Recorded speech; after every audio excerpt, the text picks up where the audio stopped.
Stage 3 of the virtual Tour of the Gila today, the Queen stage, as we get ready for the virtual Gila Monster on the way up in one of the biggest climbing days of really the year on the American racing calendar. And this will be a big one after a big upset yesterday in the pro women, a dominant performance in the pro men.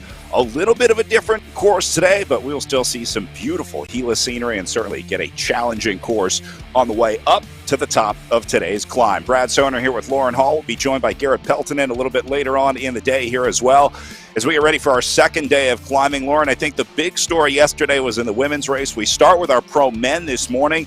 And let's talk about yesterday very quickly because Bouchard Hall with a great ride after the time trial. There were a lot of questions as to who those big stars would be on the climb, but saw a huge ride from Kevin Bouchard Hall and getting a victory, but not the first time that we've seen a Bouchard Hall winning here. His brother Derek did it way back in 2000, I think. We'll talk about that in a little bit as well. But how about the confidence coming in today? I have to think that Bouchard Hall is a guy to watch today. No doubt, but just as he said yesterday in his interview, he was on the ropes at the beginning of the climb. We saw that in the Zoom room with him just standing, sitting, shaking his head. But he had gotten his intel from his brother from years and years ago. So, yeah, maybe he's talked to him a little bit more about today's course as well.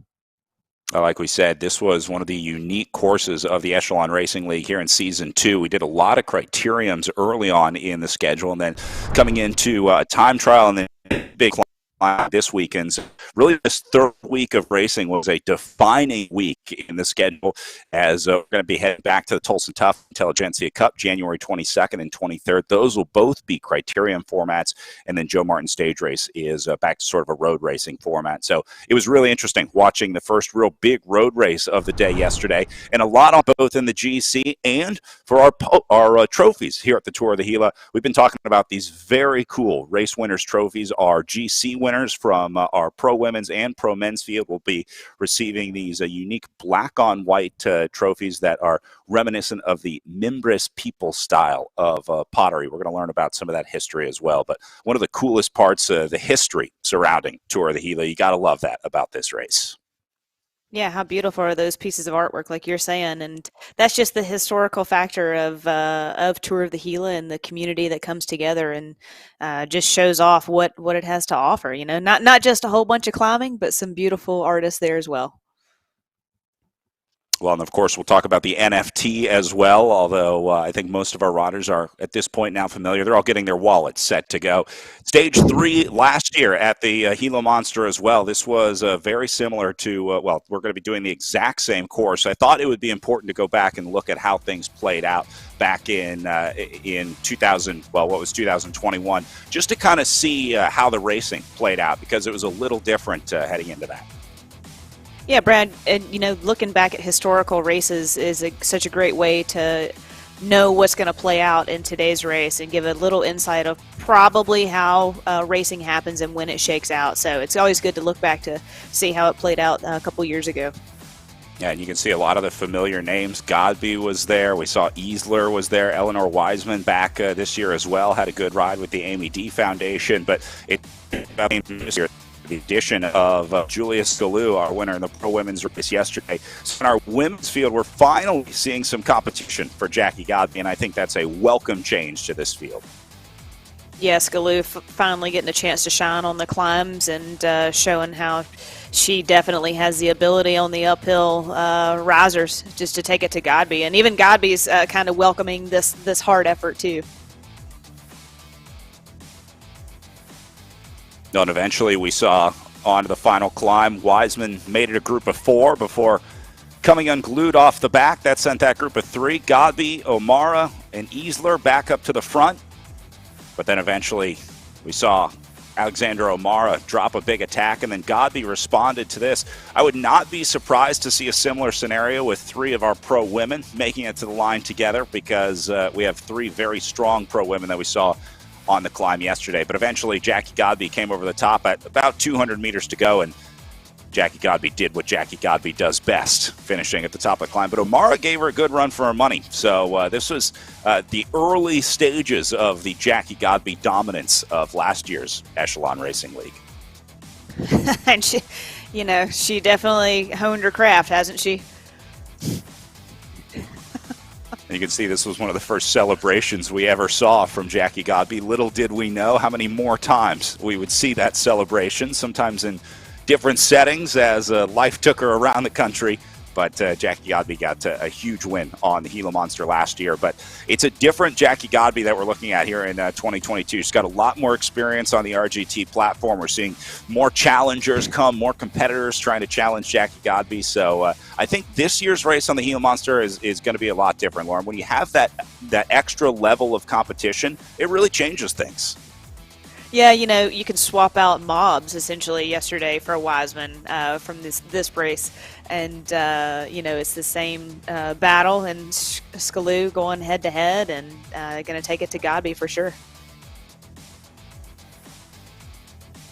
Well, Godby finished last year with just over 2 hours. 2:07:56 was our winning time last year for Jackie Godby. Elena O'Mara coming in just behind her. So it'll be interesting to compare those times with our pro women and then our pro men last year as well. I have a feeling we may see a faster time this year in our pro men's field. I think the pro men raced a little conservatively last year, and so I wouldn't be surprised to see the times continuing to lower as more and more riders figure out the platform.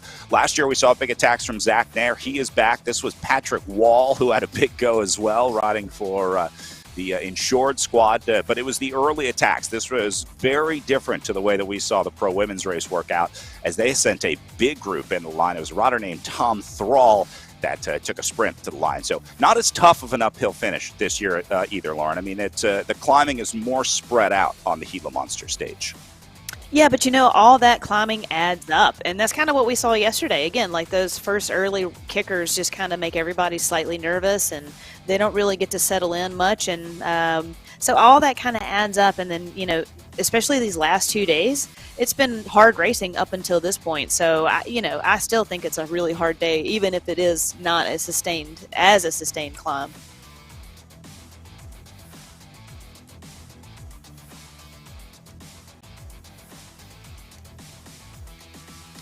You see Tom Thrall with a hour 47 for his ride last year. Zach Nair was just behind him.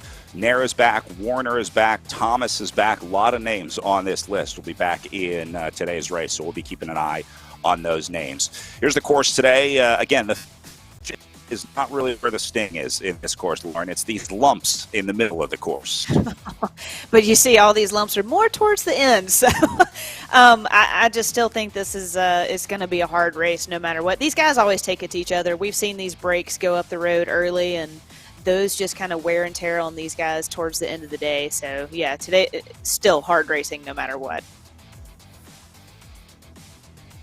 46 miles. They're doing point to point, going to pick up about 3,500 feet of elevation with a max gradient of 8%. But again, there's much climbing on this stage. It's huge. So, all right, we're just a couple minutes away from our race start here. We have a special welcome before we get started today. Hi, everyone. I'm Silver City Mayor Ken Ladner, and I'd like to welcome you to our virtual tour of the Gila and wish each of you the best of luck.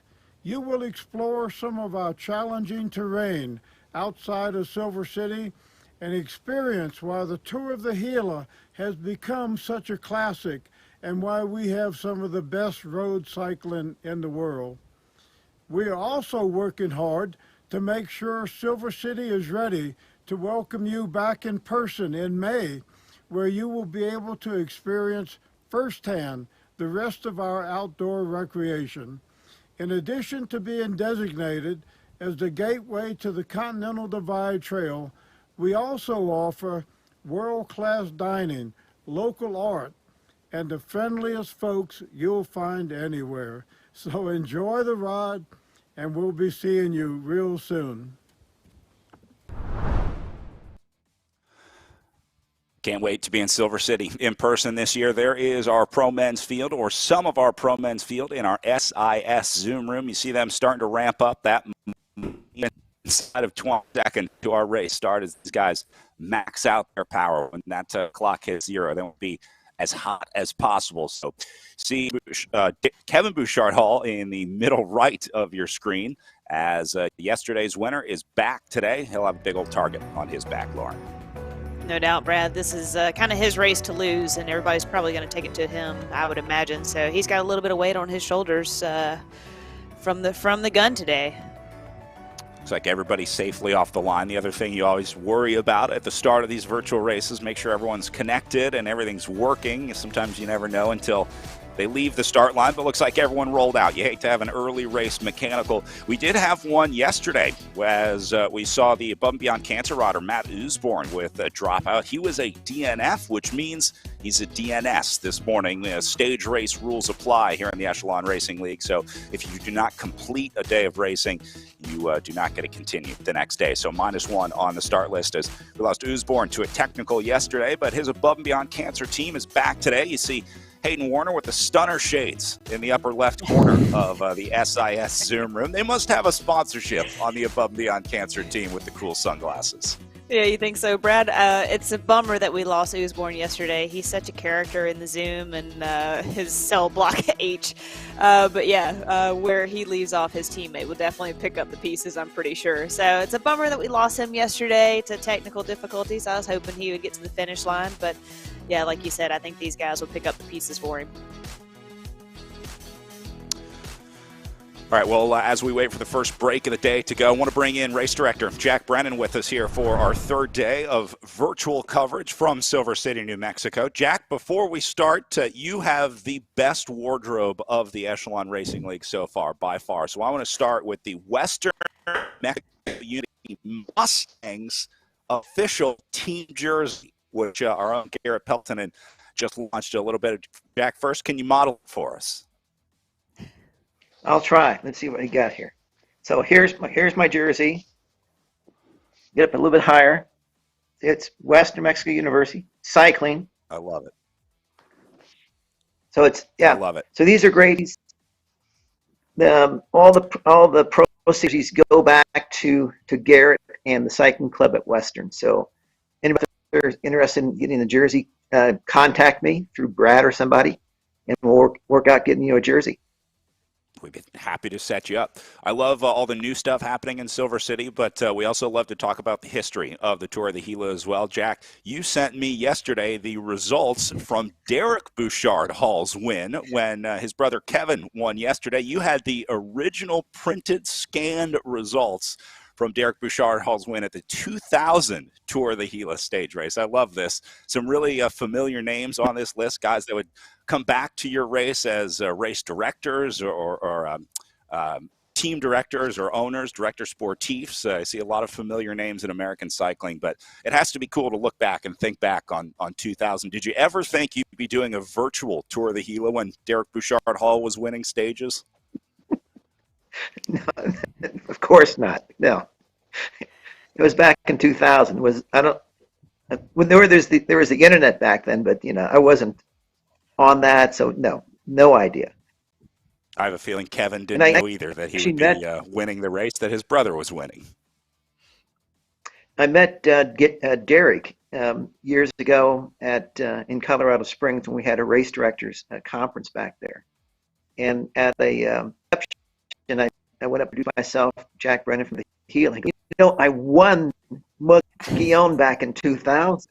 He goes, I'm not a climber, but I won it. And it's like his face lit up and stuff like that. So that year after the conference, I came back home, I found the results, and then photocopied and mailed them off to Derek back up in France. Everyone remembers their Gila win. Lauren hasn't stopped talking about it since hers in 2013. She won't shut up about it. It's all she wants to talk about all the time. No, well, you deserve it, Lauren.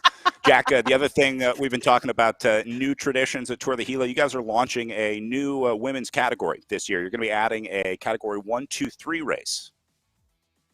Correct. Really excited about this. Excited about getting women experiencing Gila. We never had a Cat 1, Cat 2 race for women. So what we did, we added, it'll be a 4-day race, women Cat 1, Cat 2, and Cat 3. 2 roads, the tall and the downtown crit. And it should be, I think, a really good thing to add and get more people experiencing Gila. So I'm excited about it.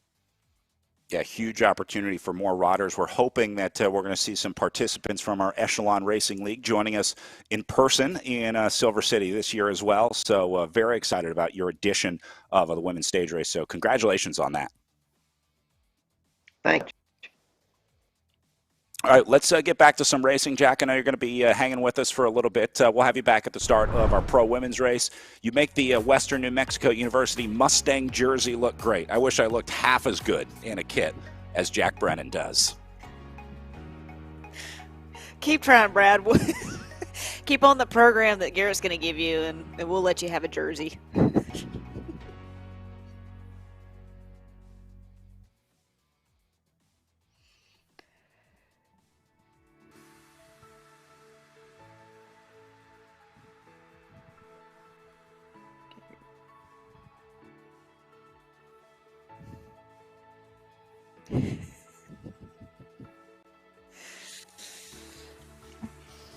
So all right, sorry, I Brad's was just trying to getting my figure reps out- in. I was doing Garrett's prescribed workout from yesterday. After I built my super team between Dr. Ayala getting me right up top and Garrett's going to train me up for riding. I'm ready to go. Let's bring Garrett Peltonen in. Garrett, the Western New Mexico University jersey looks awesome. You can put at least one more in the next order. I think I'm a large, but I'd like to get down to a medium if you can help me with that. I should be able to help you out, Brad. It'll be a little bit of work, but I think we can get there. Well, Garrett, tell me a little bit more about the launch of the team. I know this has been sort of a long time in the making, but you, a former professional, came to Western New Mexico University as a professor and said, we need a cycling team here. So what was that like, starting a collegiate cycling program? Yeah, sort of. The reason why I did it is I have my roots in cycling.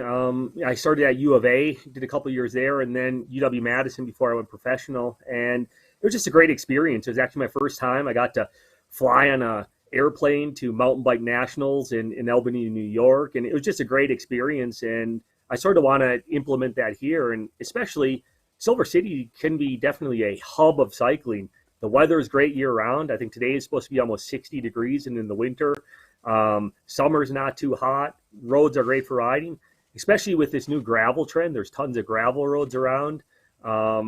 So I figured it'd be a great place to start a club and, for competitive purposes, but also just for recreational purposes as well. Not everyone wants to become a professional. So the whole gambit of individuals can compete and participate. And I think it's just a great thing to get started. And I think we have about 20 members right now, and there's quite a bit of community support. I know Jack's super supportive, and ideally, we'd like to get some of these riders competing at the Tour of the Gila. So I think it's a great place to have a club and start a team. And who knows, maybe one day we can have some riders that go on to develop to be good U.S.-based riders.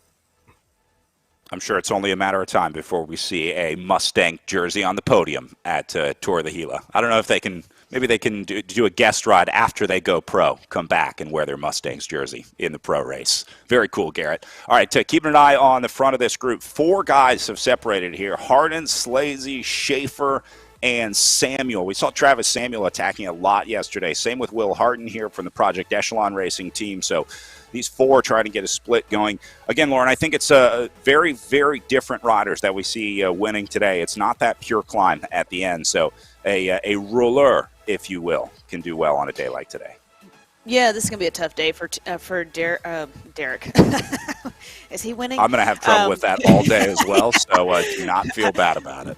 We'll just Bouchard Hall, hey? Then I can't go wrong. But no, Will out here instigating this break early, Project Echelon, repping that new kit, just trying to put those guys under pressure early. So, yeah, it's going to be a tough day for Bouchard Hall for sure. Garrett, talk to me about this ride. I mean, this course going out, what is the climb like? How do you describe this course compared to what was almost like an alpine finish yesterday? Yeah, today it's a little bit different. The stage is a little bit longer. It's about, 15 miles longer or so. And, we're sort of doing some nice rolling hills, and in this stage like today, you go by Lake Roberts. There's a little lake in the Gila National Forest, and then we'll hang a left at cross this little creek called the Sapio, and then you start a decent steep little climb up out of there, and basically it's rolling all the way to the finish. There's a little bit of descent once you get to the top of the climb, and then there's another little kicker going up to the finish, and so there is climbing, but someone who, is a good just all-arounder, if they can get over that first climb, then that climb to the finish isn't a pure climber's type of climb, and someone who's not a total climber could come away with the stage today. All four of these guys are good all-rounders. I wouldn't consider any of these four a quote-unquote pure climber, but I think they can all get over the climbs today. So this break of four will be interesting. Will Harden up here from the Project Echelon team. Again, we have access to the Project Echelon Discord that they've been using to communicate in the race. We're going to bring that up, listen to that a little bit, and see if we can glean any insight from what these guys are talking about. I don't know if there's much strategy to be had early on, but I do think it's interesting that this break of four was able to form after 7.5K.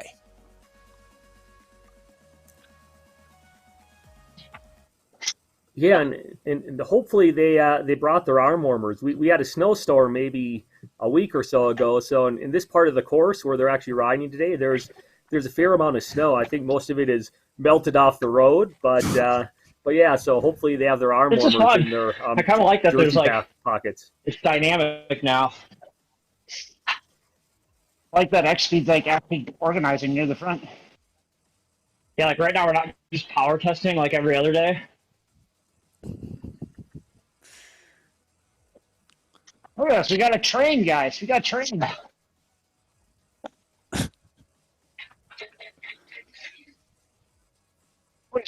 Project Echelon getting organized. Yeah, he doesn't know what he's talking about. Apparently he's never watched a virtual event. Got 4 guys near the front just tapping out 0 watts. It's just like KB Elite. We're up there with Evan. He's like, man, this is so great. Like, I'm having fun. And then all of a sudden, he's just off the bat gone. We hit that climb. Yeah. I was like, dude, I think there's a big climb coming up. And we all just got throttled. Dude, Parent Cheese was like that too. Where it's like, all right, this isn't bad. And we got to that cornfield. And we got like a half-mile long.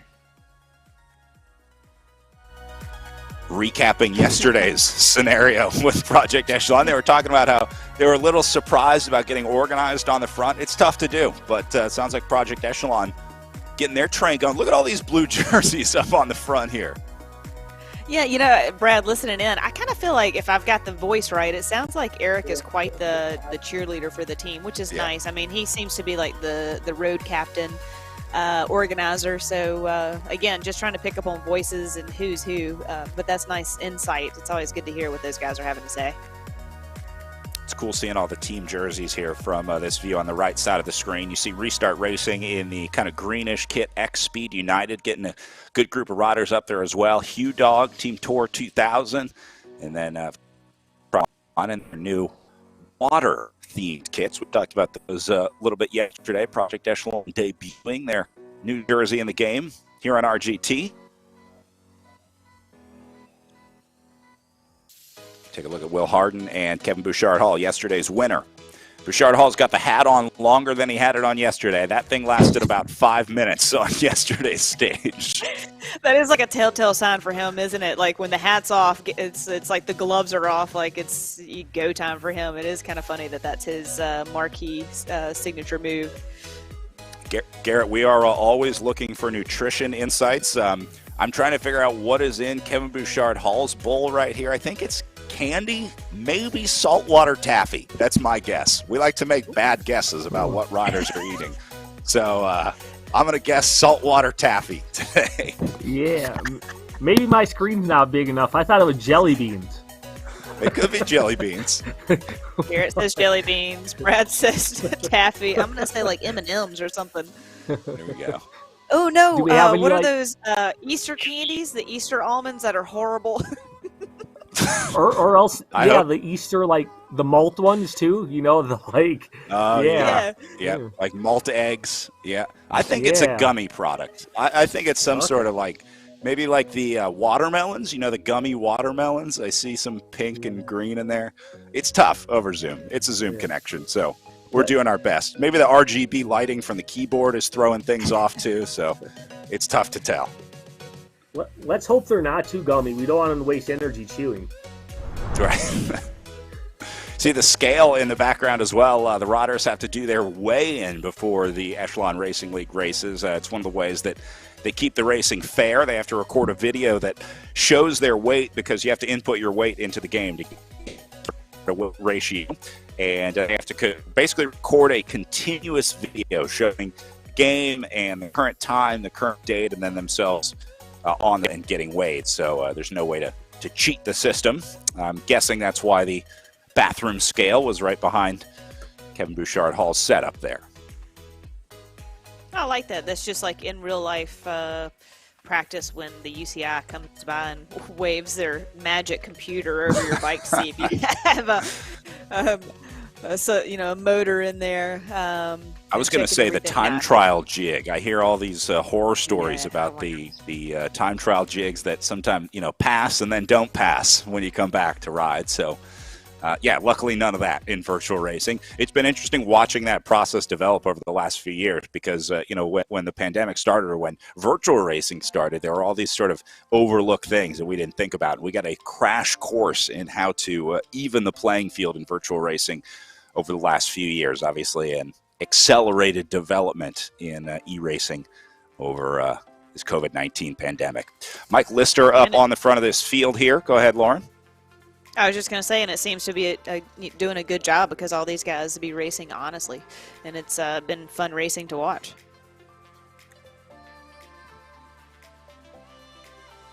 There was a Wild West period of virtual racing early on, but I think we've mostly worked through that. There's still some skeptics out there, but when you see how complex these verification processes are and how much work the riders have to do outside of just racing, it's actually really impressive. You always see the riders after they finish their ride, like what's the first thing you want to do? Get off, get a drink, whatever, have something to eat. But a lot of them have to download their power files, upload them to the verification form. You have to make sure it logs your ride, put your ride on your training platform, whatever it is. So as the importance of data grows in training, there's a certain workload that's getting transferred to the riders as well. You also have to be a little bit of an IT specialist in order to do this now. Sometimes there's some network troubleshooting that you have to do. You have to know, I guess, a little bit about how to pair Bluetooth and stuff like that. So you're not just a bike racer anymore. But Garrett, it's just like being a pro. Sometimes you had to learn how to change your own tire. There's not always a mechanic there with a spare wheel for you. Yeah, definitely. It's to have this responsibility, and there's certain rules. Just try to make it fair to everyone. And yeah, I remember going back to the time trial measuring by the UCI or whatnot. There's always, someone who had to put their saddle back or something like that, and so there's always something, some sort of rules we got to abide by. But as you're saying, that tries to make it fair across the board for everyone. Good look at Jaden Yeager from Wisconsin, the Restart Racing rider. Displaying his national champions jersey. He's a Masters time trial national champion and also a member of the Esports World Championship team, selected to the World Championship squad last year. Brad, if he can get over the climb, I think he'd be a good asset for Kevin, kind of going through those rollers up to that final kicker. So it'll be interesting if Yeager, can do that. I don't know how long that climb is, but I think it would be enough that he could get over there. Yeah, if nothing else, Jaden Yeager has been incredibly consistent this season. I mean, every stage of the Echelon Racing League, he's always at least in the mix. Certainly one of the guys, the separations or splits that sometimes happen in these groups. So, Jaden Yeager sitting in then overall as well. So, he's in the hunt for the overall, but I think the teams are starting to get a better idea of who their GC riders are each week as we have more and more of these stage races. They kind of get a better idea of who the GC hunters are and who the stage hunters are. This is your current GC situation with Kevin Bouchard-Hall turning in an hour 57.08 total. Ben Thomas just behind him at an hour 58.14, and then Jen Yeager sitting in third overall in the GC. So Thomas going to need to beat Kevin Bouchard-Hall by a pretty big margin today if he wants to take the GC win. But it looks more and more like Kevin Bouchard-Hall might be going home with his own Gila pottery trophy to add to his collection, Lauren. Yeah, and I was also looking, through that top 10, and you've got Zach Nair and Matt Zimmer. Matt Zimmer had a great ride yesterday, and, you got Will Harden up here kind of setting the race up for those guys, and that could potentially be something that Matt or Zach try and go across to and put some pressure on Kevin. But, yeah, it's going to be hard to take anything away from Kevin today. But, these guys got to take it to him for sure. So I think, that's Will's early work right here.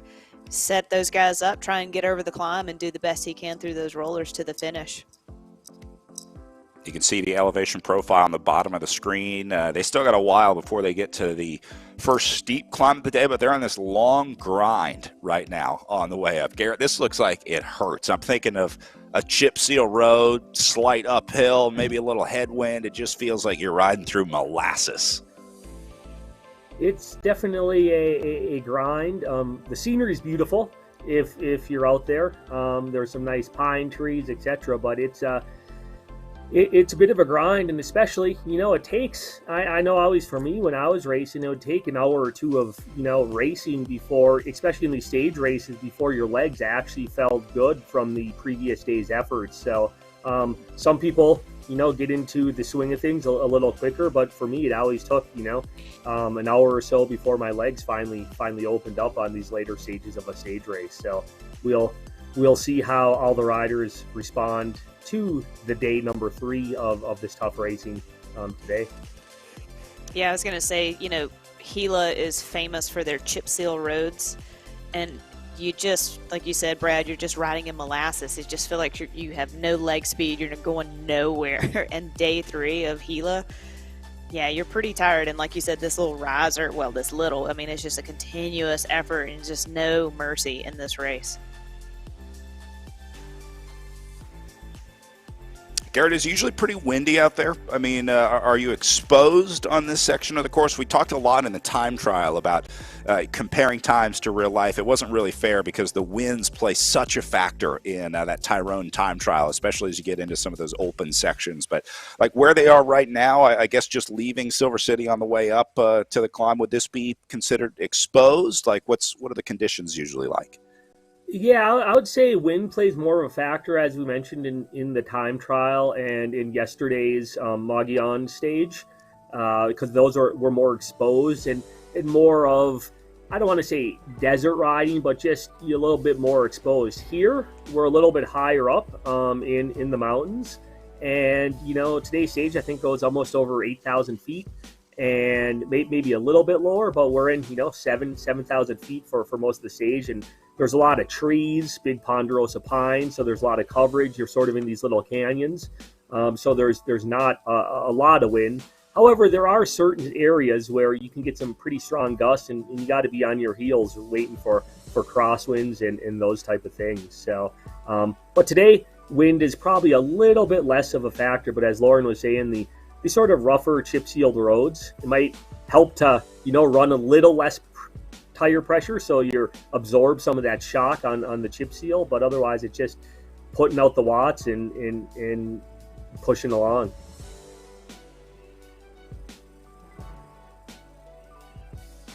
Talked about the elevation gain on this course. You kind of go through a few different climates, Lauren. Like you're in the desert, and then you get up into some trees, and then you get up really high, and it changes a lot.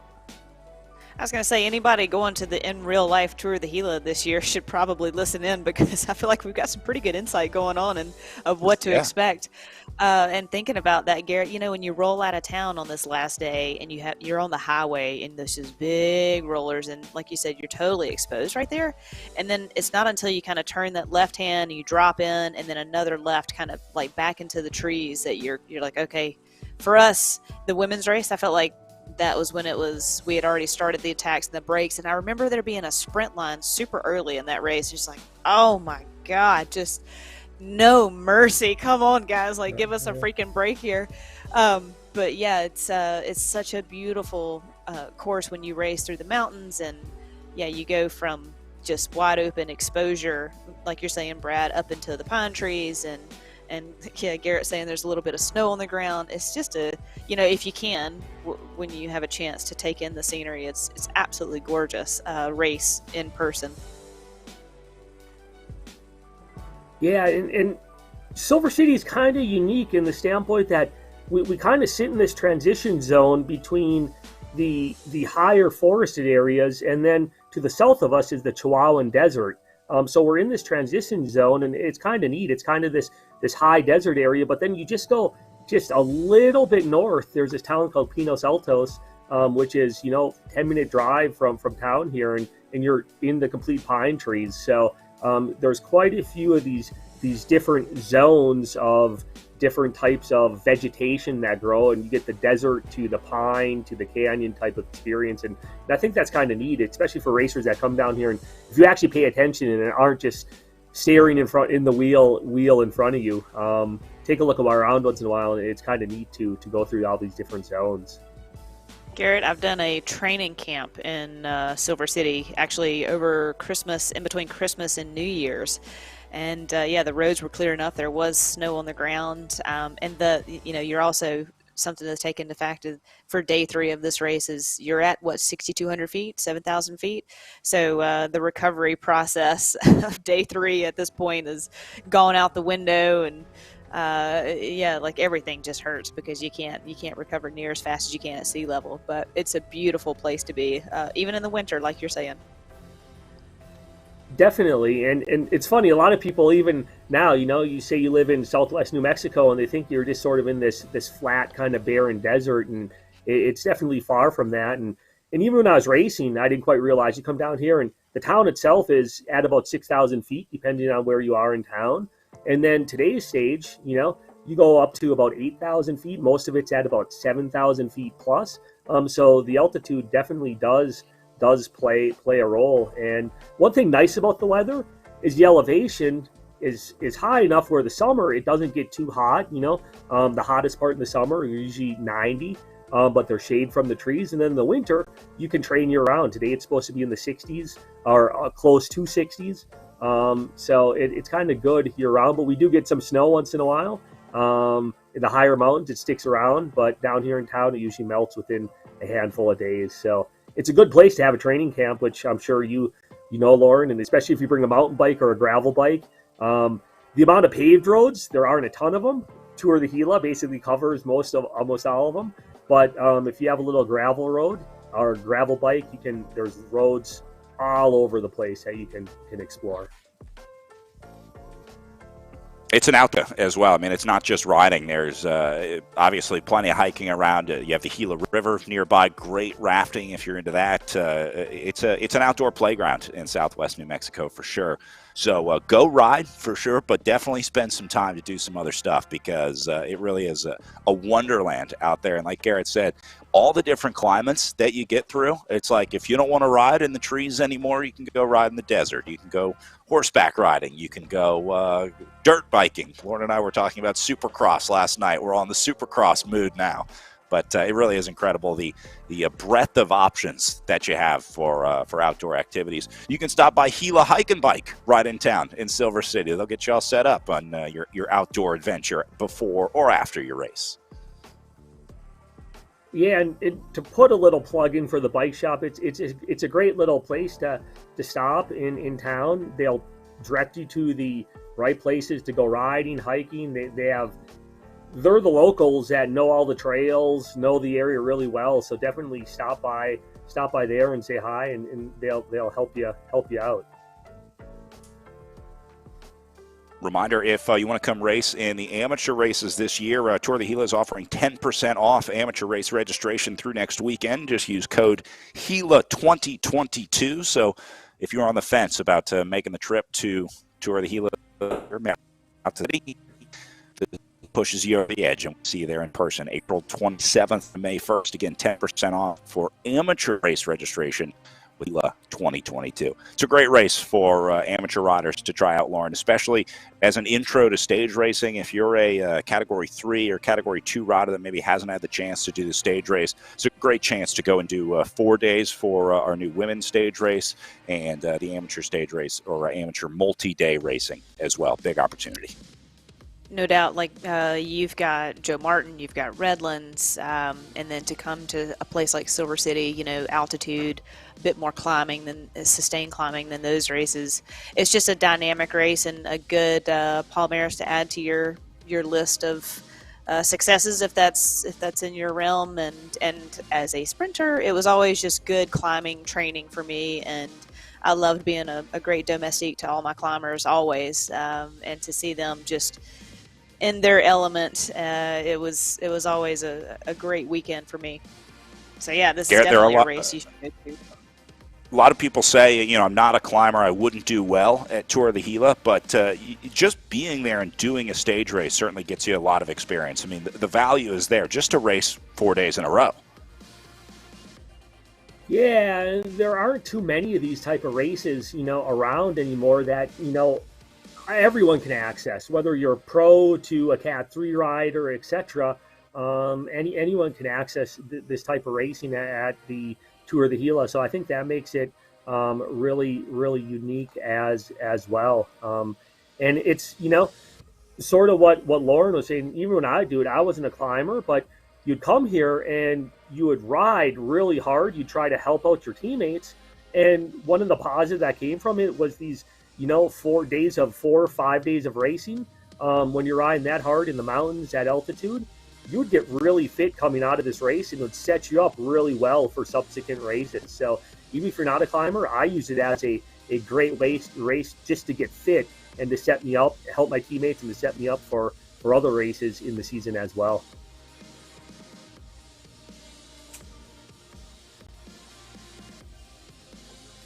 I see a lot of riders use Tour of the Gila, especially, its position in the calendar early on. Pretty much every, domestic American bike racer, the season goes through Silver City, New Mexico. We were talking yesterday about Kristen Armstrong. All of her gold medal campaigns in the Olympics, they always had one thing in common, and it started with a trip to Silver City in the spring. So it's a great place to kind of kick off the season. Some pretty incredible winners on that list with Kristen Armstrong. We talked about Mara Abbott, the winningest rider in the history of the Tour of the Gila with 5 GC victories. Brooke Swindlehurst is next with 3, but Lauren, some really cool names on this list, and that's not by coincidence. No doubt, you can kind of look and be like Olympian. So, national champion. So yeah, I mean, this is, you go through Silver City to get to the top. Essentially, it's just like Garrett said. I mean, this is where you kind of cut your teeth and get a ton of training in your legs if you're not a climber. But someone like Mara just ate this course up. It was just her jam. And you look at Claire Hughes, Kristen Armstrong, Levi, just all of those guys and gals. Like, I mean, if it's like the who's who of cycling through every single year. Garrett, you see any former teammates on this list? Lauren's crit win was in 2013. What would your years of racing have been? Where are you in this lineage? Oh, for me, I go way back. I'm about 2005, ish, in the years subsequent after that. So, guys like Moninger, Swindlehurst, etc. You see Chris Baldwin up there, Weary. Those are all in my era. Oh, it's cool to see so much history going back to 1987 with Andy Bishop and Nancy Shipp, our first winners of the Tour of the Gila, and super excited for Jack and company to celebrate another year this year in 2022. Fingers crossed that everything goes as planned, and we'll be there in person in April and into early May. Here's Kevin Bouchard-Hall, yesterday's winner, moving his way up through the field in his Restart Racing kit. Back out of the saddle I think he's working on the performance lighting as well, Lauren. You see he has the light up panels on the top of the screen, sort of top right here. You can select which of those panels get lit up and I think change the colors as well. So I don't know if that responds to the game, but that is pretty cool. And his keyboard. Okay, so I had to Google it and look it up. It's Jordan Almonds. That's my pick. Okay. That's what's to the left of the keyboard. That's what I'm going with. I can't stand those things, but yeah, I will ask him post race if he wins what that is. Well, I mean, we all will. We're all curious now. He's got to win. Yeah, I've got to know what's in there. Yeah. Well, what's funny is when we saw Jordan Yeager, I think he had a beer in his background, and being a Wisconsinite, that was his recovery. I think he had a Mud Club koozie with a beer in it in the background. I saw that. There was most definitely a koozie on Jaden Yeager's table. Yeah. What was in the koozie? It could have been sparkling water. You never know. But, yeah, Wisconsin guy, koozie, you got to do the math, and there's one conclusion that comes from that. That's what I always say, sparkling water in my koozie. Exactly. Well, you got to recover right afterwards. There's some performance advantages to having a beer after the race. I think after the effort that you put into the day like today, it's good to get a little. There's some carbohydrates in there, probably some proteins. I don't know what I'm talking about. Hey, bud. No matter what, it's morale for me. You know, I don't care if it's good for me or not. I just want one.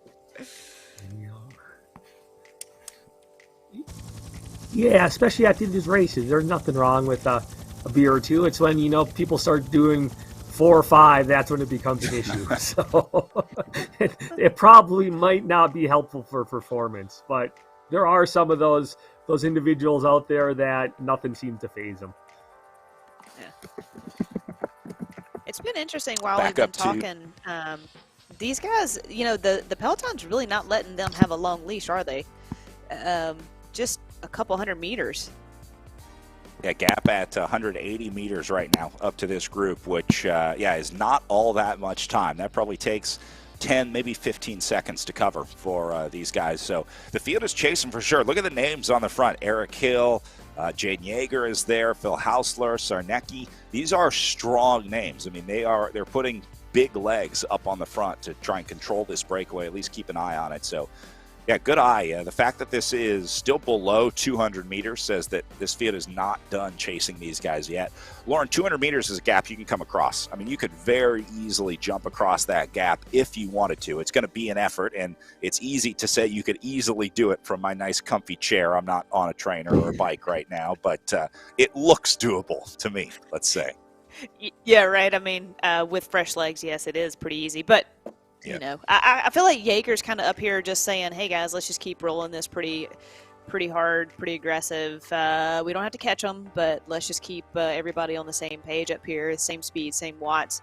And he's definitely looking out for his best interests, and so is Ben Thomas and his crew. So 200 meters, let them stay up there, still finishing up this riser for the chase group, or the Peloton, I guess you'd say, but not necessarily have to catch them. I think Yeager would say, let's be up here, let's just be this close, and then at the climb he's gonna be like, all right, all bets are off. I'm just gonna try and hang on as long as I can. But I'm not gonna be covering 200 meters anytime soon. So like you said, from the comfort of the chair, life is good. Well, there's our confirmed Mug Club sighting. That's great. Still undetermined on the can. I know what a lot of beer labels look like, but I don't recognize this one. So we'll have to see if we get to the bottom of that one as well. I guess now we're cheering for a Kevin Bouchard Hall, Jaden Yeager heads up sprint to the line, so we can figure out what these guys are eating today. I keep looking to see if there's a bratwurst and maybe some cheese curds next to that beer in there, but I don't see any of those. I guess the thing to watch is, does the Mug Club koozie move in between shots? Is it being used or is it left over? That's an important question as well, if it's actively being used right now. There we go. Nice job. That's some Our good behind-the-scenes high-res crew. imaging. I feel like I'm on CSI right now. Enhance, enhance, enhance. I love this group. This is so much fun. And yeah. Tell me about his table. You think that's the ironing board, or is that a table? What the? I'm not sure, but I am sure this might be the last time that he gives us access to his Zoom camera. That might be Or driftwood just from the the start of shores of Lake something even Michigan. better. I did think for a while it might be like a flipped over surfboard of some type. It seems like the wood inlay, and I thought I saw a fin just at the back. Right, he's kind of blocking the back of whatever that is. But well, there you go. A look inside the training cave of Jaden Yeager. Brad's definitely got the professional eye to see all detail. If he only knew. Yeah.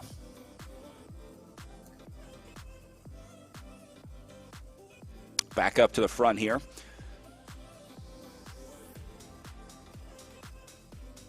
Look at the chase separating out a little bit. And I wonder if that gap maybe got too big. If these guys are just saying, all right, that brake's getting out of handle. It's only 100 meters up to that front group for these guys. They're just trying to roll that downhill. Also, I don't, again, you can kind of see in the profile on the bottom of the screen of maybe they want to bring it back a little bit closer, knowing that the climb is coming up faster than maybe they're wanting. What I'm always interested in virtual racing, and from what I've seen and experienced, is that it's pretty hard for a brake to stay away. Like, riders tend to not let brakes get away as tends to be the case in more traditional racing, right? You let the brake go away for the day.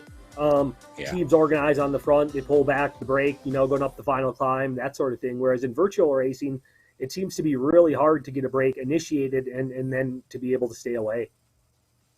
That was one of my first thoughts for Jaden Yeager. And that brake 4 was rolling away up the road. In a normal road race situation, a guy like that would look at this and say, this is perfect. We can just chill, let these guys hang out there with like a 2-minute gap, just keep them on a leash, shut it down right before the final climb. But I think there's a little more aggression in virtual racing. Riders are not as happy to just let a breakaway dangle. So looks like they're going to make it up to this group. I think what happened here was it was like 3 guys that wanted to go, and then 4 guys that wanted to go, and then 5 guys that tried to bridge, and eventually they're just going to bring the whole group up with them. Yeah, you as a team leader or team tactics, you can let 1, maybe 2, but that third one, no way. Cover it. All of a sudden the numbers are lopsided up in the break for your person, so you got to hit the reset button and follow everything that goes.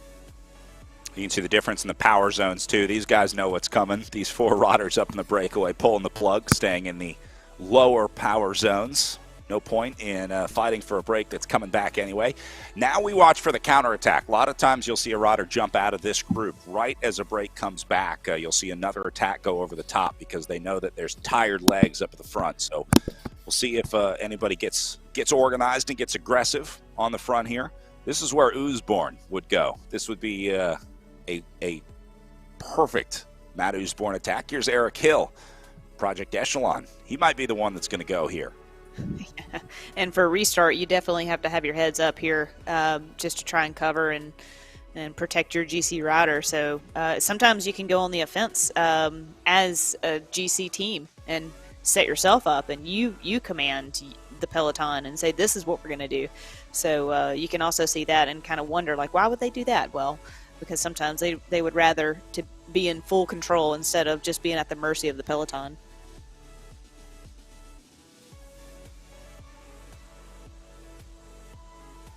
Charlie Revel taking a little look off the front again. Revel sort of led that chase effort to shut that break down. Teammates with Ben Thomas getting up to the front. Look at Thomas. He's bringing the whole crew with him.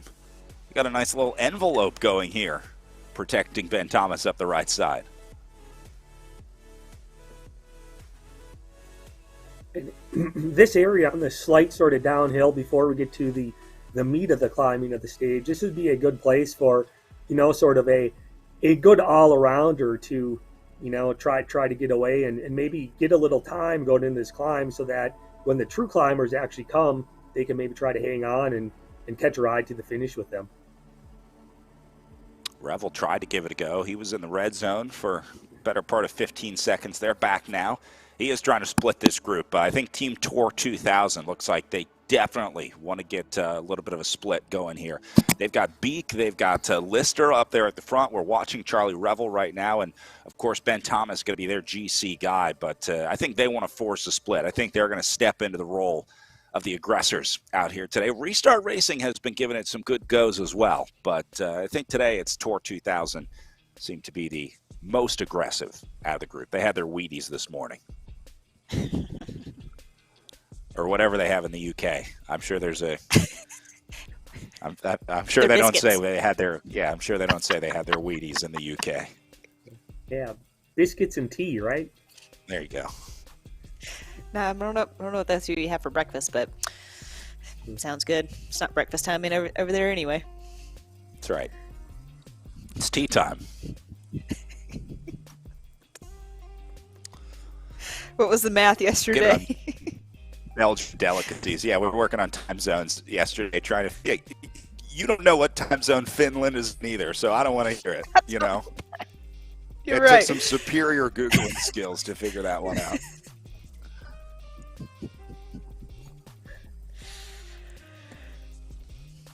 I do know what time it is in Belgium because I was watching the Cyclocross National Championships earlier today. Speaking of Belgium.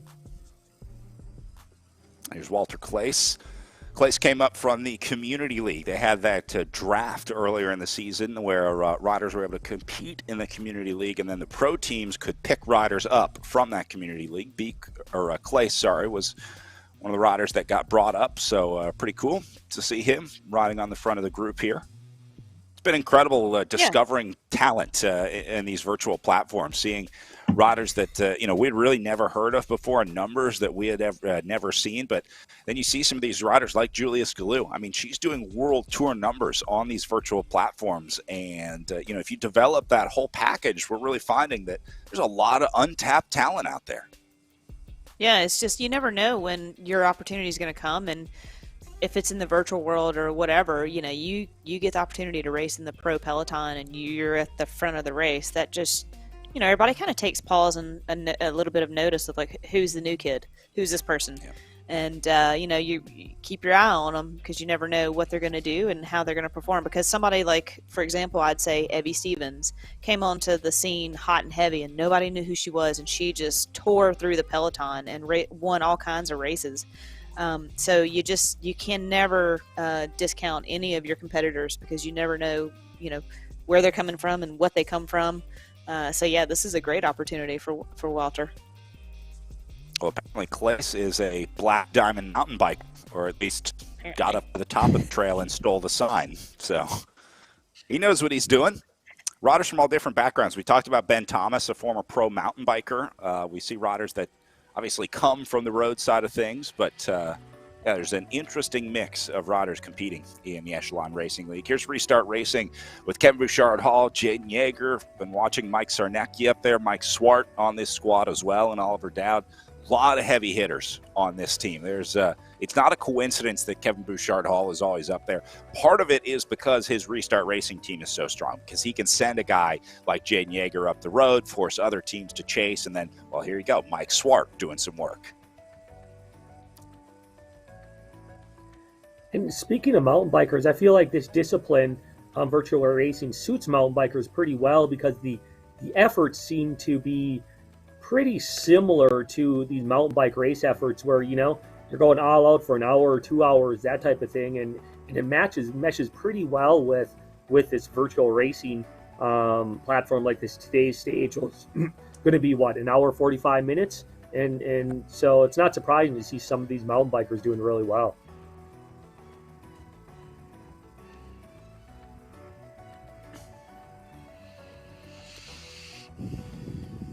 Thomas is a marathon mountain biker, 3-time national champion. Does a lot of the UCI World Cup cross-country series.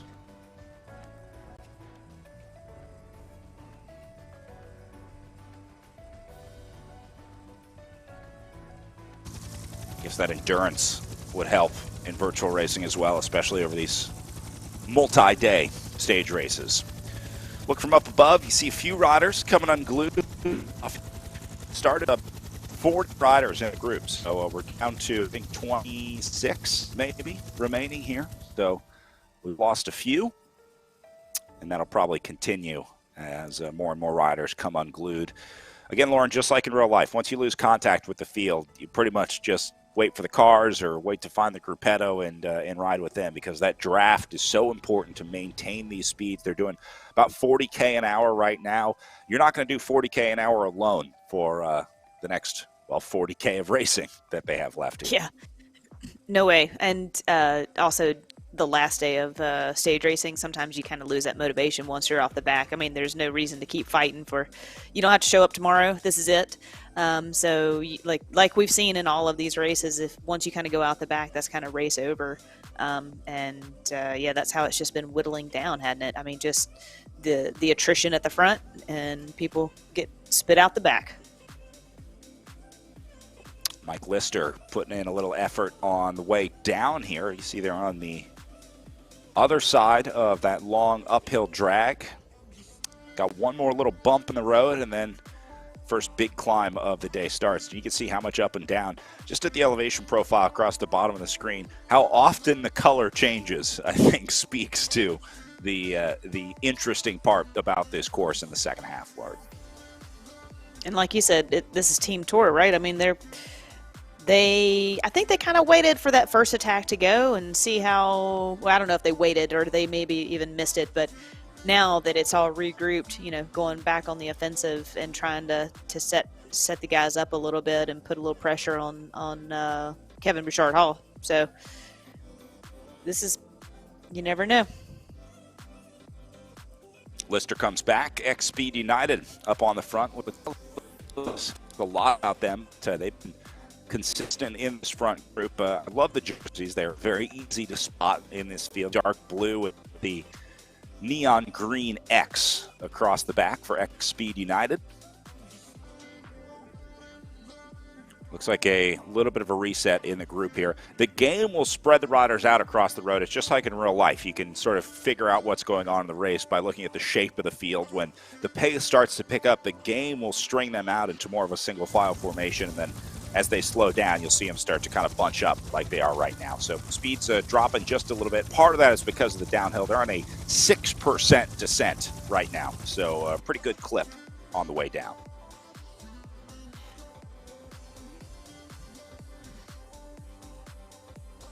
And That'll what's allow going those to make guys that this were dangling on the back to come back. Go ahead, Garrett. what's going to make this climb that also adds to the challenge is that there's a pretty decent descent, right? And you're going pretty fast, and then the moment you get on this climb, it's steep right away. So there's no gradual working into the climb. It's, you go from this descent where you're going really fast, 30, 40 miles an hour, and then all of a sudden straight up this really steep section of the climb, and a lot of times it's a pretty big jolt to the system, and that you can't ease yourself into this hard effort. Yeah, it's like a gut punch. Hit the climb. Yep. I hope they're enjoying the downhill right now, because this race is about to get a lot different once they hit the red section of the elevation profile here. Let's look at Chris Navin from Triple X Racing. Chris is a big part of running that Triple X program. It looks like he that up going on. I like this. He's got the touch screen in the upper right.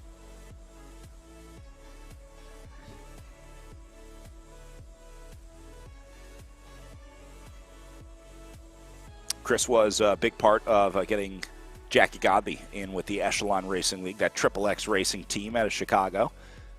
I think those are the Chicago Stars on his dry race board. I think he was, like the on the Chicago flag. Triple X also brings John Cooper, Jackie Godby's now husband, Furman, Brian Hodges, and Randy Warren in there as well. So now, big Brad, red you zone have to do effort your... here. Look at all these guys. Yeah, hitting that first little kicker. Brad, you're going to have to do a little research on Naven's background, and I want to know who the autograph poster was. All right, I'll work on that. We have our best forensic team on it right now. They're dissecting the video. Here's Eric Hill off the front. Put pretty much everyone into the red zone, going up and over that tiny little kicker. Hill's going to try and use that little elevation change to his advantage here. And Garrett, this is how you do it. You use a tough part of the course to launch. Use those elevation changes to your advantage. That's exactly what Hill's doing here, and he's going to stay on it. This is how you attack. You go when it's hard, and you stay on the gas.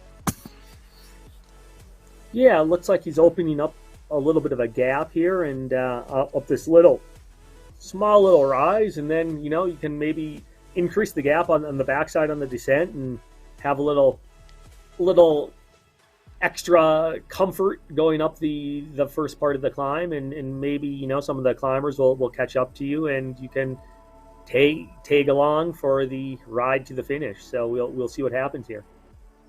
It's kind of like taking your momentum from the peloton and just running right through them, and you hit that climb as hard as you can, and that momentum just has that immediate separation from the peloton. But then you have to hold it over the climb and in this bit of a descent into that into the actual climb, and that's where you're just like, well, was that a good move or not? Where you kind of start second guessing yourself, and you're like, well, this is one for the team. Yeah, this next section, these next 6 kilometers will be very telling for Eric Hill's attack. He's either going to be very glad that he did this or maybe regretting it a little bit. Gap holding, he actually gave himself a lot of time here, getting up to 80 meters up the road pretty quickly. The problem is he's all alone. Nobody went with him. Garrett, you always want to take someone with you in the breakaway. So he put out the invitation to his party, but nobody has RSVP'd yet. It definitely helps to take someone with you, and one thing I think that's a little bit harder in the virtual racing scenario is that you can see really well where everyone is, right? Whereas in normal racing, a single person goes up the road. A lot of times you forget about them, that they're up the road, so you can, right, out of sight, out of mind is kind of the thing where that doesn't happen quite as much here. Everybody's chilling in the group. We're listening in on the Project Echelon Discord right now, so you may hear some conversation with them. Just trying to see if anyone's talking to Eric Hill or if they're exchanging any information. Like Garrett talked about, knowing where everybody is, knowing what's going on. One of the cool parts of virtual racing, you get a sort of a bird's eye view of the race situation.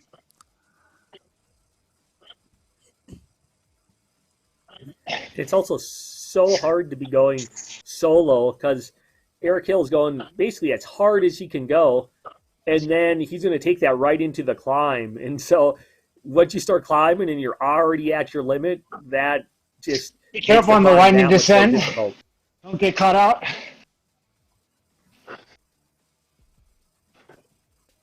Even off the front, Eric is still giving still coaching the riders behind him, guiding them. He's warning riders on the windy descent because the game will scrub off speed into those corners, and so if you don't accelerate out of the corners on the way down, it would be very easy to get caught out on the descent. So that's what he's warning his team about on the windy descent, saying don't get caught out. It's not about crashing, it's about just making sure that you get the power right so that you don't get dropped on the descent.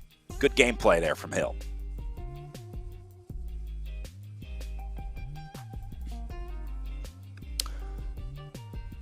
Lauren, did you like a lot of communication in your ear? I mean, when the directors would talk to you, did you like getting that encouragement, or did you like a little bit of solitude? No, I really enjoyed it, and half the time I'd have to ask them to repeat themselves because I can't understand anything. I think I'm hard of hearing. Thank God I have this headset on. But no, I really enjoyed it. I just having that confidence and that second opinion while you're just kind of going all out, and your blood pressure's high. You can't think you're thinking about everything else. You're thinking about not crashing. You're thinking about the peloton. You're thinking about who's moving up right now, and then all of a sudden you've got this calm person in your ear, just kind of saying, hey, look, and just a reminder of, hey, in 3K, we've got the climb and it's this long, it's this steep. Make sure and just kind of go through the game plan again one more time, because again, so much has kind of already happened in the race, and so you can easily forget because you're in the moment and you're so focused on racing ahead that you may have missed a step or two in the game plan. So it's always good just to have that, for me, to have that person in my ear up until the finish. And then I just, as a sprinter, I would be that person to pluck it out, because I know what I'm doing then. I don't need somebody in my ear for that. I just want to feel the flow there. Get a look at Jack Barty from the X-Speed United team. Looked like he was texting a little bit. I think a lot of riders are also just using the text platform, either through iMessage or using Discord texting. Just also, they don't have to listen to each other breathing hard all day. Some messages you can get across on text pretty easily. So we'll see riders pick up their phones a lot and sometimes just fire off a message to the rest of the team. Eric Hill going up to 180 meters off the front here. Growing the gap. Remember that group of 4 that we saw? It took them a long time to get to 180 meters. Yeah, I kind of feel like they're letting him stretch out a bit since it's a single rider, probably. And knowing how fast, and when they put the gas on, how fast they caught the other guys coming into this climb. And I did see Kevin Bouchard's name pop up a little bit more to the front of the race, so expect to see him, about to do his thing and to be there and definitely not miss anything on the climb.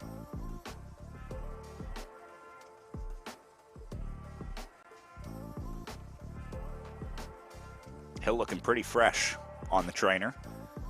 Got some of his old Project Echelon jerseys hanging up. Some Christmas lights left over from our holiday-themed show a couple weeks ago. It's never too early, right, Brad? Bikes. Yeah, that's right. Still see the tree back there. As someone on Team Christmas Lights year-round, don't have much room to talk about the Christmas lights.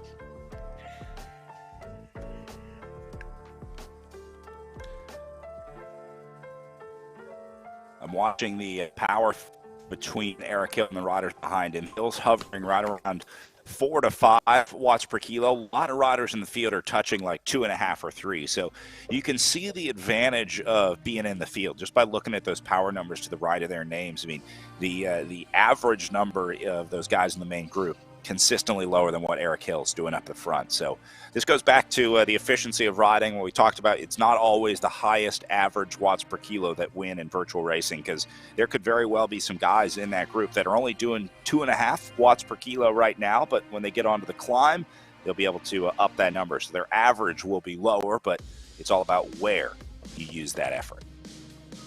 Yeah, no, it's all about save until you need it, and then when you need it, you use all of it. And Eric kind of he wasn't in the first break. Will Harden was up there representing, and so now he's going to get out there and spend a bit of energy. Like you said, he's almost doubling his effort compared to anybody in the peloton. A little bit of nutrition here for Eric Hill as he tries to hold on to what is now a 200-meter lead off the front. We're going to take a quick break here from the Echelon Racing League. You're watching Eric Hill solo off the front on the way to the Gila Monster. We'll be right back after this.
Welcome back. Eric Hill has given himself another 100 meters while we were in the break. Gap up to 300 now with a little bit of a downhill here before they are just about to hit the bottom of the climb. And Lauren, like you were talking about, you described it as a punch in the gut when this climbing starts. It's serious. It's just no way around it. I mean, it just hurts. And if who's going to be doing the punching besides the course, I'm going to guess that Kevin is just going to give her on the climb, and he's just buying his time right now, just waiting for everybody to basically get there. I don't know how much time you give Eric to go up the road, and that's always kind of like the poker game of and same thing in real life in this course is how long of a leash do you let out for these riders, and to know as a climber that you're going to get that back. So that's kind of the gamble that you play for both sides of the story of Eric and for Kevin too. So yeah, this is where the magic's about to happen.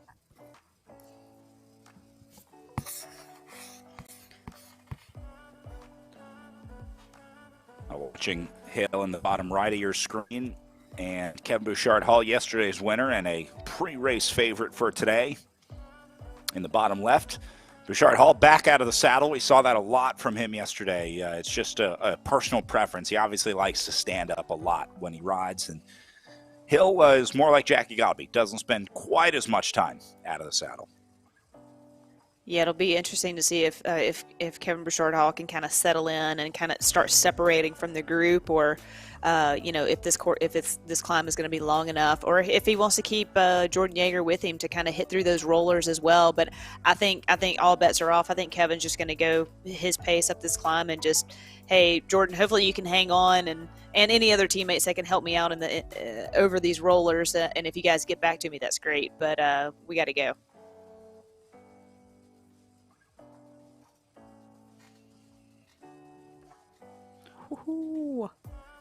Yeah, onto a little switchback here. Olenichek, you see moving up the left side of the screen. Hill is on a 7% gradient right now. It was peaking 10. There you go, 9.7.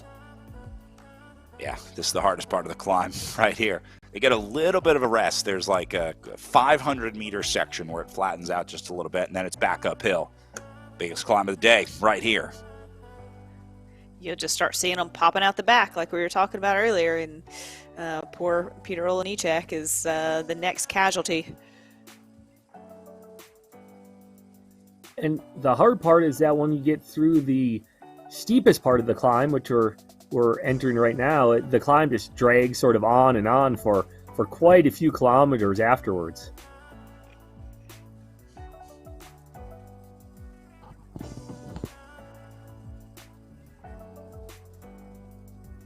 Gap coming down for Eric Hill on the climb now. You can really see how steep it is, this camera shot to the left.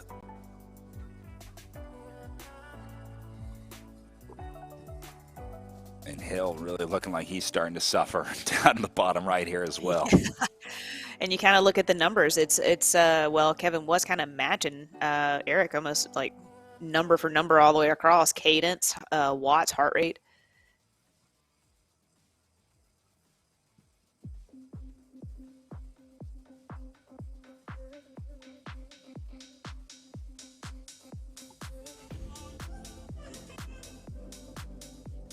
Separation up the front as well. Barty, Shane, Bouchard-Hall letting a couple bike lengths open up in between them.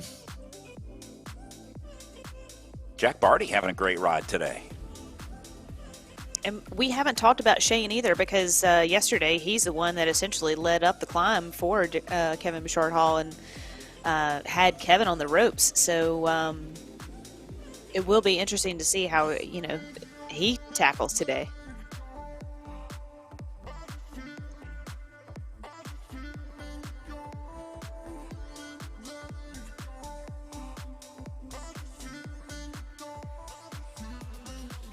I have a feeling this group is just going to whittle down here. 27 kilometers to go on the 8% gradient the way up. And when you see names like Shane and Bouchard-Hall going into the red zone, oh yeah, look at this on the right side of the screen, single file on the way up. Be interesting to see if this comes back together, Lauren. Remember last year the pro men finished with a group of like 4 riders together. They were able to sort of come back through that climb. I think racing is changing this year in season 2, so it'll be interesting to see if this plays out the same way. Yeah, they've definitely caught their carrot with Eric. So, Shane's just going to keep going. Like you said, just going to put all the pressure on Kevin Bouchard-Hall. And similar to yesterday, it's fun watching Kevin Bouchard-Hall, and he's hanging with Shane, but it seems like at the start of yesterday's climb too, he was sort of up out of the saddle, back down.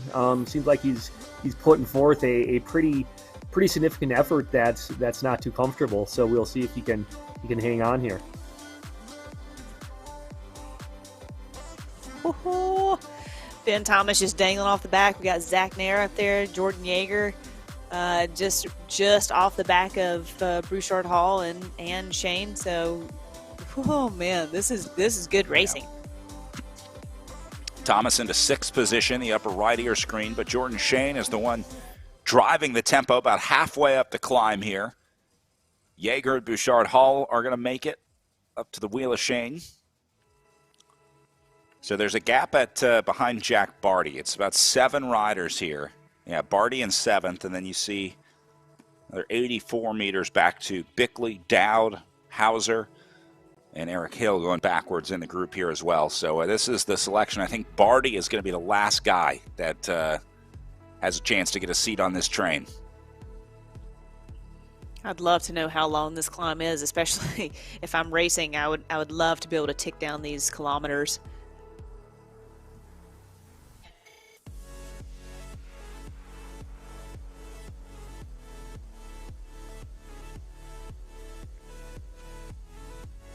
Yeah, the riders have quite a bit of data.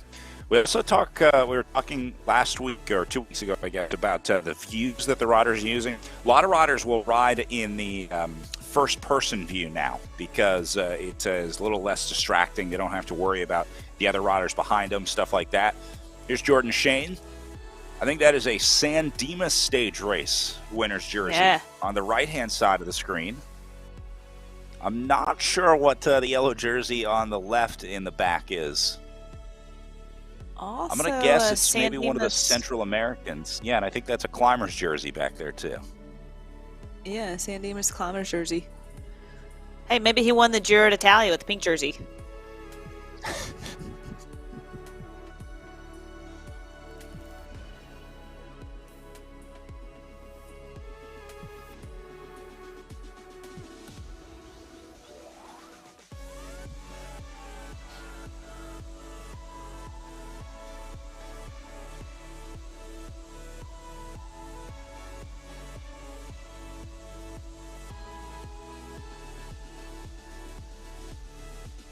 Shane's still tapping out up here. Great pickup for Project Echelon team.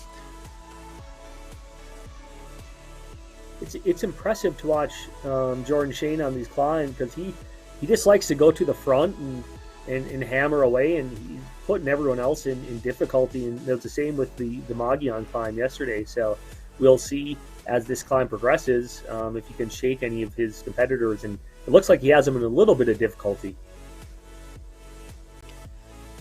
Yeah, and Kevin's probably thinking, just hoping that Yeager can hang on. There's no doubt. I mean, and Yeager's going to do everything in his power. At this point, I mean, you can almost see the top of the climb. I don't know how long it is, but as Yeager, I would give everything I got. I would spend a bunch of matches right here to try and make it over this climb, knowing that this next profile picture, I can probably sustain that as a bigger guy compared to Shane and Kevin. Zach Nair trying to close down about a 100-meter gap. This is the first-person view that we were talking about. This is what Zach Nair would be seeing right now. Riders like to use this because if you have the third-person view and you see a rider coming up behind you, there's sort of this natural inclination to start pedaling harder. And so riders use this to try and focus in and just focus on their own power. If you're constantly watching the attacks and surges coming from behind you and you're naturally inclined to try to answer those, it sort of throws off the pedaling. So a lot of riders have been choosing that first-person view just to try and stay a little calmer, I guess. We talked about how hard it is to maintain constant power, Lauren. I mean, it's a skill for sure, and when you have that extra stimulus thrown in there, sometimes that can throw you off your game.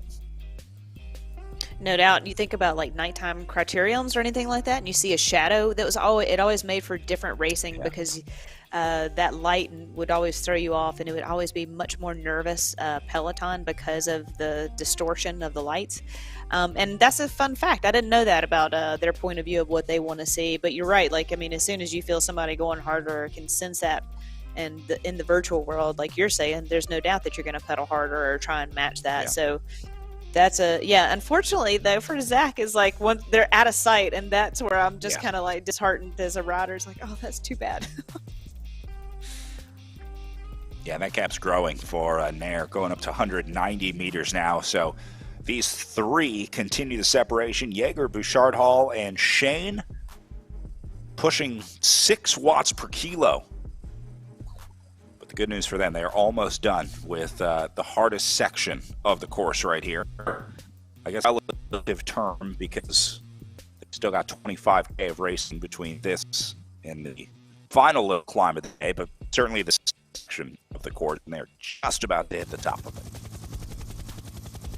Good news for Jaeger. Maybe Jordan Shane is kind of now isolating himself, having two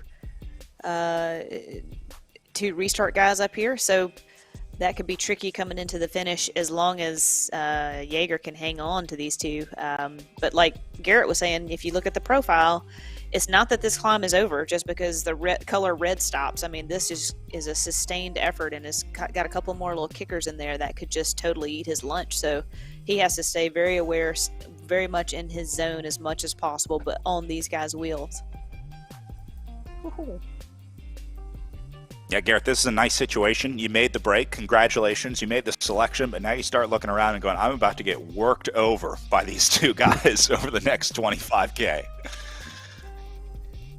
It's almost like Shane, he needs to pick a spot that suits his strength, and it looks like, you know, some of these steeper areas and try to at least isolate one of the other two guys, because it's a pretty formidable task to bring two teammates to the line and expect a positive outcome on your behalf.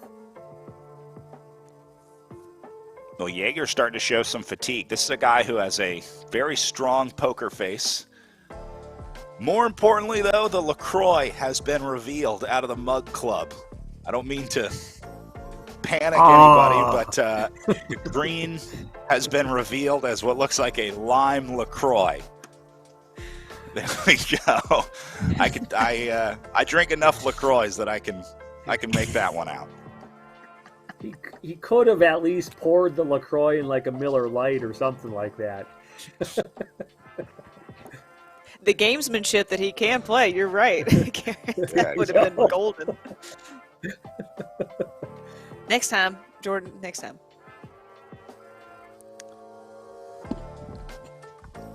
All right, so Shane's still up here. You're watching Shane Jaeger with the thumbs up for the LaCroix in the Mug Club. Jane must be watching the live stream today.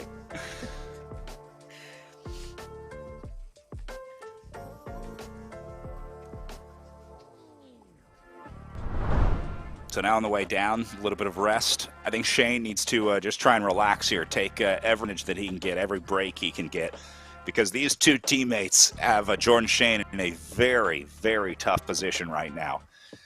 Kevin Bouchard Hall on your left, Jaden Jaeger on your right, both from Restart Racing. Got this one right where they want it. Holy cow, it looks like it's raining from Kevin's head. And like we said earlier, hats off, gloves off. This is racing now.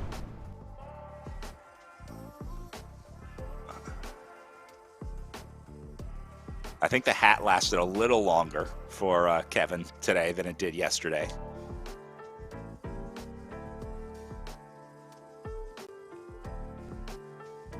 Yeah, and these guys staying in the red zone. A lot of times we don't see the riders go into the red zone until like the last climb. Like they'll just kind of ride in this group, and then when they hit the last uphill, that's why I like this course so much. The Gila Monster course is a really cool stage of Tour of the Gila because it's really about these last, let's say, 25K from the bottom of the climb that they just finished.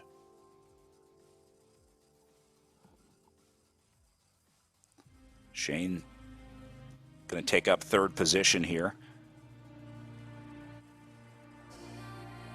And it looks like Bouchard Hall and Jaeger are probably open to a little bit of rest here as well. They don't seem to be keeping the pressure on Jordan Shane. I think they're more than happy to let Shane ride with this group for another 10K or so before you need to get rid of him. There's no reason to dump him right now. Or to start attacking him, and I think that's essentially what they're going to have to do, because we've got a couple of more sustained efforts coming up, and even the run into the finish is a more of a slope to Jordan Shane's strengths. So yeah, you can kind of look and see that they've got a significant gap to the peloton. So yeah, any reprieve, they're probably all looking for a little rest. That was a nice hard effort.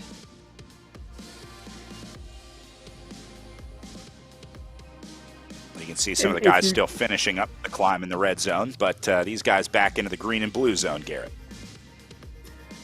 If you look at the profile, there's a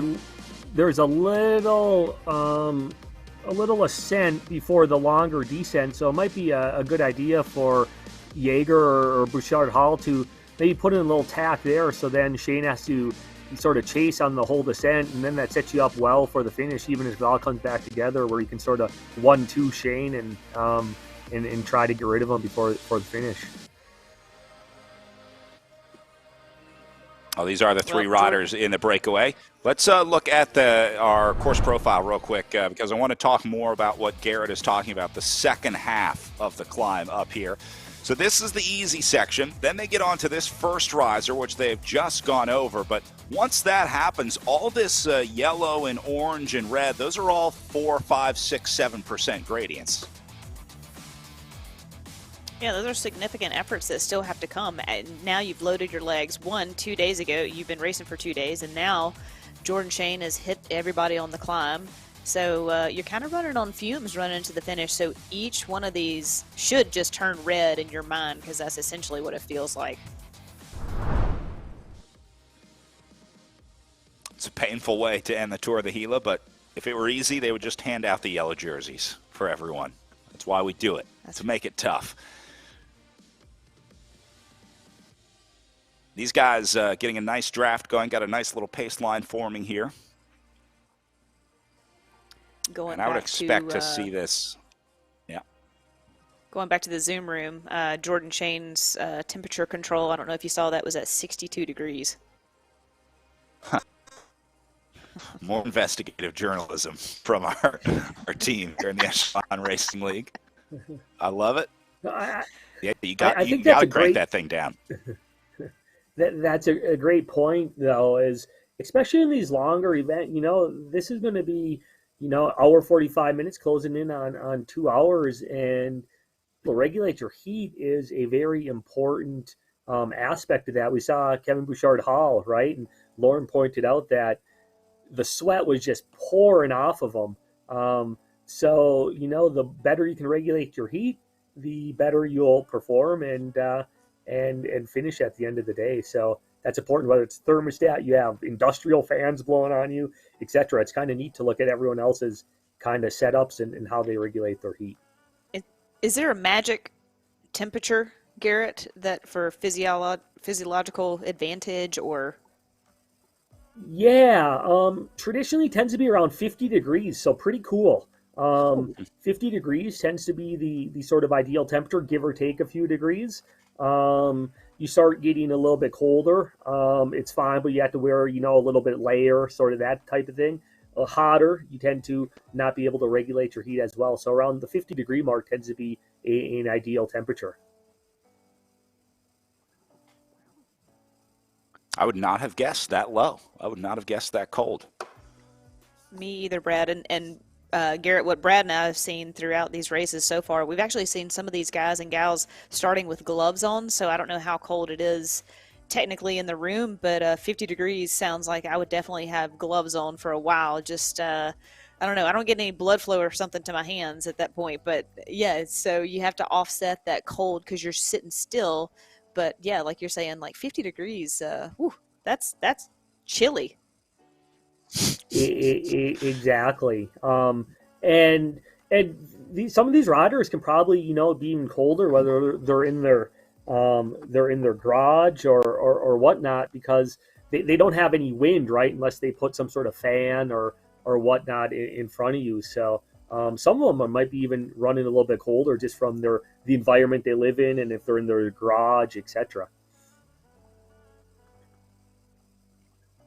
If you've got your own training cave and you want to give the Echelon Racing League a shot, we do have community events every week. The week before the pro races, the courses are open to all riders. You can register at echelonracingleague.com.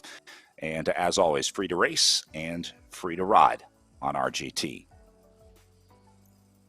That's also what kind of neat about these virtual platforms, right? We have all these ways that we can, sort of try to legally and enhance our performance. And we talk about rules, there's the weigh-in rules and whatnot, but there are rules, there's nothing like saying that you need a certain temperature, etc. So you can manipulate all these little outside variables to try to maximize your own performance. Maybe one day they'll come out with a rule where, all room temperatures have to be 65 degrees. Who knows? Yeah. So I was thinking about feeding the other day. We were watching Jackie Gabi would be taking gels and stuff from John Cooper. At some point, I wonder if they're going to have to institute a rule about outside help or outside interference, because in real life racing, right, you can only get the food when you go back to the car. That affects the race. Having to pass water bottles around, have a water carrier, bring water up, stuff like that. So I wonder if they'll eliminate outside help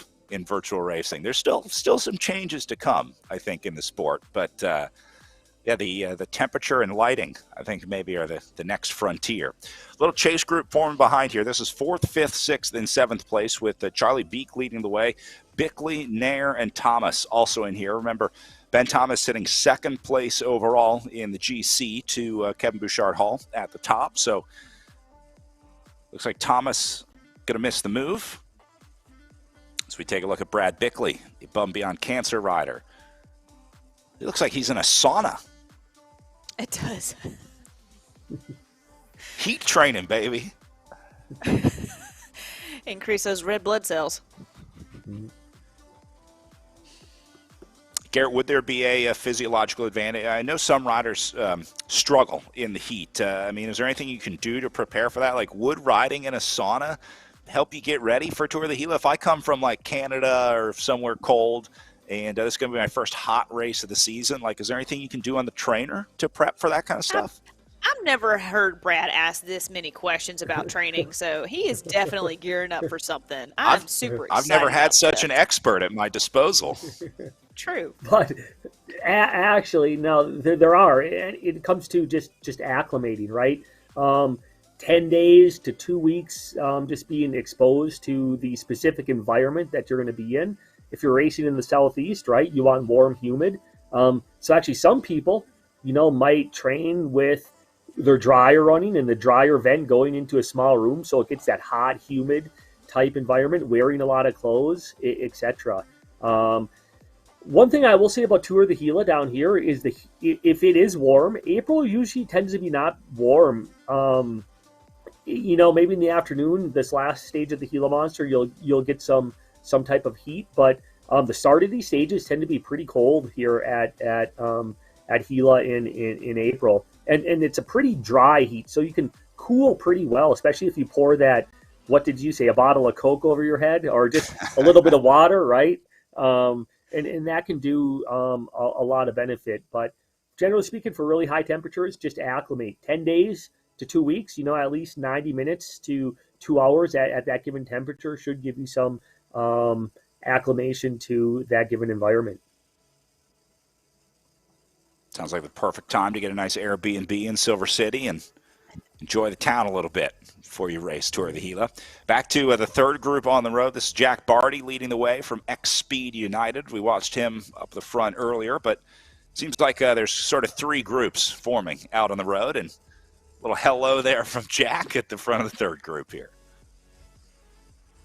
Yeah, these guys it's fun. You don't realize or you don't know if they're listening or not, so it's nice to see that they're aware and have a little bit of interaction.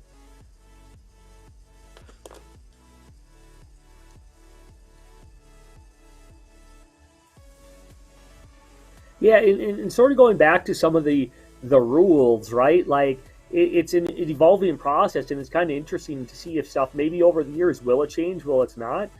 I tend to be more of a fan of the fewer type rules, but maybe in a race you can't take off your jersey, right? You need to wear your jersey. You can unzip it, but you can't take it off. So those type of things are kind of interesting to see in these virtual type platforms, and whether there will be any changes in the future.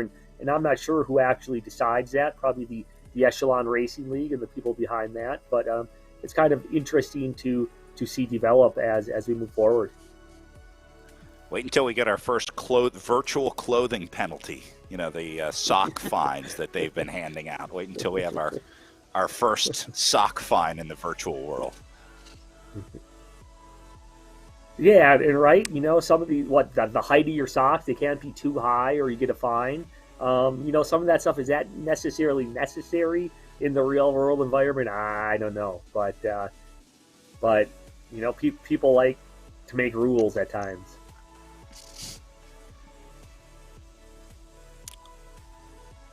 Well, these front three taking it pretty easy right now, and I say relatively easy just by looking at their power zones. A lot of time in the blue and green zones. Jaeger holding about 4.5 watts per kilo. Every time we come back to these guys, and maybe it's just situational, but it seems like Jaeger's been on the front for most of that roller bit. And one thing I was looking at is that Jordan Shane's definitely going to have to watch out for Jaeger kind of pulling on the downhill of having any separation, because like we've talked about, just any gaps opening up and how hard it is to close that. That also pertains to anybody off the front as well. Jaeger's power to weight ratio taking him down the hill is going to put pressure on Jordan Shane just as much as Jordan putting pressure on Jaeger going uphill. So,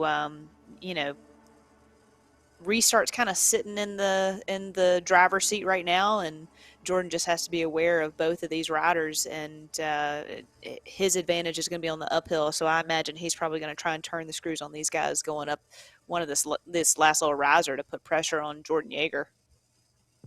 I think that might be what they're doing right now. Shane just opened up a 20-second gap on the way up, and Jaeger looks like might be in trouble. They're all three going into the red zone. They hit a 9% gradient. They're on this second little red section on the climb. But, there is some separation happening right now between these three up the front. You can see the zoom cameras in the bottom left. All three are suffering. All three are putting in an effort here.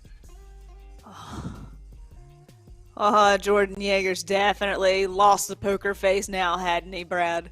Yeah, Jaden has decided to stand up for one of the first times in a while. And that's just great racing by Jordan Shane right there. He knew this was sort of a little area where he can try to put the other two teammates under pressure and have them have to chase on this long descent. And so I chapeau to that riding. It was a smart move, and we'll see if he puts these two teammates under a bit more stress as we come closer to the finish here.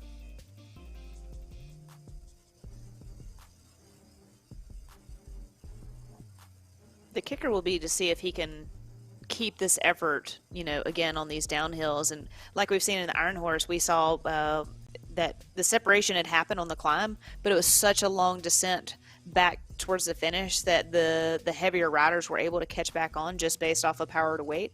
But again, you still have that finishing riser, and it's just kind of like matching, athlete to athlete of like, Jordan's got to do a ton of work on the downhill, and so does Jaeger to get to him, but then Jaeger's got to do a ton of work to stay with Jordan on the uphill to the finish.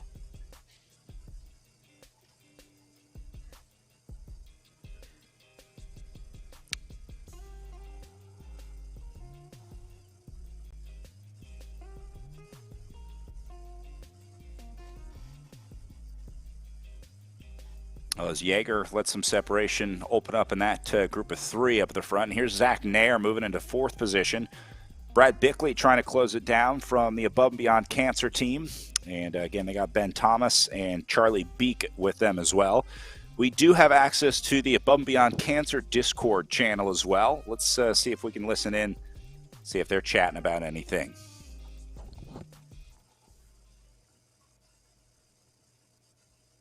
Remember, Oosborn from the Above and Beyond Cancer team not work. racing today, so I think he's coaching on Discord. Make Thomas close that gap down, dude. Either attack or make someone else do the pulling. See? He'll do the work.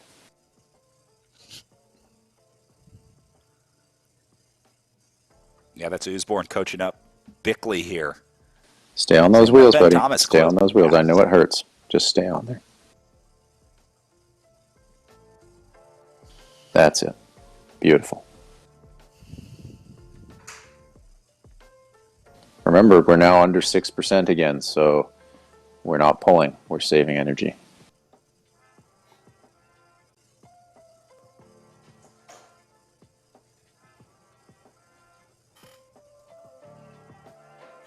I guess that was the calming voice you were talking about, Lauren. I want that in my ear. That's awfully calm. It's nice. Yeah. Nice. And I wonder, he kind of let off on like 6%. I wonder if that's a magic number for those guys. Garrett, maybe you know, but that's like the perfect number of like percentage for power to weight. I don't. Yeah, I think it has a bit to do with the speed that you can carry, because once the benefits of drafting increase, to the fourth power or whatnot as you start increasing speed. So usually it varies, but around 6% is the speed tends to get high enough where you tend to get quite a bit more benefit of drafting, whereas below that or greater than 6%, drafting is not that much of a benefit.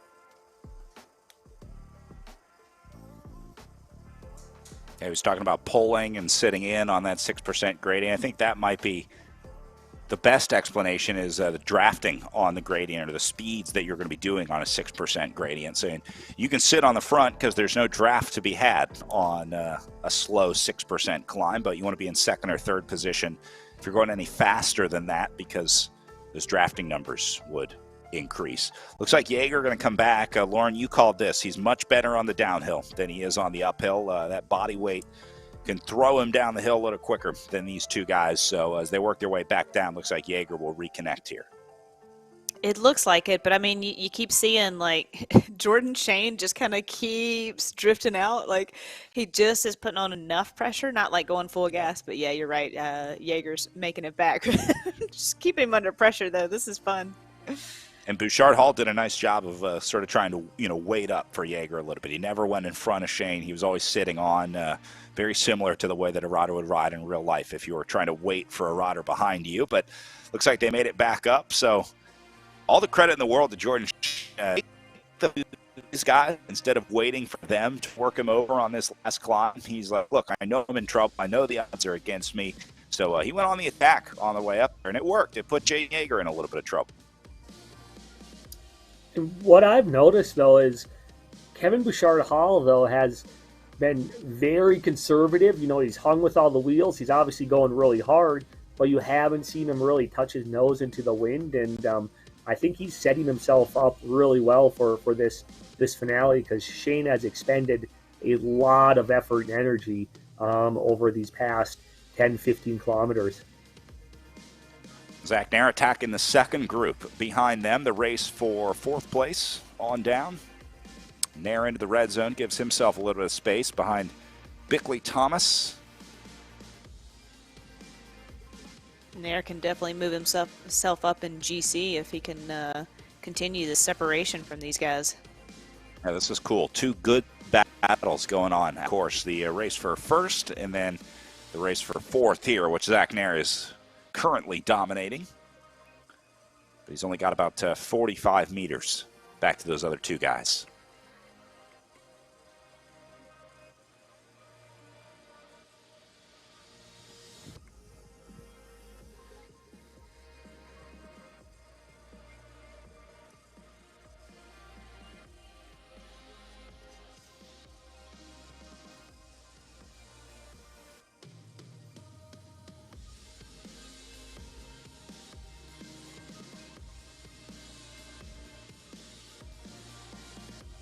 They're going to come back here.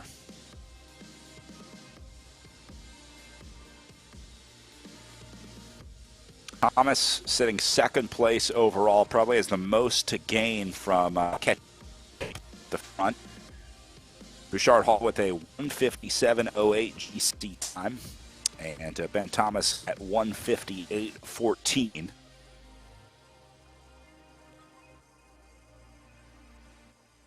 So 56 seconds the difference between those two, and then Jane Yeager sitting in third place overall at 158.16, just 2 seconds behind Ben Thomas. So Thomas would have a chance to pass Yeager and move into second overall if he was able to get into this group. I don't think he would be able to get enough time to move into first over Kevin Bouchard Hall, but Jane Yeager maybe has the most to gain out of the GC situation here because he's riding his way up into second place overall. And Jordan Shane in fourth.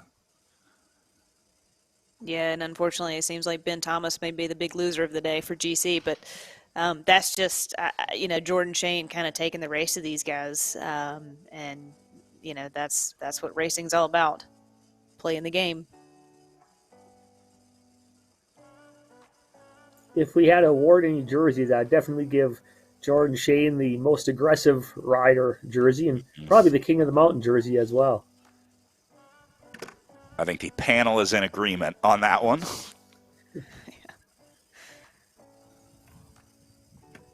Yeah, anyone that can get through this situation, I mean, this is like literally your worst case scenario in a breakaway, that you have a break of 3 and the other 2 riders are teammates.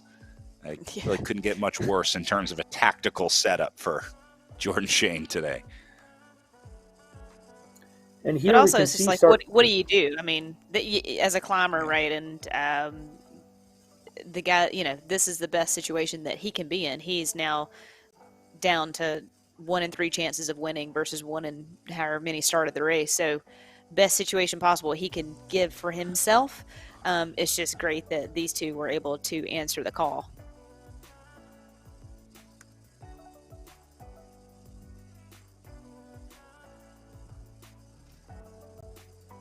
And we could see some of the tactics playing out a little bit where Jaden Yeager was, trying to open up a little bit of the gap. Jordan Shane had a chase, and you just sort of keep doing that over and over to try to wear out Jordan Shane before this final little rise up into the finish in Pinos Altos. They look pretty calm on the SIS Zoom room. All 3 riders have sort of settled down a little bit, getting back into the saddle, hitting the reset button, waiting to do it all again. Yeah. Showing 8K to go, just under 8K to the line right now. The next 3.5K will go pretty quick because they still have a slight downhill slope, but then it kicks up for the last 4K or so. And if I had to guess, I would say that Yeager is going to hit it on that downhill right as soon as they get over this little riser. I think he's just going to hit it and make Jordan Shane cover that. Kevin's going to cover Jordan, and then the two of them are going to go head-to-head on the climb. That's just if I was a betting person, that's the how I would see this race playing out. Hard to argue those tactics. I don't even know if there is another plan. I guess you stay together through the bottom of the climb and then just start launching attacks on the climb. If your main concern was to just get a restart racing rider to win, maybe you'd do that, wait a little longer, but they want Kevin Bouchard Hall to win here. It's not about getting Jane Yeager a win. I think they want Bouchard Hall to, one, hold on to GC, and 2, add a victory.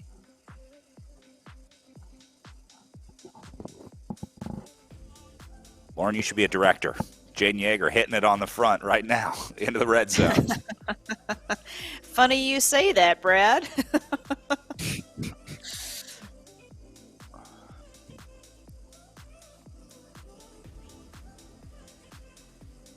Look at Kevin Bouchard Hall's power zone, staying in the green right here. Using that draft to his advantage. They're only on a 5% gradient. Gets up to 8 here. But there was still a drafting advantage. It's gone now for Bouchard Hall, but when they were up at like 27, 28 kilometers per hour, he was saving 8 watts sitting behind those riders on the top of the climb. 6.5K to go.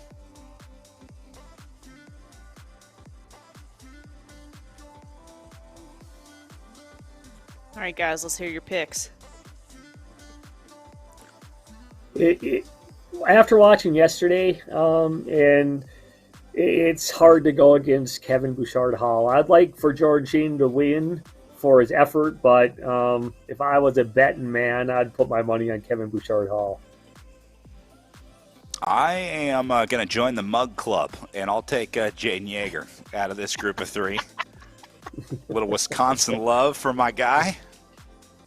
Well, plus he's probably hurrying up to finish so he can watch the Packers. I think the Packers start at 11, so he's got to get to the finish line in the next 5 minutes.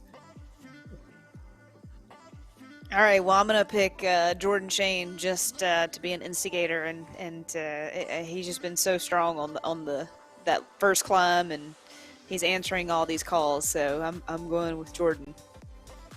He made it easy on us. Put 3 riders into the breakaway for our 3 commentators.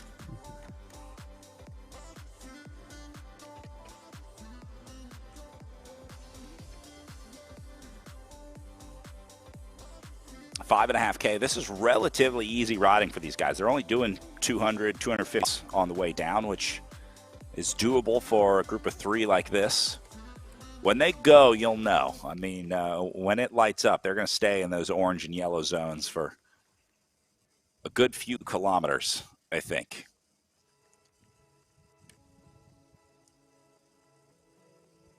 Watching everyone in the SIS Zoom room get their last little preparations done. Jaden Yeager grabbed a bar. Saw the riders wiping the sweat off. Grab a little water because they know it's about to heat up here. Yeah, and you got Jordan Shane down in the drops. It's also interesting, like just position on the bike. Kevin Bouchard-Hall is on the tops, and Yeager is kind of in the hoods, like the leader's or catbird seat. But yeah, like you said, like this is about it. It's great to get these images of the riders, and Jordan Shane the whole time he kind of looks unfazed, right? He's just smooth, comfortable, going along, and we see Kevin Bouchard-Hall standing up, sitting down. Jordan Yeager looks like he's putting forth an effort, but Jordan Shane looks like he's kind of making it look easy.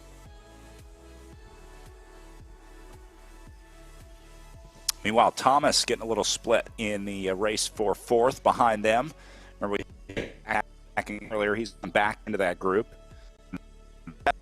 Place under with Barty, Schaefer, and Dowd here in the bottom right of your screen. Leaders under 4K, and looks like they're going to start going uphill now, and it pretty much stays that way for the next 4K.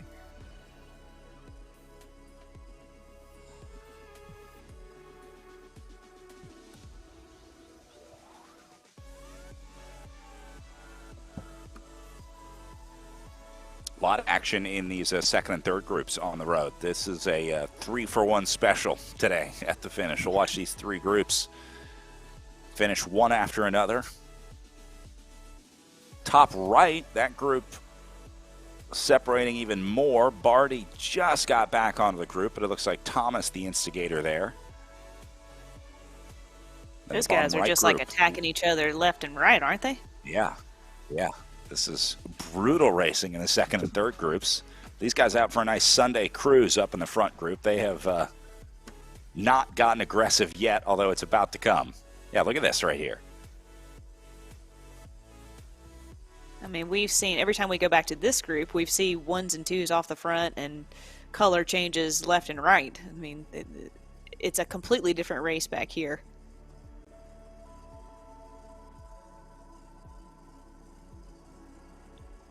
And these guys, a good 1.4K back from the leaders. So that gives you an idea of just how powerful those first 3 guys are. That they're going to win this one by about 1.5 K.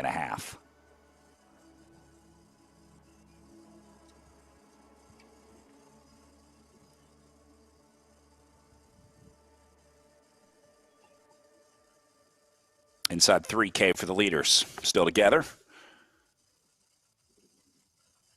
I think Jordan Shane's got to be going at some point now. I mean, only 3K left, and that just every kilometer that ticks off just gives Jaeger a little bit more of confidence of knowing, okay, I can stick with these guys to the finish line. So if I was Jordan Shane, I think you got to go.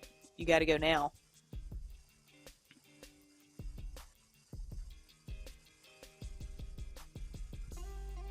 There was still a little bit of drafting to be had for Shane, so maybe he was thinking he would just stay with this group, enjoy the draft for a little bit. You see his screen changing the upper left corner. He's saving 40 watts right here, sitting behind Kevin Bouchard-Hall. That is nothing to scoff at, so maybe Shane's plan is just sit in as long as he can. Hope he can get him with a finishing kick to the line.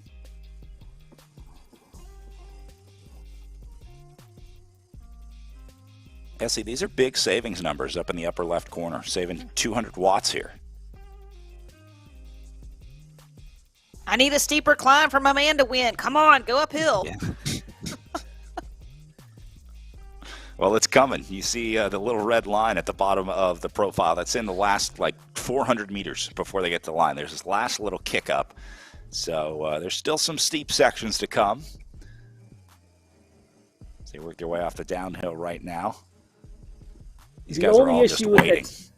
With that steep section is it's short enough that, I think it could suit, maybe a Jaden Jaeger type rider because it's steep, but it's short. And I feel like Jordan Shane needs something that's, a little bit longer, a little more sustained to make a difference.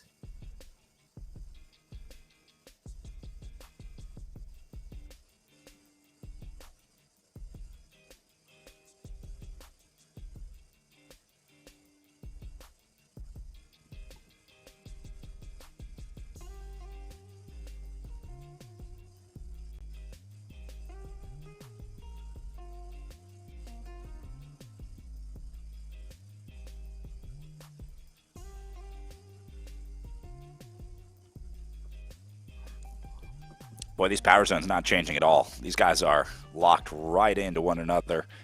At 1.5K to go, Lauren, if Shane has an attack now, then I think the plan is to just sit in and try and sprint it out on the way up. So maybe he used that little kicker that Gare was talking about, that little roller before you get to the line to try and just launch there. It's not quite, an Alpine-style climb. It's obviously not long enough, but if Shane can ramp this thing up to 1,000 watts and try and throw that for a minute over the climb, might be able to get rid of these guys. 1,000 watts would be a lot for him, but I think Jaeger, like Garrett's saying, it may just be short enough that he's got enough power to punch it over that. So here we go. I don't know. The 1K flag.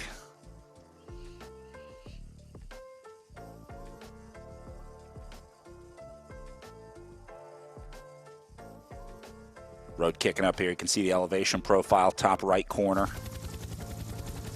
There goes Bouchard-Hall into the red zone first. Jaeger going to respond. Shane a little late to get there.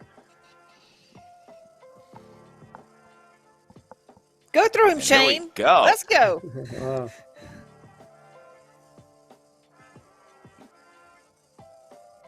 He's got the gap. Just a little bit, but enough to get Bouchard-Hall out of the draft. He's only saving 80 watts here over Jordan Shane. 5:50 to go. Jaeger going to get up there, and then he lets off. Jaeger doesn't want to pass yet. He's enjoying the draft. Bouchard-Hall into third position. Shane's just going to stay. He obviously thinks he can drive for 400 meters. There's the top of the climb, just around the right-hand bend. All three into the red zone. Jaeger moves up. Look at the zoom cameras. These guys are suffering. Every time Jaeger gets up there, it seems Bouchard-Hall. like it kicks again for Shane. Yep. Bouchard-Hall tries to go. Jordan Shane matches it at 200 meters. Shane's going to have a real shot at this. Down to 150. Bouchard-Hall goes on the attack, opens up a gap, and I think he's going to hold on. Kevin Bouchard-Hall will add another one to his weekend. 2 for 3 in the Echelon Racing League Tour of the Gila, as Bouchard Hall wins on the Gila Monster, his second in a row this weekend at the virtual tour of the Gila. What a great ride from Jordan Shane in a tough position. And there's your cracked winner. Look at the steam coming off of his head. Man, that is a telltale sign of an extremely hard last kilometer. I mean, those guys, it was just back and forth, and you'd see the elevation kind of pitch and change a little bit, and Jaeger would make a comeback. But what an effort His by Kevin bowl Bouchard is Hall. almost the candy bowl is almost almost went halfway through the bowl during his effort. Back with these guys in the race for fourth. Just had our top three finish. This is the Jack Barty group leading the way. We saw Zach Nair trying to attack earlier. Here's Ben Thomas, the best placed GC rider in the group as they go inside 1K. Another flash. Just a good finish for Ben Thomas to kind of salvage. He was sitting second overall. So, it dropped down probably a little bit after this finish. But, I thought he was going to be getting dropped by this group because they were just attacking each other left and right for the last 10 kilometers. So, good finish for him.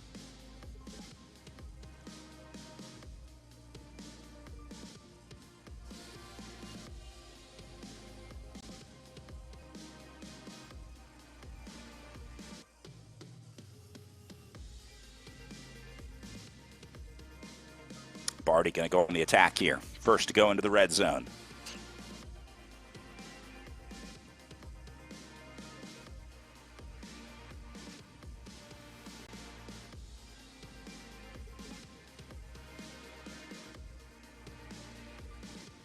As they come up to 500 meters to go now.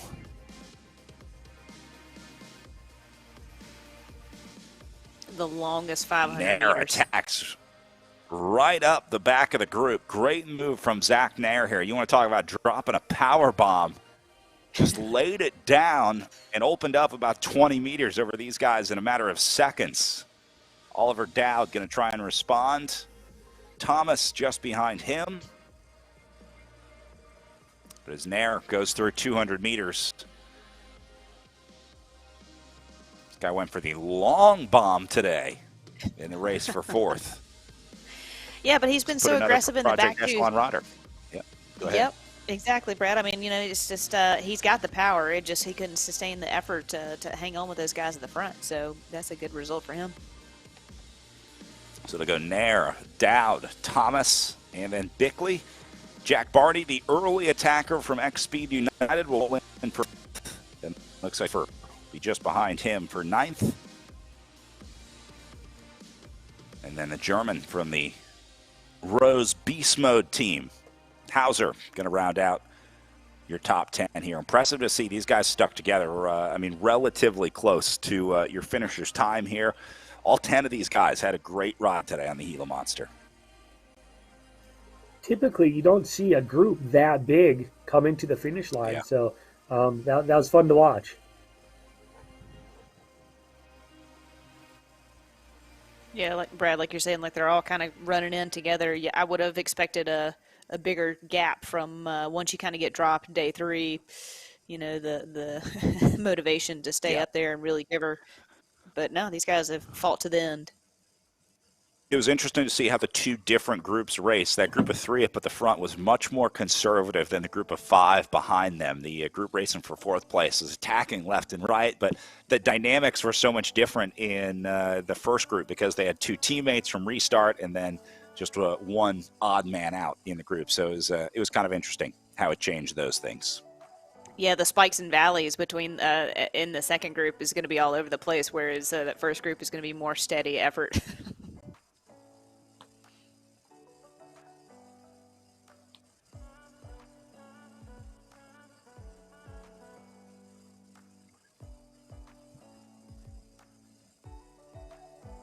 It's going to be Mike Swart and Valentin Slazy on the way in, still inside top 20 here. This guy's going to have a little drag race to the line here as well. Sometimes it's fun to finish like this. A rider that you've been riding with all day, Lauren, you just kind of inconsequential placing, but you might as well sprint it out. Yeah, it's the gamesmanship. Sometimes, if I'm really exhausted, I wouldn't be very happy about that. But at the same time, it's then there. I've also seen people say that, "Oh, my coach, no matter what, I have to sprint to the finish." It's like, okay, whatever.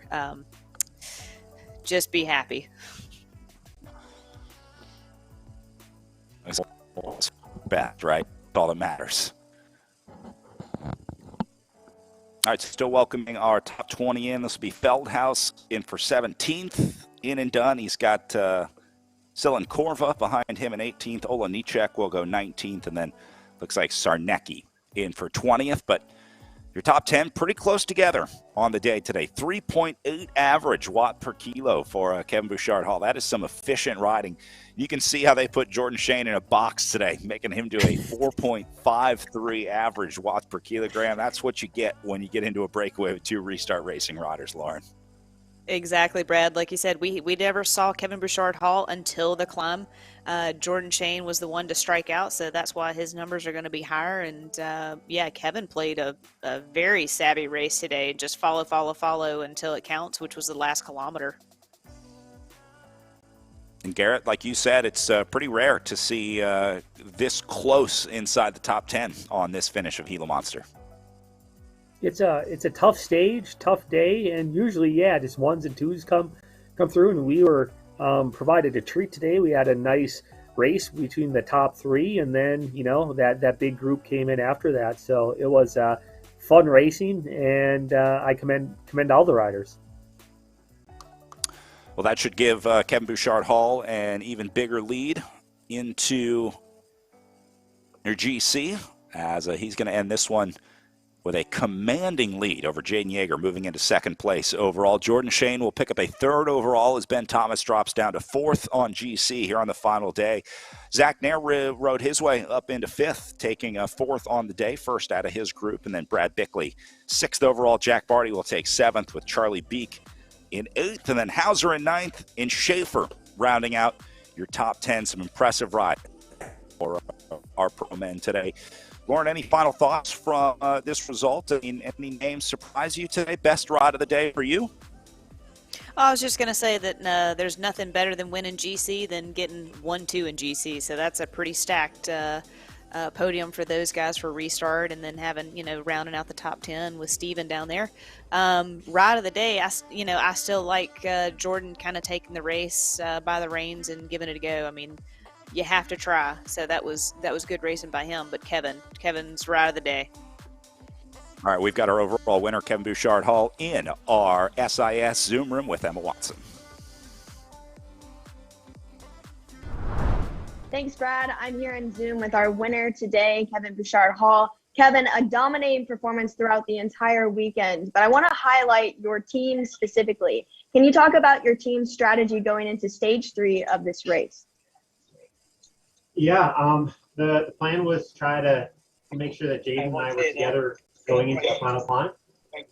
And at that point, I know Jaden and I were together once we got to the top of the Gila Monster that, we had big boys, big watts, and we would be able to survive.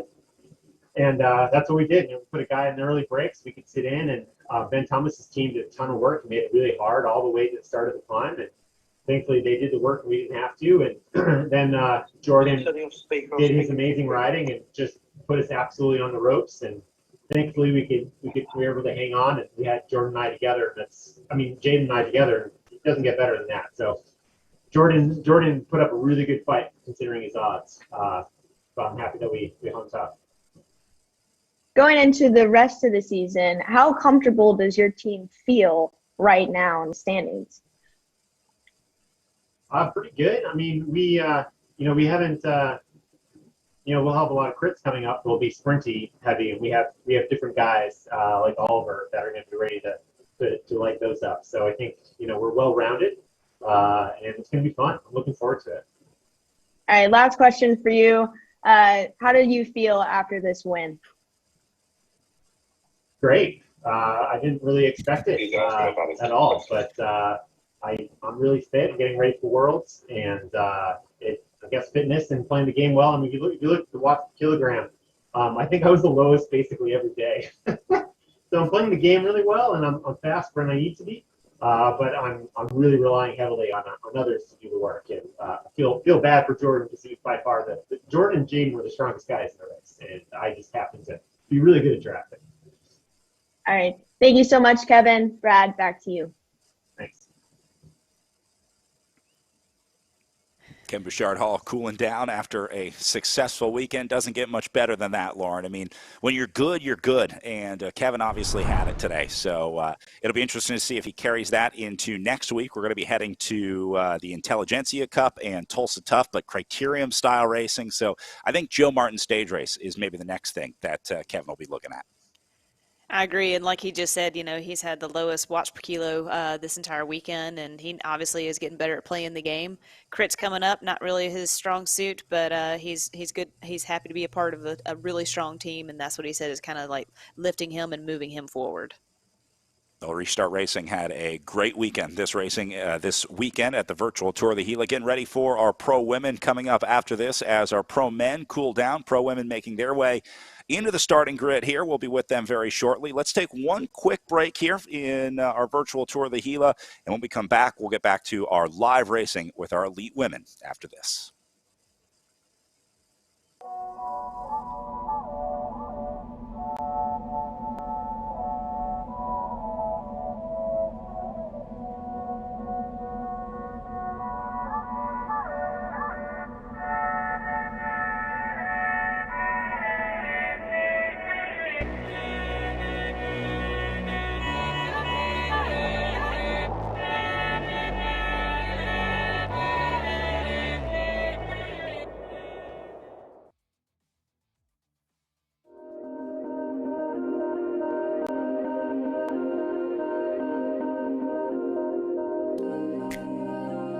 My name is Dr. Alan Lim. I'm an exercise physiologist, and I've spent most of my career working with professional cyclists.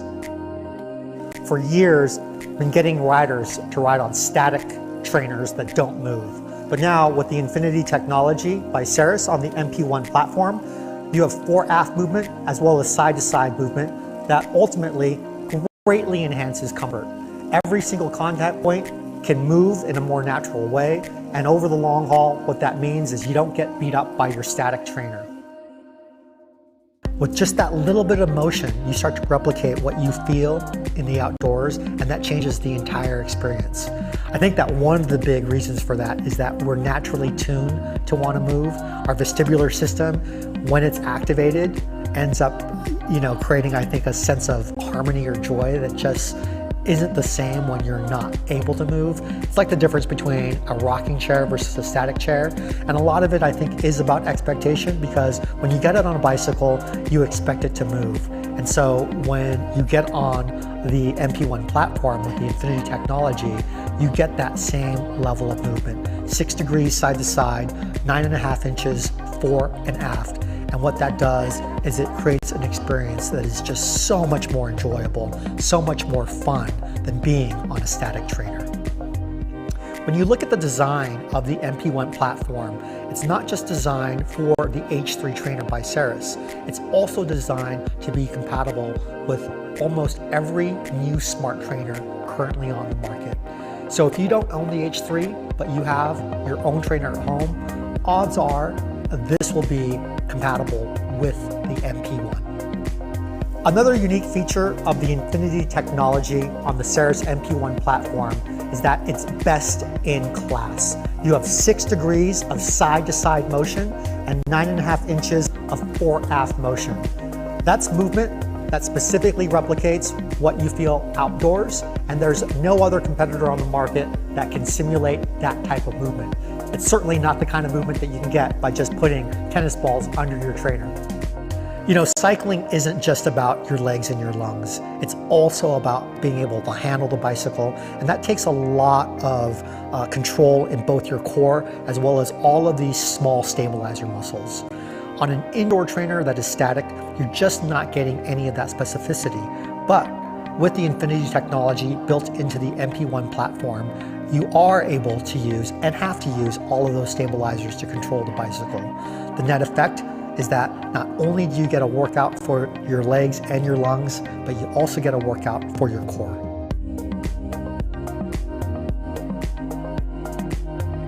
The Infinity technology built into the MP1 platform creates the best-in-class movement for any trainer system.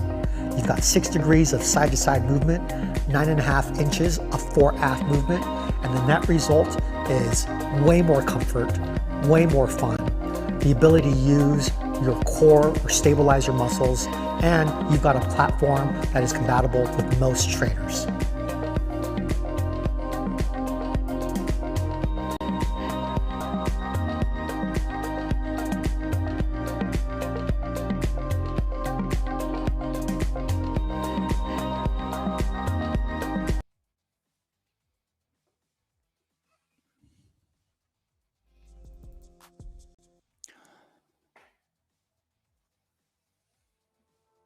Welcome back. Taking a look at your pro women's field on the line as they are getting ready, just about 10 minutes away from their race start, a little under 10 minutes until pro women take to the course here. The big story today is between the two stars of the Echelon Racing League, talking about Jackie Godby and Julia Skalou. They have just checked into our SIS Zoom room, so we'll be in for another great battle between these two today. Garrett, watching these two riders yesterday was a pleasure watching that battle, and looks like we're going to get that again today. But I want you to talk me through again how this course compares to yesterday's, because it was all about Skalou on the climb. She had that power to weight to advantage, but can she do it again today with not as much steep climbing? We'll see how today shapes out. Today it starts out kind of flatter. There's some little bit of lumps in descent, but then probably about 2/3 of the way to the course, or maybe a little bit of halfway into the course, we get our first big climb of the day. It's really steep, and then it sort of drags up over the top, and a bit of descent before a final little kicker to the finish. So if Godby can hang with Skalou going over that first steep climb, I think we'll have an exciting finish. Otherwise, if she gets a gap, Skalou might be able to hold it all the way to the finish. So we'll see how that plays out today. Well, into our third day of racing here at the virtual Tour of the Gila, Julia Skalou moves into the GC lead yesterday with an 8 gap over Jackie Godby heading into day today. Rhea Mobbs into third place overall at 2 hours 15 minutes, and then Megan Easler in fourth place overall with Erin Ayala sitting fifth here as well. So Skalou in a pretty good position here. I got to beat her by 8 seconds or more today, Lauren, to move back into the GC. This may be the first time we see Jackie Godby not only lose a stage, but lose a GC battle this weekend. For the challenge, isn't she? I mean, it seems like every time that we talk to her, she is excited about going hard and being in the pain cave and just like relishing in this painful spot. So I think she is probably as excited as she could be about bike racing and sitting in second, in my honest opinion. Well, of course, the riders will be racing for the much-coveted Tour of the Gila trophy, the pottery, but we also have the NFT this season in the Echelon Racing League. Our overall winners of Season 2 will be receiving NFTs minted by the Echelon Racing League and RGT, so they're competing for the overall NFT, but also those very cool pottery bowls that we'll be giving away to our overall GC winners here at Tour of the Gila. The trophies, by the way, that we're awarding, we talked about how those were shipped all over the world. That is not an easy thing to do. These are handcrafted by a local artisan in Silver City using the Nimbres people style of pottery. It's this very unique black on white style of pottery. So it was really cool to see these get shipped all over the world. One to Scotland, one to Australia. Luckily, Jackie Godby and Tom Thrall in 2020 were in the United States, so that helped cut down on shipping costs. But it's so cool seeing all these people celebrating their very cool trophies here at Tour of the Gila. A big part of that is because our race director has really been able to work hard on making that happen. Jack, and Jack, this is so cool because it's not only a piece of Tour of the Gila, it's a piece of Silver City, New Mexico, a piece of Southwest New Mexico. Yeah, you got to think about how fragile that is just to ship that around, like you're saying. But it's a piece of artwork, and to have that in your house is kind of an honor. Especially like nobody knows where Silver City, New Mexico is, and that's kind of the beauty of it. Is like it's this beautiful, teeny tiny town in the middle of nowhere, and yeah, to be a winner of that is the honor. Jack Brennan joining us here. Jack, tell us more about the trophy. The artisan behind these trophies has been with you for many, many years. Yes, good afternoon. Robin Parson has actually been with Tour of the Gila since the concept race. So she's been trophy bows from day one. And the artwork is really representative of the bows, what bows have been found. There's been a log of hundreds have been found, and so and her husband makes each bows from, and then the image of that was done 1,000 years ago. So that's pretty amazing. As far as this, I use a really good shipper here in town called Eagle Mail. I give them the trophy bowl, Brad will box it, and we have not lost one yet. So fingers crossed. I always wondered how you packed it and shipped it around the country. That's very cool. And I know there's going to be a lot of riders, well, at least 2 riders, looking forward to their trophy this year. And you may be sending one to Germany, so I hope you're ready. We're getting the postal code ready right now, the way things are looking right now, because Julia Scalu has been on fire this weekend, Lauren. I mean, picking up her first win yesterday, but it's been so much fun to watch 2 riders last week. I think once Scalu finally has the taste of blood now, things get a lot different now that she knows she can beat Jackie Godby. And how about the differences? Like Scalu never being on RGT. This is Godby's second year. Different trainers, so one's a time trialist, one's a road specialist. So that's the beauty of having all these different athletes come together. We found this team. And Scalu focusing on the. We were just some German girls, started racing in community in Swift, and then in the first season we were good enough to reach Premium League, the highest league. Yeah, and that was the beginning. And for now we have bigger goals like the World Championships. Yes. You've run on Zwift. Primarily. How is RGT races different from Zwift? Draft is different. I think the draft is a little higher, but if you lose the draft, it's harder to get back. In Zwift, it's a little bit easier, I think. And then the curves in RGT are different to Zwift. You have to slow down, like in real life. In Zwift, you can you can do the curves like in the race pace, and in RGT you always have to sprint after the curves, I think. Yes. Does that change how you ride your races? Yes, I have to learn to do more sprints in our actual training. We do these peak powers, like 30-30s or 20-20s or so. To hit red lights. Yeah. In the past 2 races, since we've only had 2, you've been facing off against American Jackie Godby. How has that competition been for you?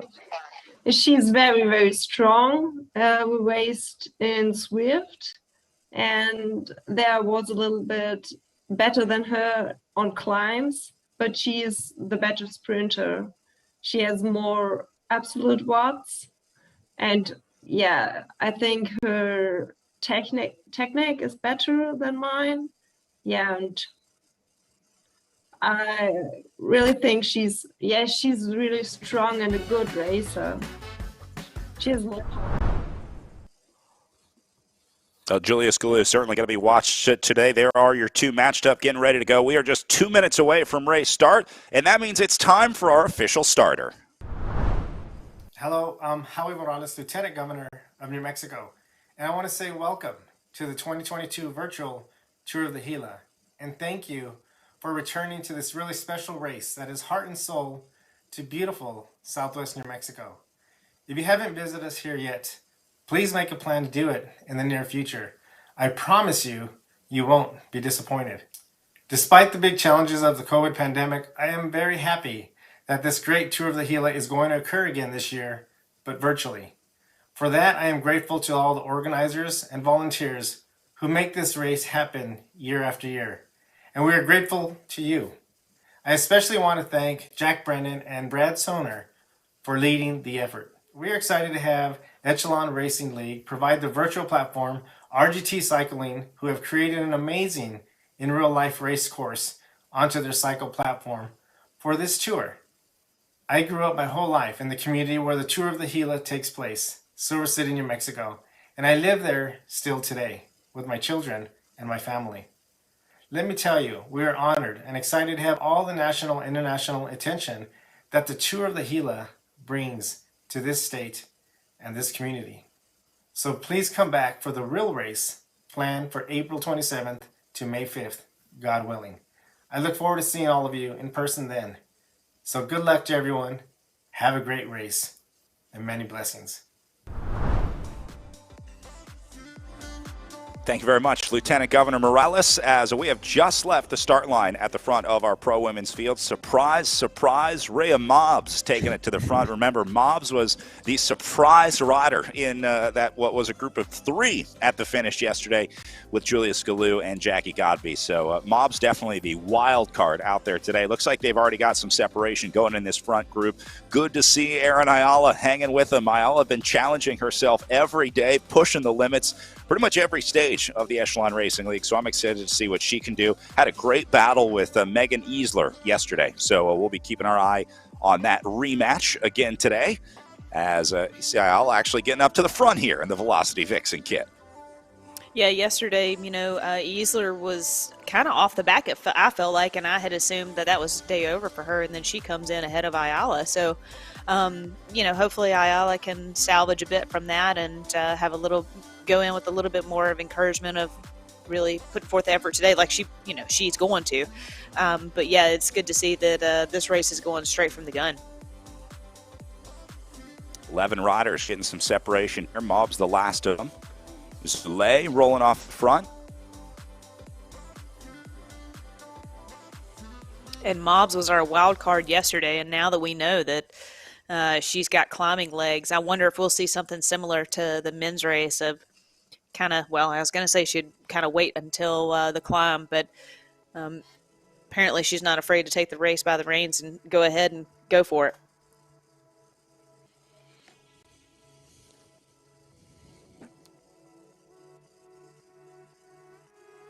The question is really, when does the separation happen between Godby and Scalu? It's only a matter of time. It'll be interesting to see if, compared to yesterday, if there's already a bigger group yesterday. What were there? 3-4 people in a group right at the start yesterday. So we got this pretty big group right already, and we'll see if it holds together to the base of the climb.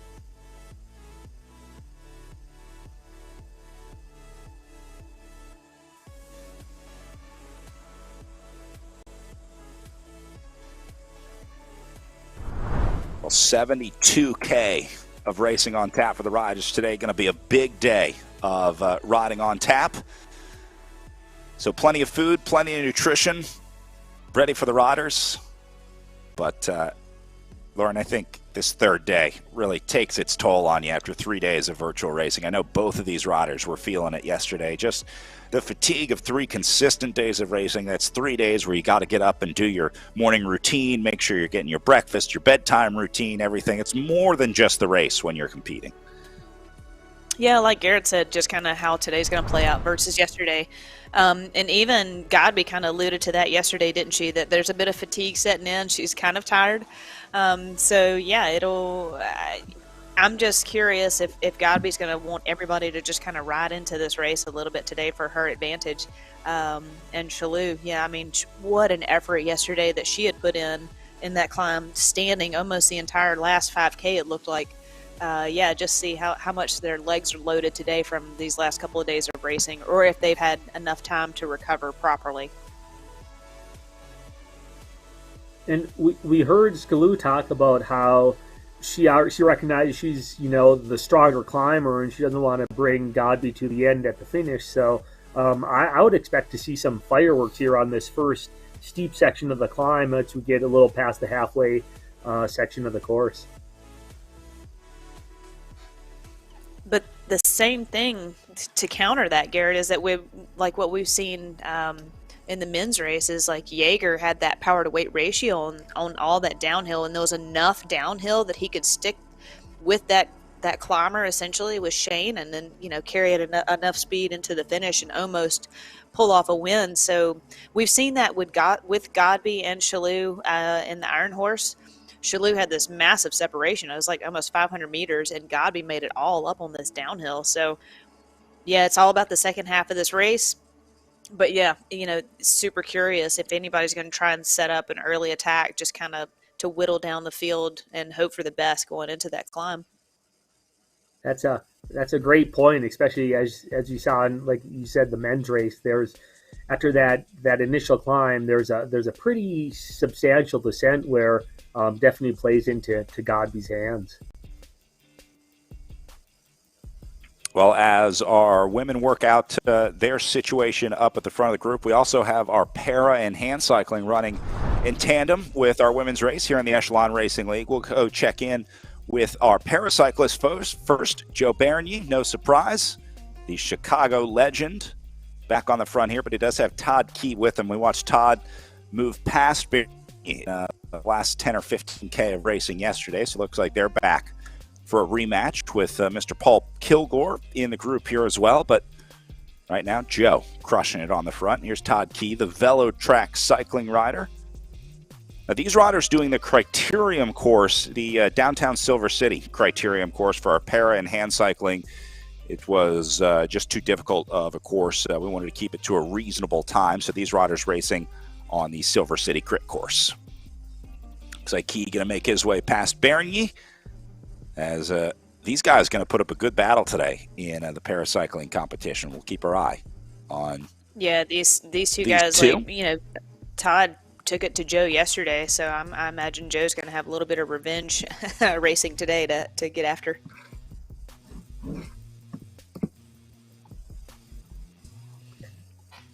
Key staying on the gas here. In the pain zone, doing 8 watts per kilo here in the crit. He wants separation. Brutal. Maybe talk to Lauren about how to win the Gila crit.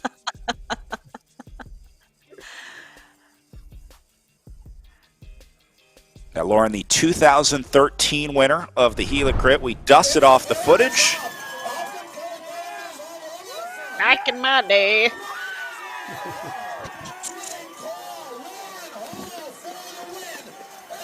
Look at the guy on the fence. He is super stoked. That guy's Everyone's happy. super stoked. The announcers called it the best win of your career. Is that an accurate description at this point in your career? At the time, yes, there's no doubt. This was my first opportunity on the big stage. Normally it was, honestly, it was more like Criterium Racing specifically that I was given the opportunities for, not necessarily a stage race, because, sprinting and making the effort does take a lot out of you, and I was much needed for these last days, for today's stage. It's not all about the crit, right? It was all about the GC.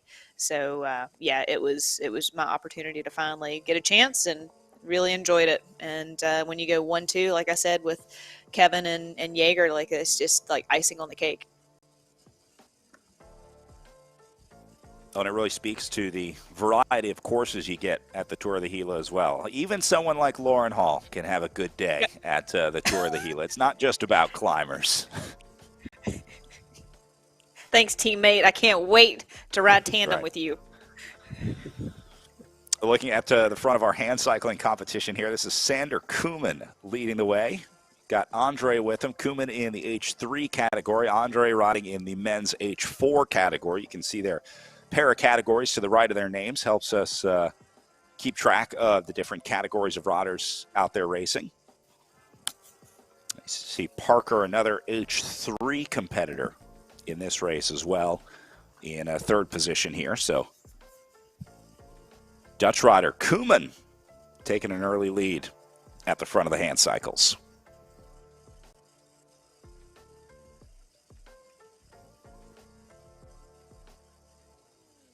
Andre really taking advantage of that bump bar, the draft bar on the back of these hand cycles.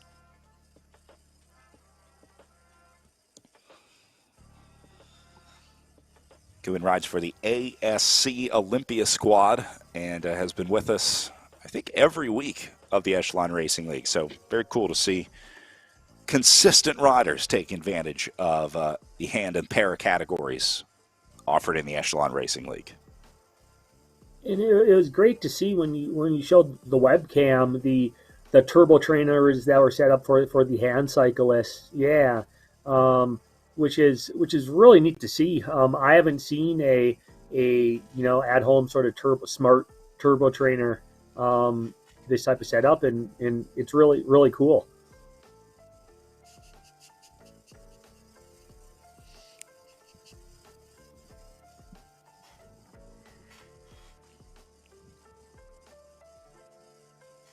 We were talking about the hydration system that each of these riders sort of develops for their own unique needs. Obviously, the hand cyclists have to figure out a hands-free way to get some hydration in. So see a lot of those longer straws and camelback type hydration systems. And that's key, especially in virtual racing. You sweat so much on the trainer. And sometimes it can be tough to keep yourself hydrated in these scenarios. Just like in real life, I guess, riding outside as well. You don't always want to drink. Some riders even have signs up in their training areas reminding them to eat and drink. Make sure you're always fueling.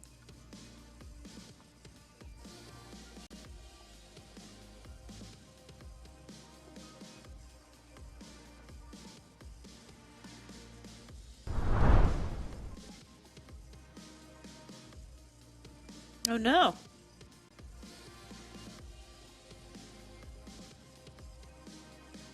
Look like we have a technical difficulty there to Joe's advantage. Yeah, that was Todd Key registering 0 watts per kilo. That is almost definitely some sort of technical dropout. So hate to see that, as you see Joe Bernier putting time in to get connected. Work out whatever tech issue it is. There he goes, back to registering power for Key. So now he's got to close down a 320-meter gap that Joe Bernier was just able to open up.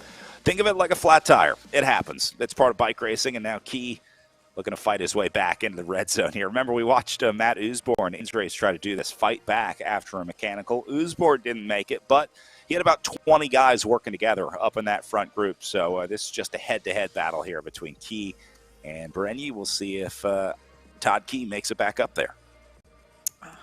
Did he just drop out again? Oh, man, that's a bummer. And, hey, since this is the crit, let's let him have a free lap. We're going to have to add that to There you RGT. go. I like that.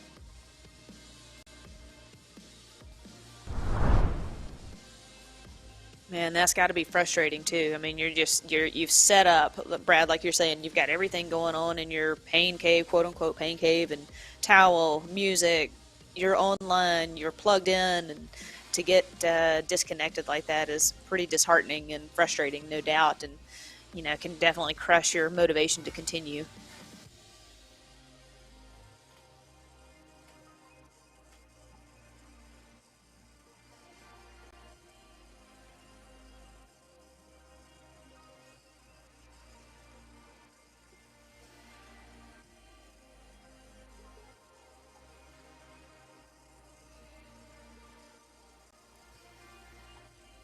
Seems like everybody's kind of calmed down here, settled into the race a bit. And again, that's kind of what we saw in the men's race too, is like nothing really happened. We did have a break, or the break go off the front, but it didn't roll away too far. But yeah, it seems like this is just kind of everyone's buying their time a bit. Yeah.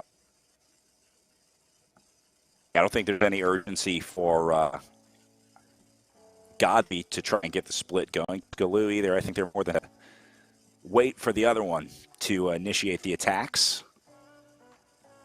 Or maybe Mobs. Maybe Mobs will be the interesting one in the race today. The British rider from the Faster Cyclist team. And there's our look at Rhea. Camera on today.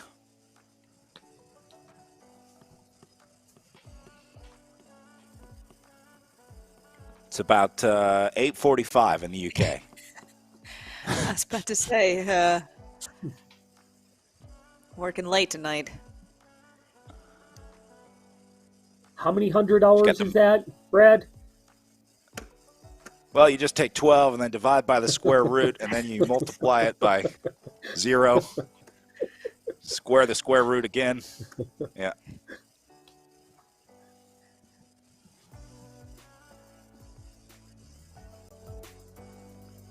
Shalou going to lift the pace a little bit here. Just taking a little look off the front.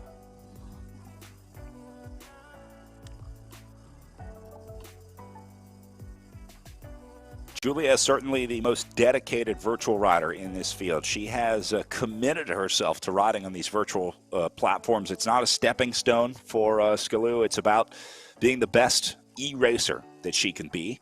So I think it's pretty cool to have a rider focusing on these virtual platforms.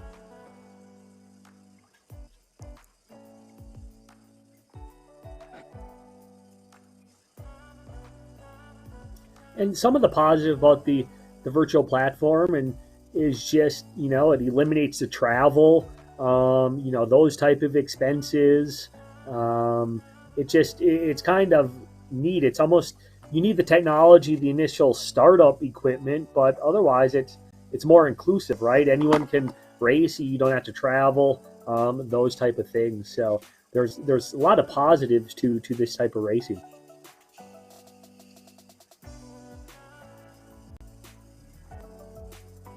Yeah, the biggest expense besides the bike is going to be your trainer, essentially, the smart trainer and internet.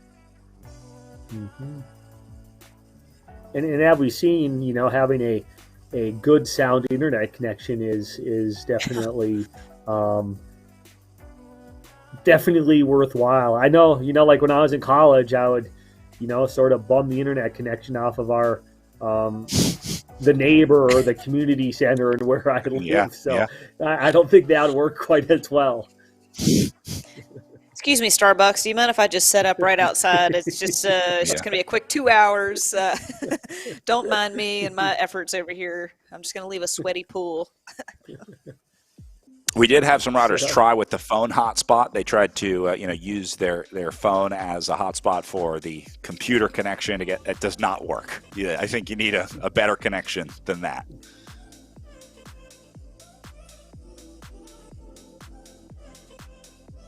Things heating up a little bit. All of the avatars getting out of the saddle here. A little change in elevation. And starting to go single file up at the front here. So Mobs is lifting the pace a little bit. And guess who's there? Gothi and Shalou. Ayala right behind.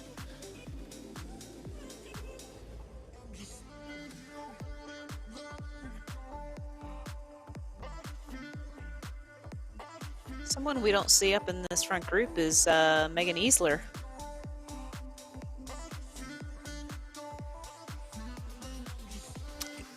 We'll see if we can figure out if Easler even made the start today.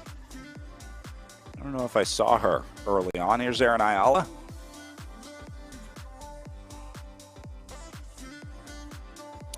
Looks like she's got a snack ready and waiting. Yeah.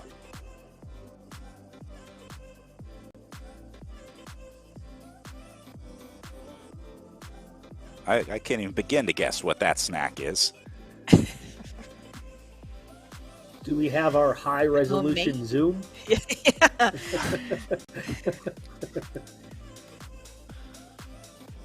When you picked out the trophies in the background yesterday, can you describe that trophy? Because I can't really tell what that is. Yeah, so it's like a metal CNC machined cutout trophy. It's like really thick sheet metal that they CNC the logo into and then cut out the circle on top. So that's the Tour of America's Dairyland logo in the center of that steel circle just in front of the spare wheel she's got hanging on the bike. I really love following Erin on Instagram because she gives a really good insight into what her sort of preparation is like, what life is like for a virtual racer. She always gives us some insight into her pre and post-race preparations. There you go, Garrett. There's the CSI Zoom. Thanks, guys. I love it.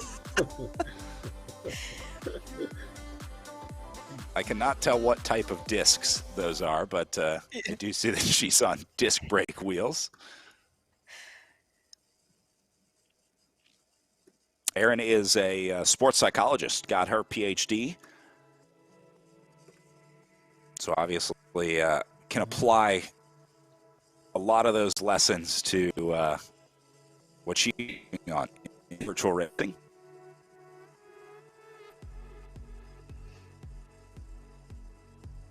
Also a published author. She has 20 pieces in various journals. Most very gifted athletes that show up. Most recent publication was Angry, Frustrated, and Silent, Women's Responses to Microaggressions within the discipline that coined microaggressions. Does a lot of gender studies in sports and business.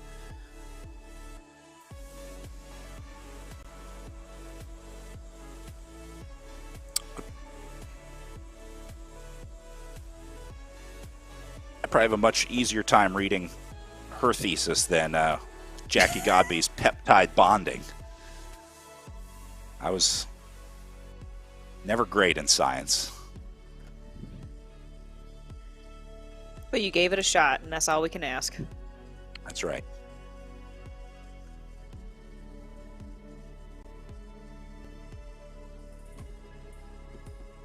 Erin is also the Director of Research, Development, and Assessment at Premier Sports Psychology. So works with a lot of high-level athletes, getting them to where they want to be. A little bit of separation in this group behind Moira Nelson, leading a group of 3, and then it looks like Ann Rokkanen just a little bit off this group.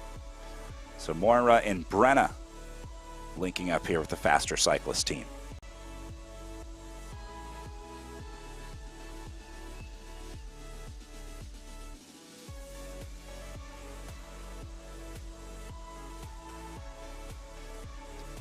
Yeah, Brad, all the names that we would expect to be at the front are there. Again, Mobs is the new one on course that we are still a little unsure of and unknown until yesterday. So, it's quickly weeding out that front group.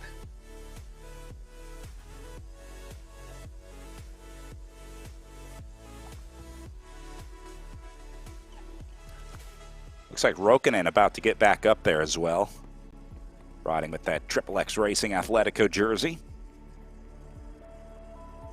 Putting in a big effort to get there into the red zone here. That's what you have to do. You got to close it down early. Yep.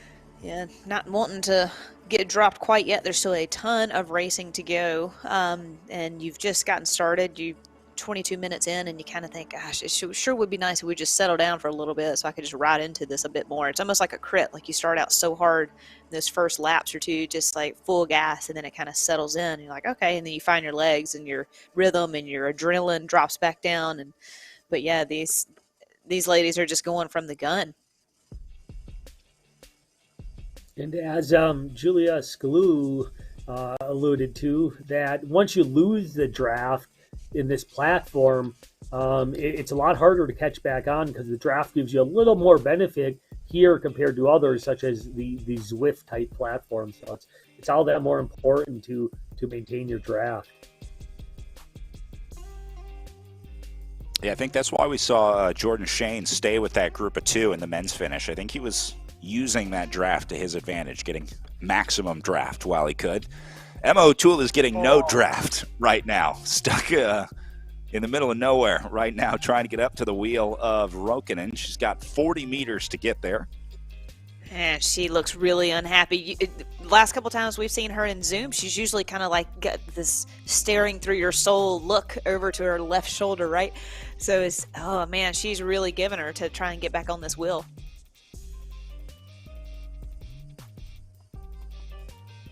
Go further back to Ulay and Larson riding together in 10th and 11th. I want to give a shout out to Tammy Brimner. You see the rider in 12th position. That's actually our photographer in the Echelon Racing League. She is in every one of these races taking these awesome galleries of high-res photos of all the riders that they get in their inbox immediately for the finish. So see Tammy rolling around out there on her camera bike, taking pictures of our virtual racing. Back up to the front. These four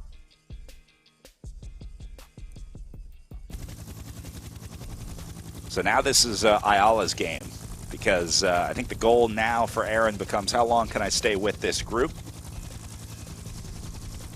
Exactly.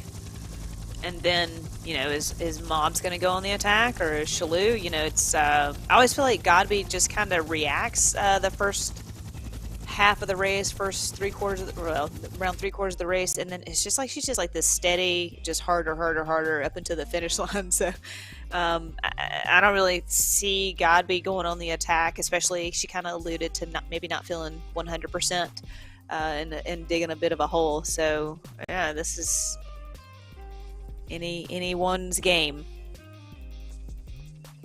Shalou going to put a little pressure on. Yep.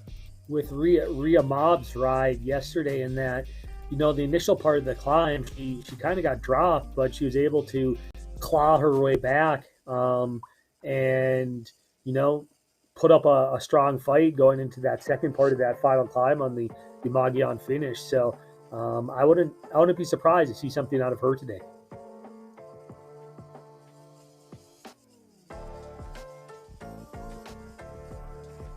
Skalou's fan club starting to amass.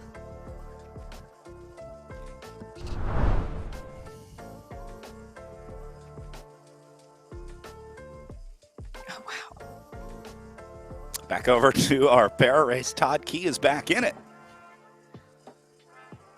Saw Key with Good for him. Technical dropout earlier. Looks like he got back on and got back up to Joe Bernier as they go inside the last 2K of racing here. That's tough to come back from, especially when you break that rhythm, right? You get that zero and it's like you have to get off the trainer. You're kind of out of your zone. You're thrown off. So for Key to come back from that, very impressive. Doing great holding the wattage as well. Look at his wattage profile, just that one spike up there. It's like angry watts, internet watts coming back. Yeah. That's a good effort.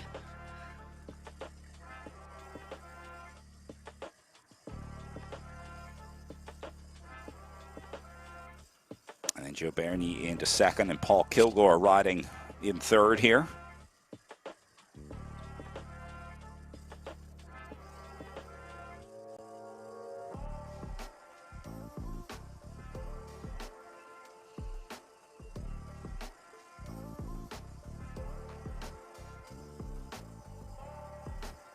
There's a look at Paul. See Paul's Paralyzed Veterans of America Racing jersey hanging in the background. Got his flag going too. Cool to see the support for PVA. They were a big part in bringing the para and hand cycling avatars. They really up the Echelon Racing League to make that happen this season. So now para cyclists and hand cyclists have the option to choose what type of bike they want to ride. If they want to ride a hand or tricycle bike in the game, they're able to do that in the load-in screen.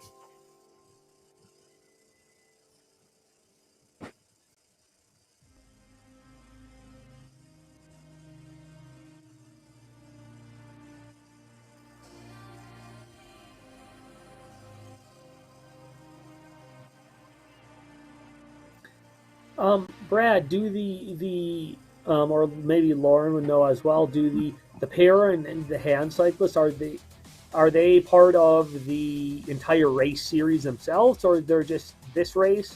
How does that work? Yeah, they run a para and hand series all season long. So they always have the second slot of our pro weekend of racing. So we alternate the order that the men and women start in, and then our para and hand cyclists are always with the second race of the day. But they do have a series or a season-long competition in para and hand cycling categories. So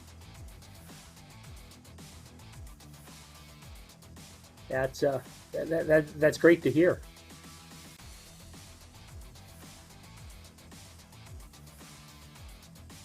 Key back into the red zone here.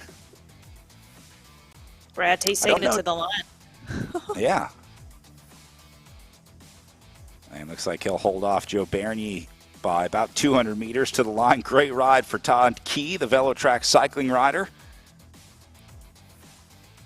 as Joe Bernier makes his way to the line. I wish I knew more about Todd's story. I'll try and get some backstory on him for next week. I know Joe from racing quite a bit in Chicago.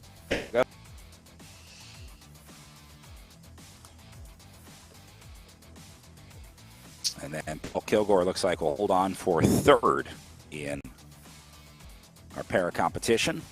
Thumbs up from Paul, looking good out there. Nice.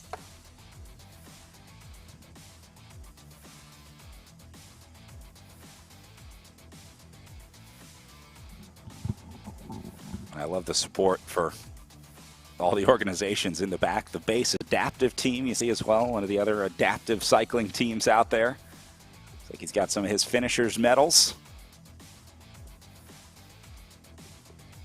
Always cool to support your teams out there. Those are always those little motivations, isn't it? Just to kind of look over and instead of just seeing a blank wall that's behind me right now, but just to have those reminders of where you've been, what you're doing, and it just keeps you going. That's always been something that one of the reasons I display anything. It's not about, I'm not trying to show off or anything, but it's just a reminder of really good memories and things that I enjoy doing every single day.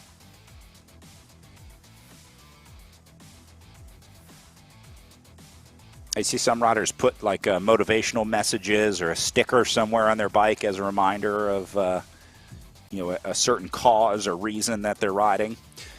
And I saw Erin Ayala was riding with her ride group sweatband, Molly Cameron's new ride group. She had her pink and blue sweatband on, racing yesterday, supporting Molly's group for more inclusion for trans riders in the sport. Yeah, that's a pretty distinctive armband, isn't it? I've got mine proudly at home as well, and saw Molly at Steamboat this year, and yeah, it's just good to have all athletes in this sport.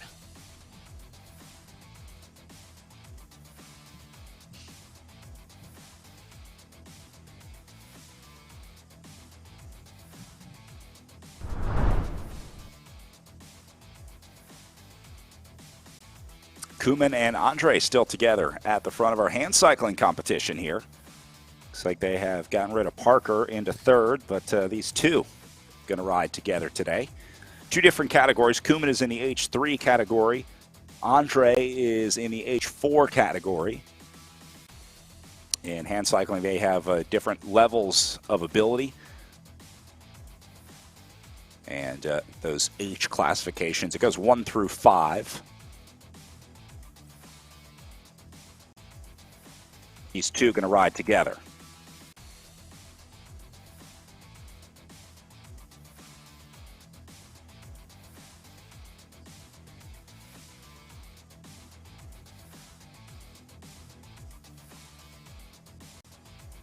You see that carbon frame underneath Koeman.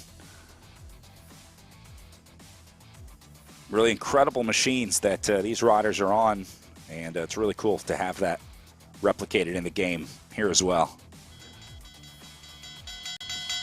There's the bell for one lap to go in our crit for these two. Very cool. Nice touch, guys.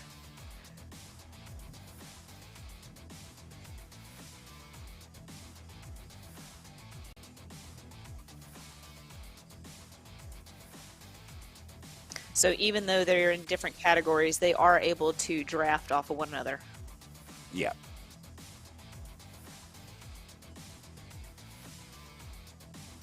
I'm not sure if Andre would be in a recumbent son, not in the H4 classification. I think he just chose the avatar of the able-bodied rider today.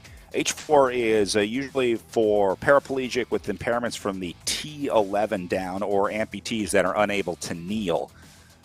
Whereas H3, which would be Koeman's category, paraplegics with impairment from the T4 through T10. they go through these verification processes every year. If you're going to compete at a high level in paracycling, you have to go to an approved doctor to sort of get evaluated and approved for your competition level, whatever category you're going to be racing in for that season. So they do that at the beginning of each season, and then you compete in that category because obviously some riders will get better, some conditions will get worse, and so they reevaluate the category every year. When I was on United Healthcare, Sean Morelli was a teammate of mine, and she gave us quite the education on exactly what you're talking about. And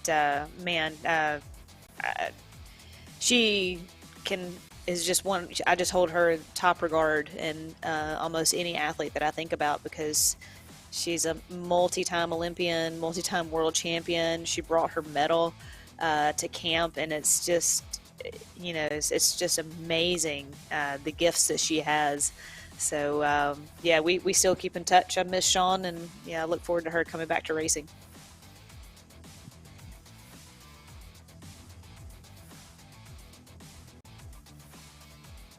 Sean represented us, I think, twice in the Paralympics, 2016 and then again in 2020. I know she had 3 golds and I think 4 total medals. One of the more decorated para-athletes of the 2016. And she's humble about it too. You're like, hey, man, show those things off. Yeah. I'd be wearing those things all the time. Come on. And she would have it in her back pocket, and I'm like, no way, pull that thing out. Like, display that. Wear it around the neck. Yeah. Yeah. I watched her win the time trial for a gold medal in Tokyo this year.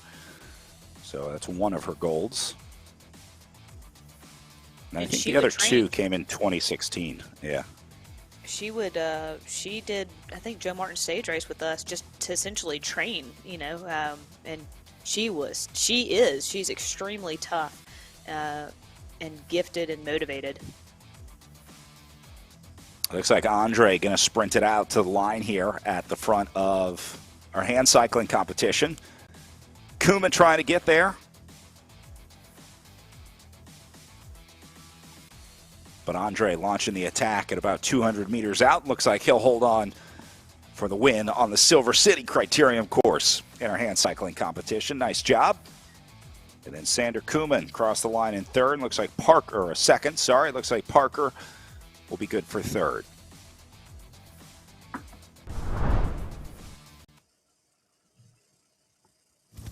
No change at the front of our elite women's field. Mobbs, Godby, Shalou, and Ayala all still there.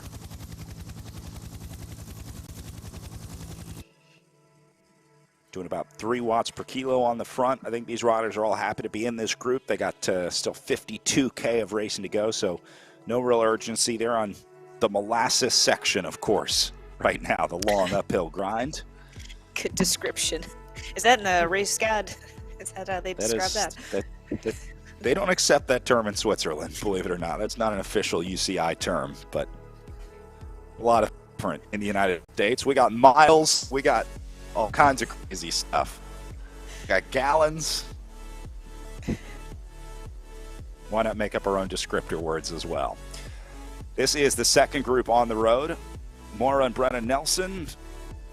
And it looks like they've got Rokkanen with them as well. Baker has also made it up into this group. The Project Echelon rider into 8th position. We'll make it 4 up here in the chase group for 5th, 6th, 7th, and 8th place.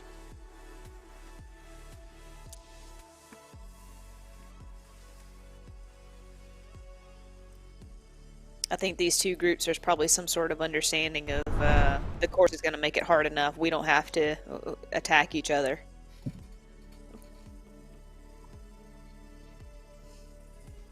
Rhea Mobbs getting a little bit of encouragement, a little bit of coaching. I think she just saw herself on the broadcast. Much like watching yourself race your bike, I'm sure it's very weird to see yourself from this third person perspective. So I understand. I'll bet that's weird. It's like listening to yourself, right? When you listen to a voicemail you left or whatever. Even as an announcer, it never gets easier. That's definitely something I've learned. It's not natural to hear yourself talking, and I definitely Yeah, I'd rather not. So, but no, kudos for them. Thank you for them for turning on their Zoom for us, because it also gives us a little more insight of how they're feeling, what they're doing, and yeah, having somebody in your corner like this talking to you or encouraging you. Yeah, or just maybe educating somebody on RGT, and maybe we'll have another new rider soon enough.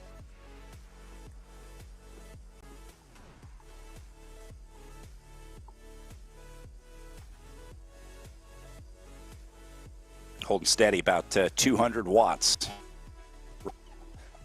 Lauren, talk to me about these numbers. They're doing, let's say, 3 to 3.5 watts per kilo. I mean, is that a zone that you can hold for 51K? Like, typically, what do those numbers look like? Ooh, I'm going to defer this question to Garrett, because I enjoyed riding off of feel, and he's a professional. But yeah. And then I would show my ignorance in racing. No, but I would say like endurance pace is around 2 watts per kilo for me. And I think that's probably across the board. But Garrett, is it 3K or 3 watts per kilo? Is that race pace? Yeah, it depends a little bit on the actual individual as well. Bigger people tend to put out a little more watts per kilo, but I'd say that's a pretty good number. Here we're seeing them right here. They're going hard, but they're not going super hard. I'd probably say they're at a tempo pace, and they're 3.5, watts per kilo. So I'd say you're right in the ballpark. Shoo, hoo, hoo. All right, made me look good. But I also agree with Lauren as well. That's the area that I've gone into. But when I was riding, I actually didn't like to look at a lot of numbers, heart rate, even things like that, just because even in heart rate, there's a lot of variability from day to day. Fatigue plays a role, that type of thing. So I think learning to go by feel is a great way to go as well. Since the power meters, came about in the early 2000s, there's a lot of people that will just, stare at their power meter and go from there. But I think you miss a little bit of the art of racing by doing that. They're great tools to have, but I think going by feel is also a great way to go as well. Agreed, Garrett. Like, one thing that I would use Tour of the Gila as an example of like that, like today, that last day of racing, and you think you feel kind of bad, and you're like, well, maybe I'm putting out good numbers, and you kind of look down, you're like, oh yeah, affirmation, yep, I'm feeling bad, or like, maybe I feel good, and you kind of look down, you're like, nope, don't think I'm feeling good. Sometimes that was almost like affirmation of yes or no, and then it's just like you got to throw that out the window, because that's just one piece of the puzzle, right? The rest of it's, like you said, what we've talked about earlier, is between your ears. Like, this is where Ayala could definitely help us and educate us a bit more on how to have maybe some good self-talk on what we could do to just keep it between the ears and just keep pushing forward. Exactly. Well said. And, it's like sometimes there might be that attack going over the hill where, you might be looking at your numbers and be like, ooh, I can't follow that. But if you don't have it, you might be able to go with it. And I feel like you're able to push yourself almost a little bit harder by not, setting these limitations within these set of numbers, and it's always good after the fact to go back and look at your files, but to look at them while you're actually racing. There may be some, exception to that rule, time trials. I think it's good to pace yourself, with your numbers on something like a time trial. But even that, I tend to shy away from that. Even when I was racing, I just went more for feel. So, and I don't know, I'm sure in your career you saw this too. I had the SRM power meter, and I would see people, that was the power meter to have at the time, that people would tape over either their watch or their heart rate because you didn't want to look down and get dejected. Yeah. But you're getting the habit of that, of just looking down and kind of going off of that. But like you said, like racing forward, racing head up, and just team tactics, it has to take precedence over your numbers any day of the week.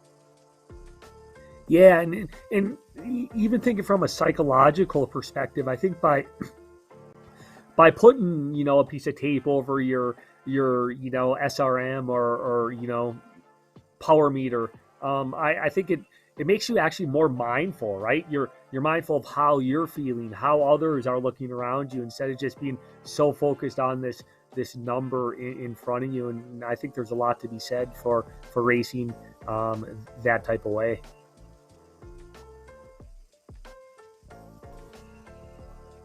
Brad, you're not allowed to have a power meter unless you already have one. I do not have one. I don't think that's going to be a problem. I don't even think it can pick up the power that I create. You know what display I look at? The speed on my e-bike. I like to look at how much battery I'm using as I'm going 28 miles an hour. That's the only thing I'm looking at while I'm riding. Yeah, I love mine. Don't forget to 10% off for amateur registration at Tour of the Gila if you're going to be joining us for any of the amateur categories in person this year, April 27th to May 1st. 10% off your registration through next weekend with code Gila 2022. And of course, we're adding a new amateur women's stage race category for category 1, 2, and 3 riders. I would love to see all 4 of these riders in this front group show up and race that 1, 2, 3 category. They wouldn't be eligible to race the UCI women's race because you need a UCI license, you need to be on a UCI team, but they would be eligible to race that 1, 2, 3 race. So it'd be really cool to see some of these riders go race these races in real life, in person. Who knows? Maybe they'll be on a UCI team by the time Tour of the Gila rolls around. I wouldn't be surprised to see someone like Shalou or Godby maybe get a shot on one of the UCI squads. Oh man, they would pick them up in a heartbeat. There's no doubt, and give them a go. We've talked about this in the past. Is could they handle being in the peloton and what that would be like? But we all had to cut our teeth and learn how to ride in the peloton. Essentially, yeah, it's definitely doable. But hey, joining in the category races would be just as good. Again, going in real life, like we've talked about over and over today, of altitude, getting the race in your legs, the experience. It's a great race, and I highly recommend anyone signing up for this.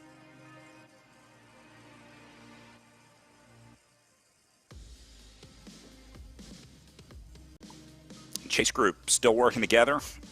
The 2 Nelsons, Baker and Rokinen.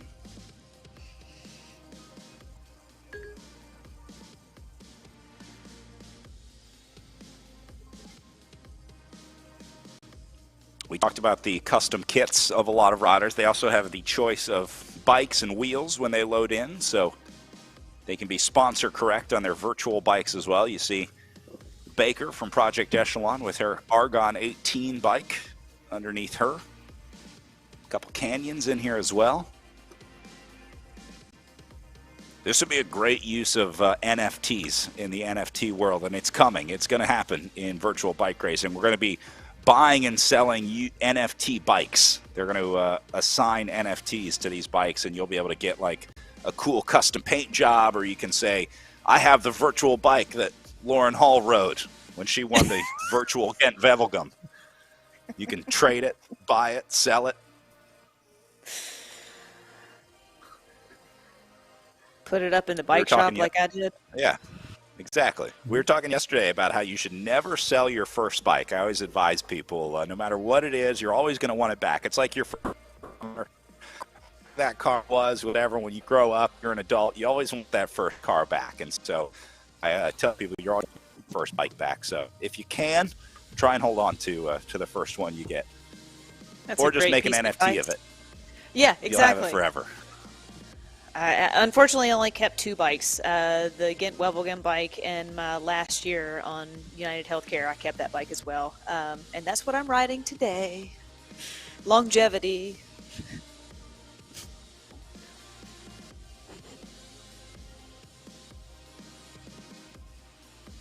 Yeah, unfortunately, I never kept my bikes. In the off season, I had the little eBay business on the side that I'd sell all my stuff. So I always ended up selling a lot of my.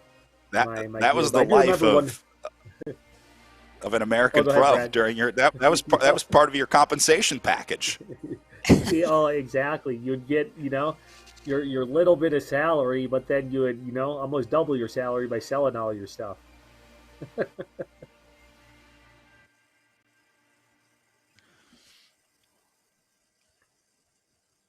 But then, towards the later end of my career, a lot of teams started even having clauses where you had to give back your bikes at the end of the year, and that was a total bummer. I think we're starting to see that more and more where, Yeah. they're having to turn the bikes back in at the end of the season. Well, especially nowadays, right? With some of these bikes, I know, we rode Pinarello for quite a while with Bissell, and those bikes, when you factor in the wheels, and they run, $10,000+ So, and now the prices are even getting even exponentially higher. So, it's understandable why that's the case.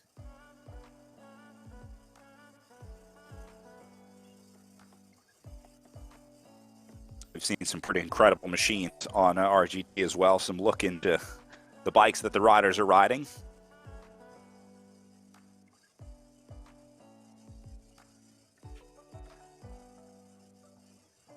And sometimes even the wheels themselves can be worth as much as the bikes.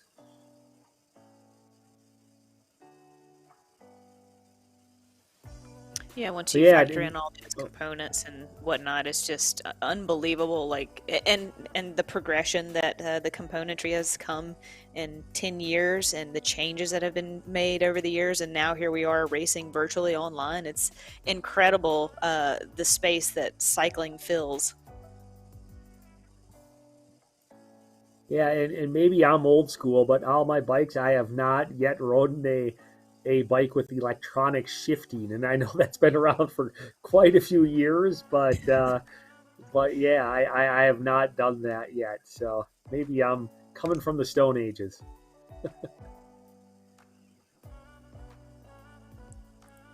The past summer, though, was my first experience. I was actually in Madison, Wisconsin, and they have this bike share system called B-Cycle. When I was actually in grad school at University of Wisconsin-Madison, I used to ride the B-Cycles around quite a bit, but now they actually have these pedal assist e-bike B-Cycles. And the first time I rode a e-bike, and I was pleasantly surprised at how nice they were to ride. And I'm sure Brad could extrapolate a little bit more, but I was impressed with the e-bikes. It's incredible. The technology in both normal bikes and e-bikes continues to improve. The prices are coming down for e-bikes as well. They're really expensive there for a while, and it was out of reach for a lot of people, but they're really, the affordable e-bike market is starting to pick up quite a bit. So I encourage everyone to give it a try. Everyone should at least try out an e-bike, and if you don't want one after that, I can't help you. We're different types of cyclists. They are so much fun, and there's no shame in riding an e-bike either. It's not like you're using it to compete in a race or, win a competition or something. No one cares if you save 100 watts going to the grocery. No one cares if you want to do it at 30 miles an hour on an e-bike. I agree with both of you guys. Going from, if I had the money and space and time, anything from the beginnings of cycling to an e-bike, and we were talking about supercross. I would love a motorcycle. Anything on two wheels is just fascinating to me. So I just think it's just such an efficient machine, and I think everybody should try cycling at some point in their life. Yeah, and actually, and to support Brad's e-bike addiction, right? There's actually been quite a handful of studies that have come out and showed that from a exercise perspective, there's not much difference between riding an e-bike and an actual bike. Just the fact that for an e-bike, especially the pedal assist kind, you actually just ride at a faster speed. So you ride a little bit faster, but for the time you're riding, the energy expent or burned is actually similar between the two types of bikes. So I think that's kind of neat to learn as well. And it's just, you get to go a little faster, and it seems a little easier when in fact it actually isn't, because you pedal about as much as you would on a normal bike. Yeah, you still have to do work. You still have to turn the pedals over. It's just a little easier. It's like being super on the bike. Back with the Chase group in 5th, 6th, 7th, 8th position.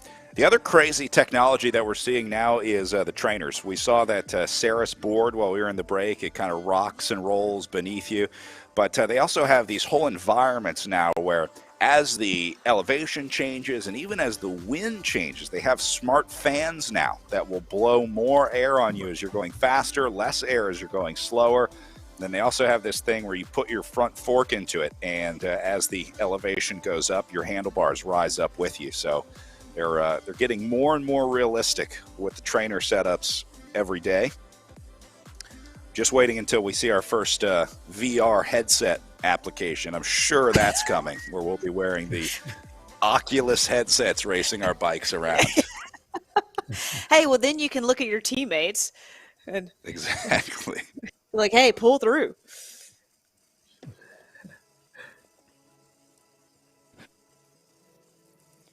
You know, it's interesting watching this race and kind of it's just not status quo, but everybody's working together essentially. And you remember yesterday, Godby mentioned that today was 15 miles longer or 13 miles longer, and I think everybody has that in the back of their mind this morning and or whatever time wherever anybody is, and just trying to stay with the group as much as possible, knowing that there is that much extra time on the trainer in this race today.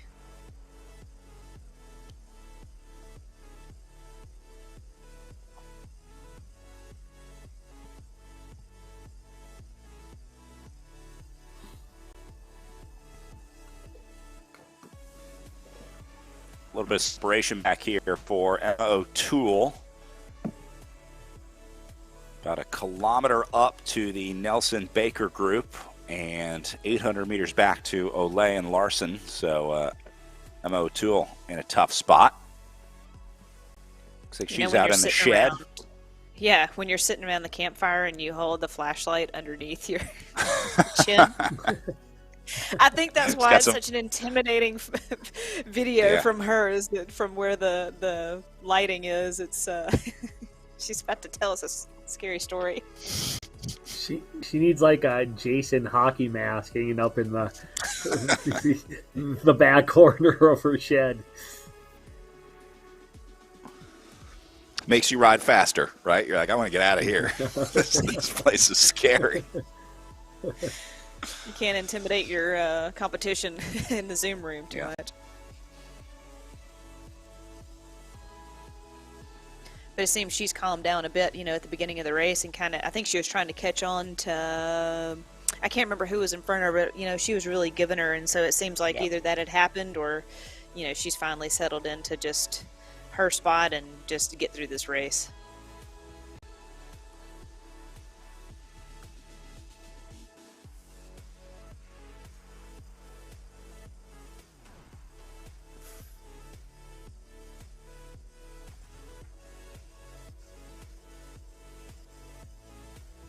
Front group, about 39K to go, doing about 39K an hour. Still some ups and downs to deal with, though. They're on the backside of that long grind up to the top. Then one more little bump before the toughest section of the big section. Cool to see some names painted on the road here. The game will add the names of all the riders competing in any given virtual race and then paint those across the road. I think that's one of the cool parts about RGT, seeing your name on the road. A lot of times they'll do it on the climb. It's like the chalk that they do at the Tour. But you'll notice that the names written are the names of the competitors in any given race that you're watching. It's usually a little extra motivation too. And someone took the time, to go out there and paint your name. It's always nice to see.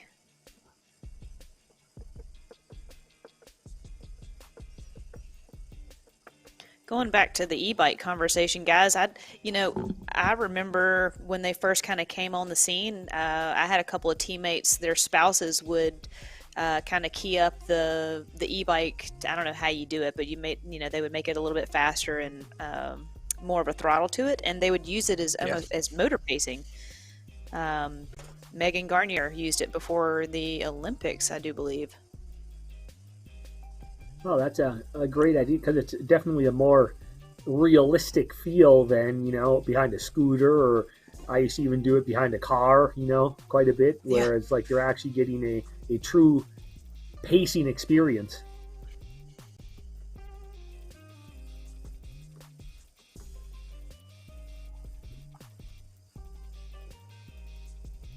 You see Mob's kind of sitting up there, kind of shaking out her hands. You get pretty stiff just sitting on the trainer this much. You got to mix it up and move around a bit, because in real life, you do stand up, you coast, you're in your pockets, or you're talking to somebody. So to kind of sit up and just take a break for a minute, again, they're not going full out race pace right now. Take advantage of this time now. We talked about that a little bit on the time trial, Garrett. If you have any issue with your fit or the bike, being on a trainer like this is really going to exacerbate it. So it's a good chance to work out any, kinks that you might have with a new bike or a new setup as we get into the new year. If maybe the sponsorship changed, you had to switch to a new frame, a new setup, still trying to get that bike dialed in. This is a good way to do it. Everybody out of the saddle at the same time here. They all jumped up at once, responding to this little uphill section.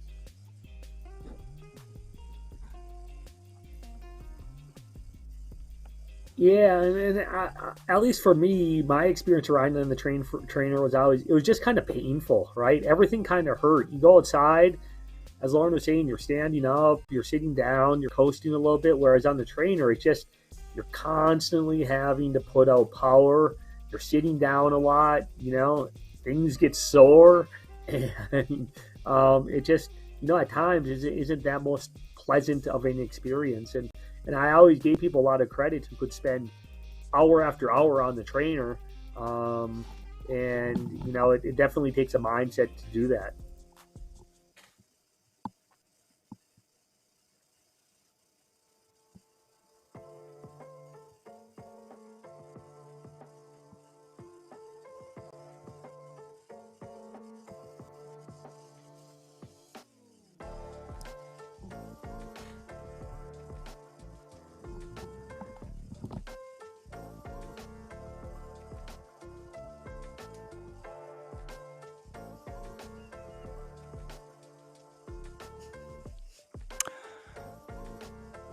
All right, so watching these four on the front, we will keep an eye on this break as they continue to build time into the group. Jackie Godby riding on the front as we go just for halfway here at the virtual. We're going to take a quick break here from our elite women's race. We'll have more live racing when we come back.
Welcome back, Pro Women in the Echelon Racing League. Looking at the front group of 4 riders riding together here, although it looks like Ayala might be having to redouble her efforts to get back up into the group. They have just gone over the big climb, or the big climb at the end of this descent. The biggest climb of the day still waiting, and it looks like there is a gap forming back to Ayala here. She's got about 100 meters to make up, so I think it was that just little bit of elevation change right there that spit Ayala out the back of the group. Now she has a long road in front of her to, one, either try and close down this gap, or 2, just ride solo. It's a tough place to be, again, once you lose that draft. So Ayala trying to come back from a 100-meter deficit to get back up to this front group of 3. Yep. Brad, when earlier, just when they were kind of in the middle of that descent, I guess we'd call it, I did see that she kind of got a little gapped off, but she caught back on. So I was just wondering if she's been on the ropes for a bit now, and it just took one little kicker to kind of really knock her out the back. But again, she's been in this spot many, many times, so she kind of knows what to do now.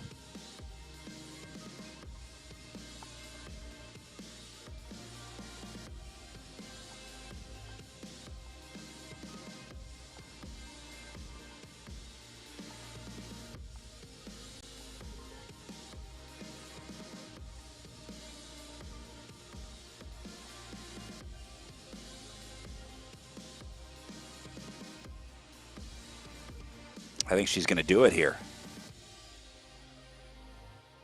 Ayala about to close down what was a 100-meter down to 40 now, 30. She's going to get back in it. There's some of the names on the road we were talking about earlier.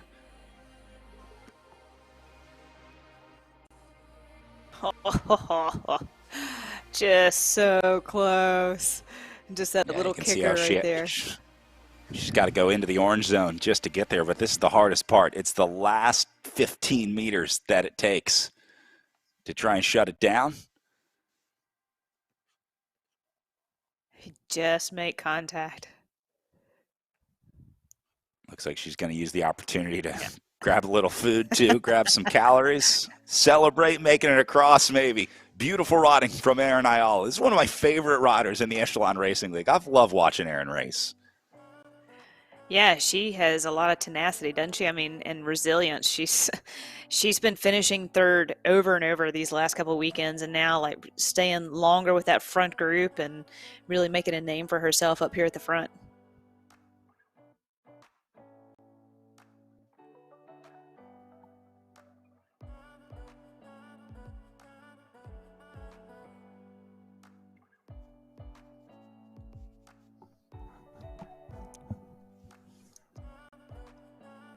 Ayala back up into the draft here. It's nice to get that little bit of rest, little change.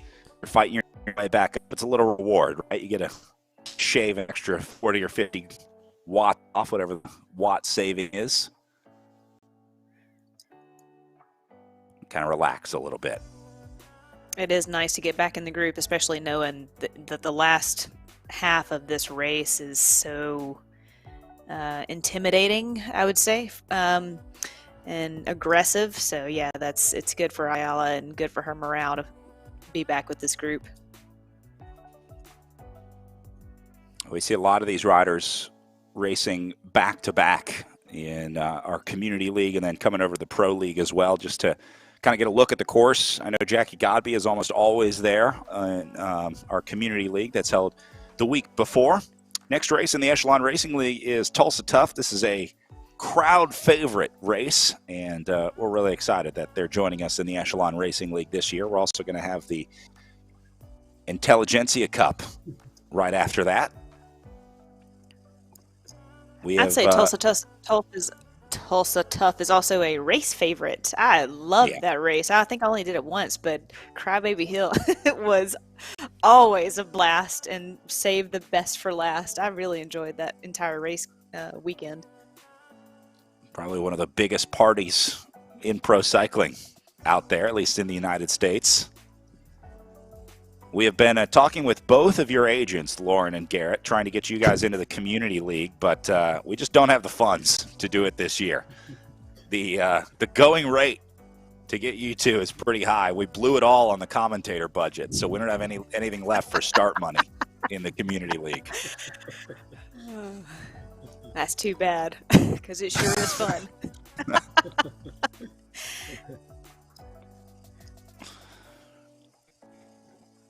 I know. Looking back though, Joe Martin was always one of my favorite races. I thought that was a good race as well, aside from Tour of the Gila, etc. But that's another good one that's coming up on the Echelon Racing League calendar.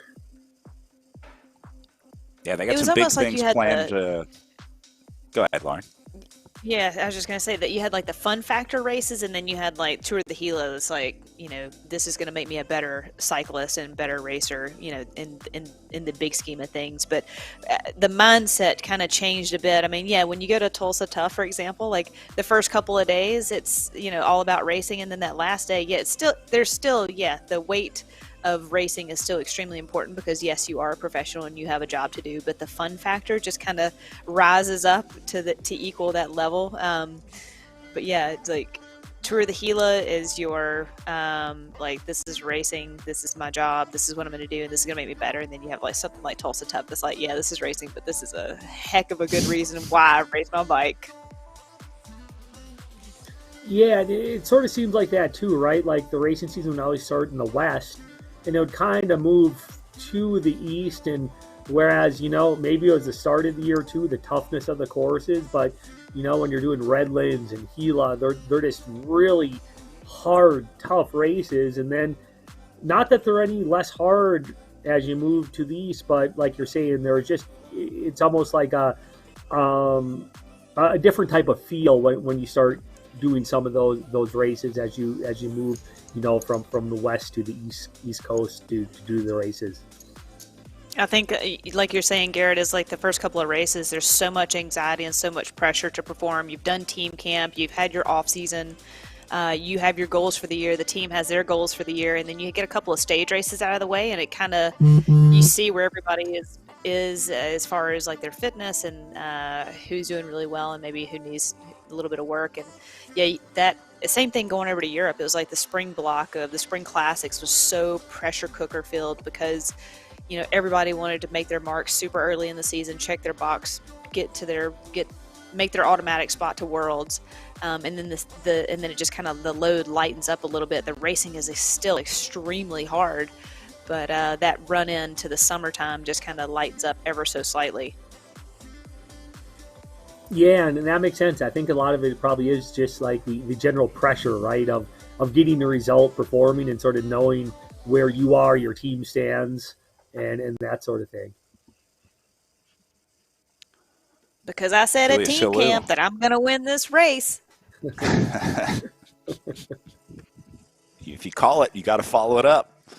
Yep. All right, well, all the power numbers just went red, and that's because they have just hit the bottom of the big climb of the day. You see the elevation profile across the bottom of the screen. They've just gotten onto the red section right now. So this is where the climbing really starts. You can see Rhea Mobbs suffering her way up this hill, but this is really Julia Chalou's chance to shine. This is where Chalou is going to win and lose this race, because this is the hardest climb of the day. Oh, no. Yeah, and this is a technical issue for Mobbs. You can see getting frustrated as she's losing power here. Oh, that's a shame. Oh my gosh, man, to know that, gosh, that's just bad luck. And happening on the worst part of the climb, too. Oh, that hurts. And it seems like these technical difficulties, when they happen, they tend to happen in bunches. They don't just happen once, they happen 2-3 times.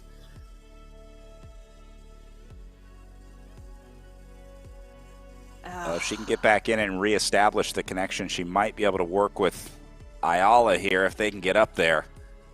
Look at that effort. You can see it's kind of dropping in and out. I mean, she's going as hard as she can so that when it does register power, it at least gets her up there as quickly as it can. But it's so tough to restart on the climb as well. I mean, it's like taking a wheel change and then having to get restarted on the climb. There's no mechanic to push you.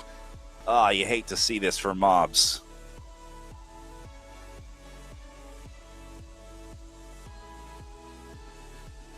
I guess very similar to having a mechanical in real life. You got to stay calm, try and keep your mind in it. Don't get too frustrated. And Shalhoub's making separation from Godby, too, at the front. You kind of wonder if there would be some sort of agreement of checking up and waiting for mobs because she had such a good race yesterday. You kind of want to give her a fair chance, but Shalhoub says, hey, we're racing up the road.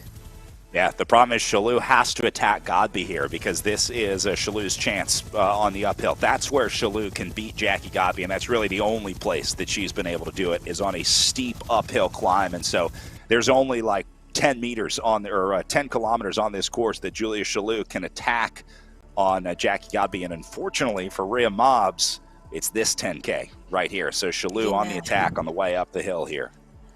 I mean, Mob's next goal should try and be to connect with Godby, hopefully by the top of these rollers and see if she can just sit on Godby and recover anything that she can running into the finish. I don't know if she can do it, but if anybody can, it would be Mob. So I'm holding my breath for her because I really want her to get back up to Godby at least. Same. Just from a mental standpoint, that is so difficult to come back from, especially at the crux of the race when you start going really hard to have that happen and having to start over. And then what did happen? 2-3 times? Yeah. So, yeah, ideally, hopefully she can catch on to Godby and then see what happens once you get over the top of this climb. But Shalhoub is really moving and putting the hammer down. Julia Shalhoub played this one ton perfectly. Of separation in. Yeah. And Godby's doing the same thing. Godby is staying calm as well. She knows exactly what Julia Shalhoub is doing. I mean, it's not a surprise to Godby that Shalhoub would attack on the big climb, but Godby just trying to stay within her zone, stay within her limit. She knows she's still got a lot of racing to go here, so not quite panicking. But this was to be expected, especially after what happened yesterday. That was confirmation for Julia Shalhoub. Like, okay, I'm better on the climbs. I can beat Jackie Godby on a hill here. And so she's using the steepest part of the course here to her advantage. You just see Shalhoub going out of sight. The upper right-hand corner camera here is Godby working her way around the switchback. That's 75 meters up to Julia. No way. Look at this. Behind Godby, here comes Rhea Mobs back up into it. Brilliant Anger recovery. Yeah. This is good. Kind of like what we saw with Todd Key, when he dropped out. I mean, and then all of a sudden he's off the front. Mobs was not happy when the power dropped out, that's for sure. I mean, you could see the physical reaction when she realized that connection was dropping. So she's putting some anger watts into the pedals right now. No.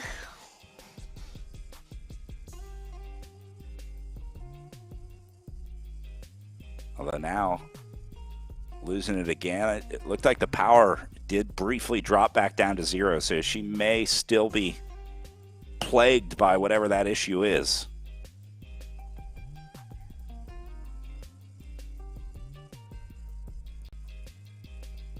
Man, she is just having a ton of bad luck right now, isn't she? Well, to still be here after, the luck that she's had. A lot of riders would already be disassembling the training setup, firing up their eBay to sell the trainer after a setup like this. Yes.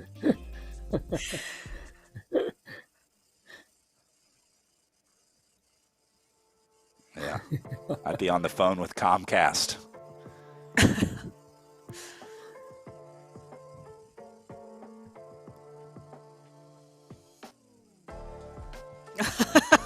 Even the support crew's not sure what to do. I don't know what to do.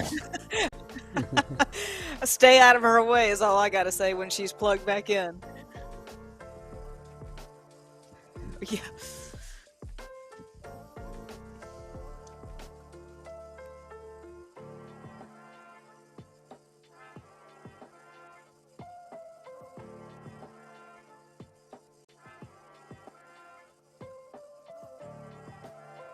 She can still see Godby. Mobs into the red zone here. Still has Godby in sight. I love the fight in this rider here today. And to see it, we didn't get to see this yesterday, and she wasn't in Zoom yesterday, and just to see that effort is that's a telltale sign, because we're never sure, right? Because we've talked about the avatar, but you can't see the person. So now to see the person is just amazing effort right now.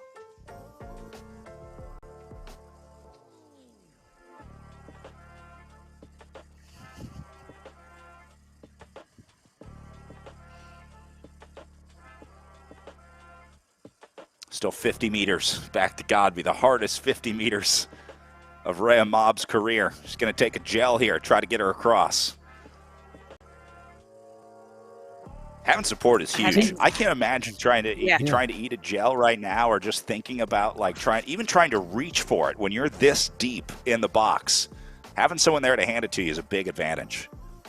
Everything right now hurts. I mean, to your fingertips and your toenails. Like, it's just any of those slight movements. Like, we saw somebody basically like even pushing the gel up for Godby yesterday. You know, that every bit of that makes a difference, and it's so hard to do when you're in the red zone. Like, she's in it. She's been in it since she's dropped out twice. Yeah, it's every effort, every little detail matters. I'm anxiously chewing on a pin top over here watching this.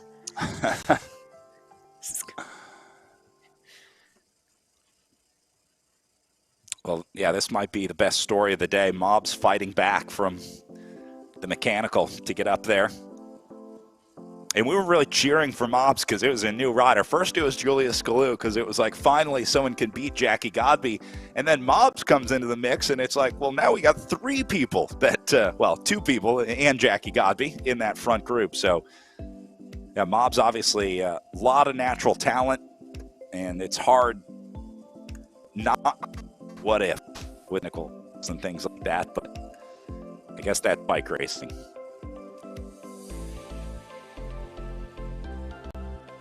She should keep this clip and send it to the British national team.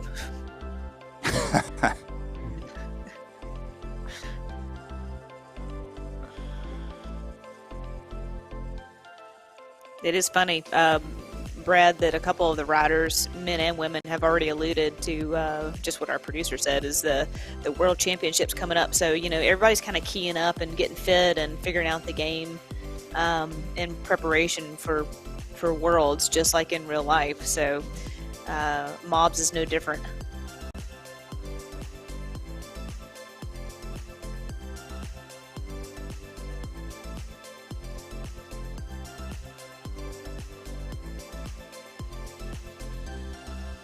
She's losing a little time here to Godby. Remember, that gap was at like 40 to 50 meters. It's hovering up around 80 or 90 right now. Mobbs hanging in there. And, you know, Godby can't wait. Unfortunately, that's the problem for Mobbs, is she is so close, but Shalou is putting distance in between Godby, and so it's just like these one, 2, and 3, like it's just racing forwards because there's no way you can hesitate now.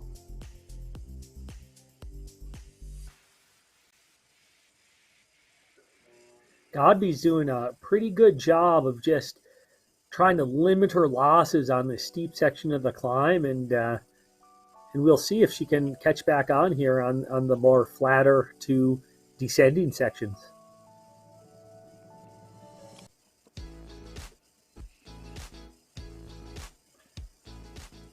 Well, no matter how things go here in the Echelon race, these riders are going to have a rematch in the World Championships here. Both these riders selected to their respective Esports World Championship teams. Jackie Godby will be representing the United States. Julia Schalu will be representing Germany. So they'll have a rematch a little later this season.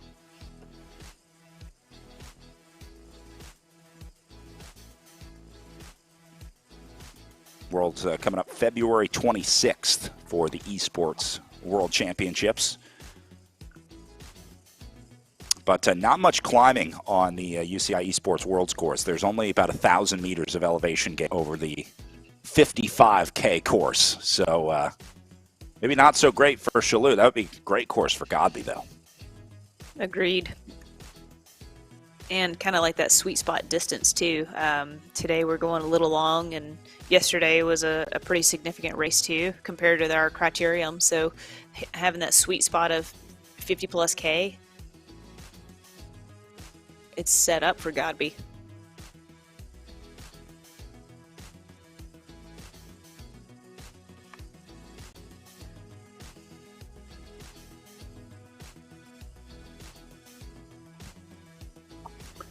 Yeah, initially at this climb, there was that, big sort of gap that opened up by Shalou, but now, like I'm saying, it's staying around this 150, 160, 60 meter mark, and we're getting to the point of the climb where it's going to start to level off here in a little bit.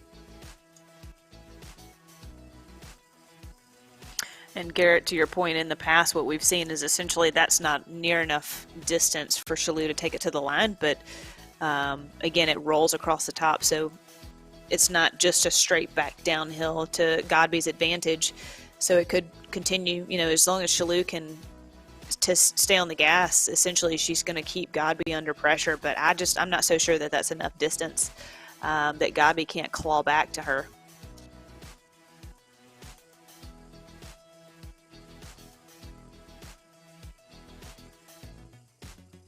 It's probably the biggest gap that Jackie Godby's ever had to overcome in the Echelon Racing League. At 25, coming up on 300 meters back.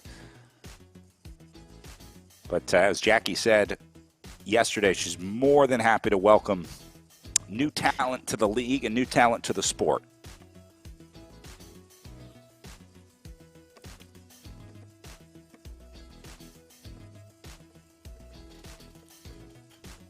Just under 24K to go.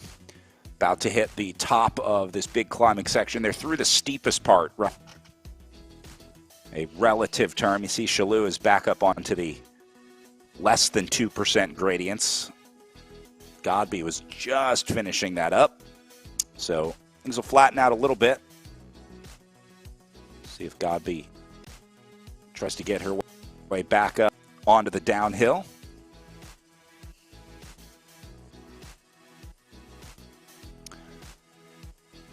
Remember, Godby needs to win this one by a pretty comfortable gap if she wants to take the GC lead here on the final day.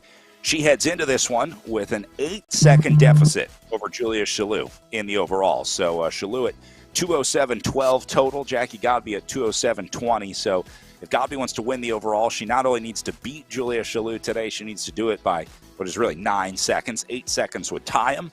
And the tiebreaker is the most recent win. And so assuming Jackie Godby was the winner, the tiebreaker to her. But I don't think the chances of them riding it exactly 8 seconds in are Godby just need to win. She needs to dominate on the way up to the finish. And we've seen her have a good sprint finish, too. So, yeah. That's not a whole lot of time that Godby has to get on top over Shalou at all. I see it happening.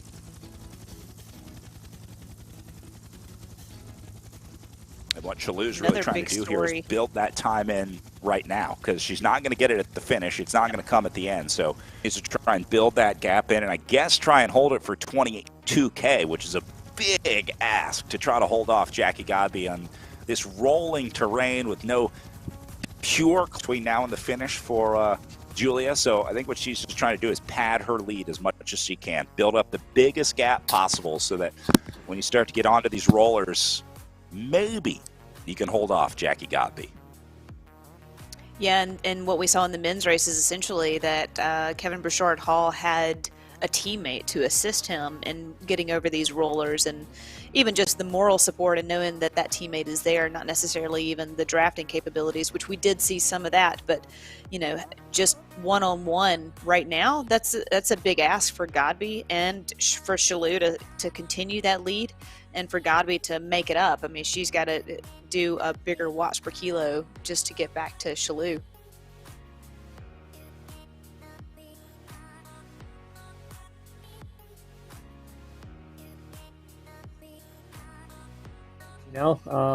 Shalou's putting Godby under a little bit of pressure, and they'll probably come back together somewhere before the base of this little climb before the finish. And I don't think the climb really suits Shalou that much, but I don't think it, is necessarily the greatest for Godby. And so I think it might be a pretty good finish that we're setting ourselves up for here. Another big story for today is Ayala is going to move up in the rankings as long as she can stay where she is. We haven't seen Isler. I don't know that she started today. So, maybe there's a story behind that, or if I missed her down in the race somewhere. But, Isler, nowhere in the top 10 right now.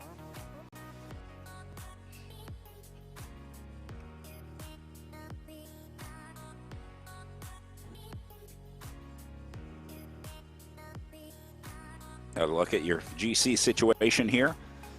We're also on that Esports World Championship team. She'll be representing the United States alongside Jackie Godby.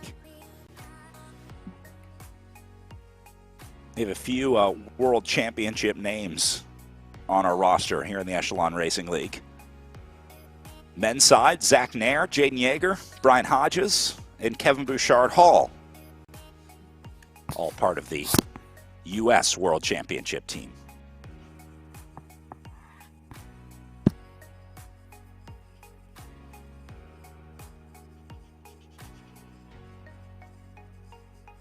Almost pedal stroke for pedal stroke here between these two. They're almost matching their cadence perfectly. Yeah. Both climbing out of the saddle.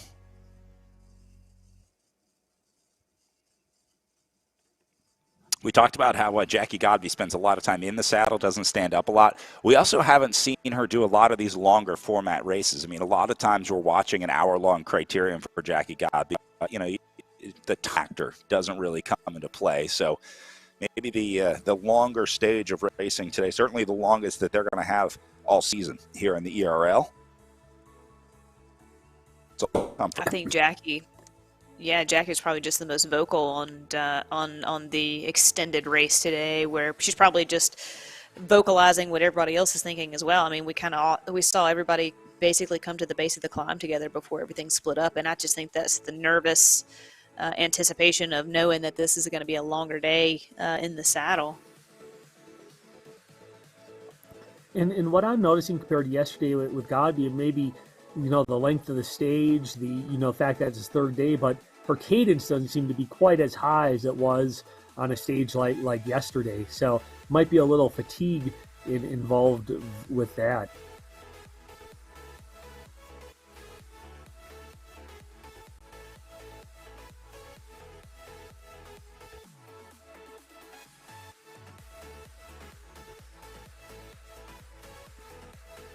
Gap holding steady at about 100 meters. It's probably all Jackie Godby can ask for. I think she's still in a good spot. I don't think Jackie Godby's panicking right now. I think she's probably pretty comfortable with the situation here. 20K to go. She's 100 meters to make up.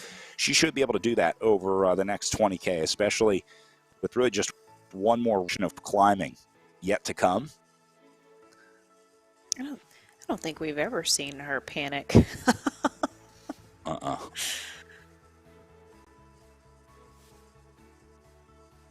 Although we always talk about Godby's exceptional preparation coming into the races, so a lot of times she doesn't have much to panic about because she's gone through all the preparation to make sure that those things don't affect the race. And one thing I like about her is she's just a competitor, right? And she's confident in her abilities, so she doesn't get rattled when, she gets gapped going up this climb. She knows that there's a chance where she can most likely get back on, and she just is steady and has a lot of confidence. Down under 70 meters now. Godby's got her in sight just up the course. I'm noticing on Godby's screen, she does use the third-person view. I can just see past the Camelback bottle that she's using the view that kind of hovers directly above her avatar. So she can definitely see Shalou up the road on her screen. She'll be able to see that little avatar. Just 50 or 60 meters behind her now. Yeah, I think we kind of called that too, didn't we? That she was probably going to claw her way back to Shalou. That just wasn't enough of a distance to keep Godby away. But it'll be interesting to see if Shalou hits this climb, this second climb again. There we go. CSIN.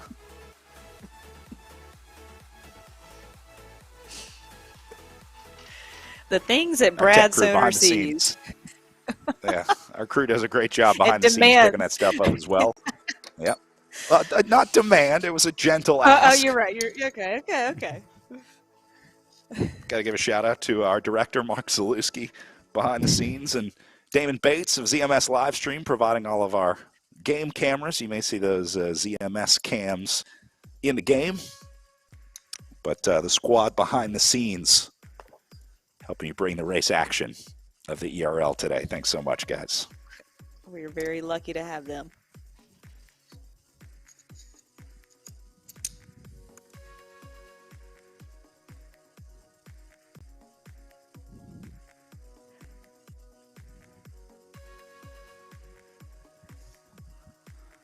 Godby's about to get there, down to 50 meters. It's amazing how Godby closes this gap. Riders would look at this and say, all right, meters, I'm going to go red right now and just close it down. Like, just got to get it over with to, finish this gap. But Godby really changed it. She just slowly wreck. And now I feel like the stage is playing a little bit more into Godby's hands with her catching Shalou before, we even get to the top of this main climb. So Shalou might have to work a little bit on the descent, and then there's just the semi, uphill gradient going into the finish. So I think Godby is going to be tough to beat on this stage.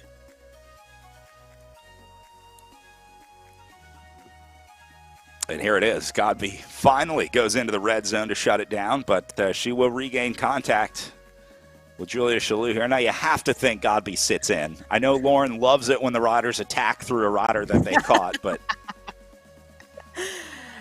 No. That's smart racing. Only when it's advantageous to. I think that they should just go right through them. But you're right, Brad. You called that. Like, she should just totally sit in now and recover and just stay with Shalou as long as she can. And like I said, I think this is almost where now Shalou is like, what else can I throw at Godby to get away? Like, that was her spot. That was her shot. Maybe she can go again on this climb, but like we saw in the men's race, like, I don't know if that finish is enough of a hill to make a difference for Shalou.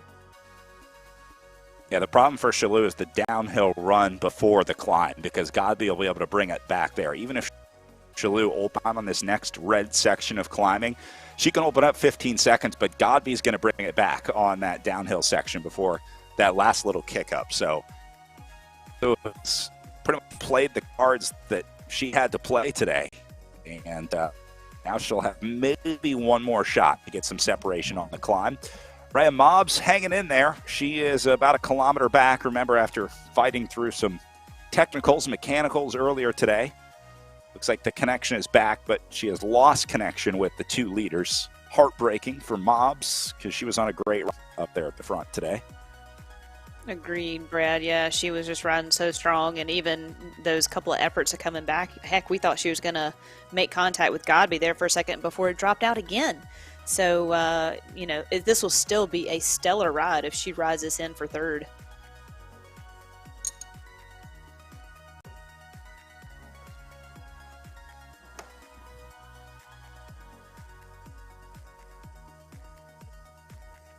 It's tough mentally as well to get that motivation when you don't have that carrot dangling in front of you. You don't have those other riders that you're riding with to try to match their pace. There's just a psychological carrot too. Having something to chase, right? Having something in front of you that that you're hunting, I guess. Exactly. That's exactly what it is. Just having something to just give you that motivation.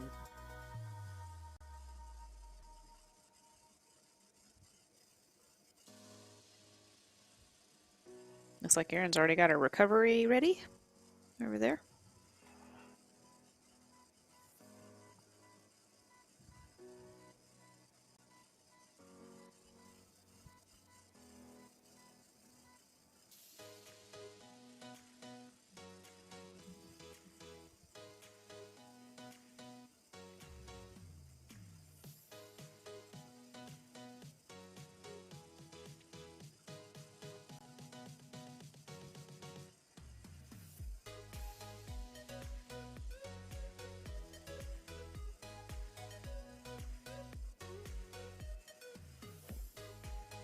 back to Nelson in fifth position here. At about 1.5 kilometers back to Ayala, so I don't think Ayala needs to worry about Nelson or Baker coming up behind her. Nelson is now stuck alone. Remember, she was riding with O'Toole, Baker, and Moira Nelson. But now Baker is separated. That group is completely falling apart too, huh? Yeah, this was a group of, what was it, 1.5 riders. Then they lost O'Toole, and so then it was Nelson, Baker, and Nelson, and now they've gone ones and twos. In fact, I don't think there's any groups left behind these riders. I'm looking at the gaps from 7 to 8, 8 to 9, 9 to 10, and then 10 to 11. So I think they're all solos, as that group has fallen apart up that big climb of the day today.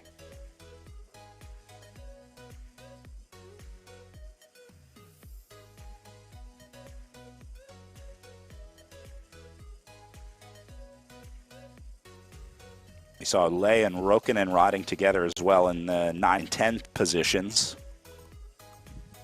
It looks like they've separated about a half K between Lay and Rokkanen.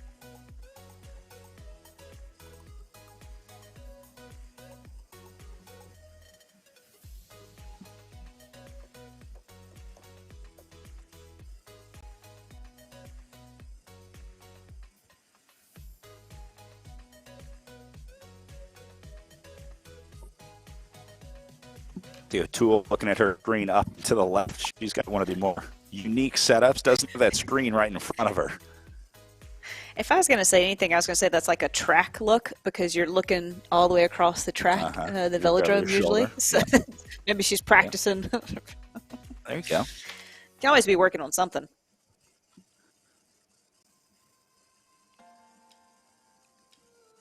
It's actually a tough skill to do, to be able to look over your shoulder and hold your line.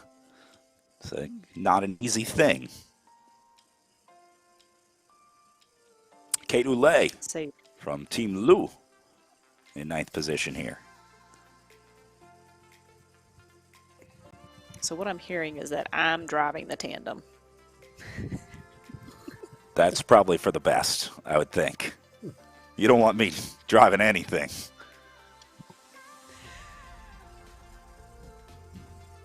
Raise your hand if you've won a stage at Tour of the Gila. I think that whoever has a stage win should have to pilot the bike.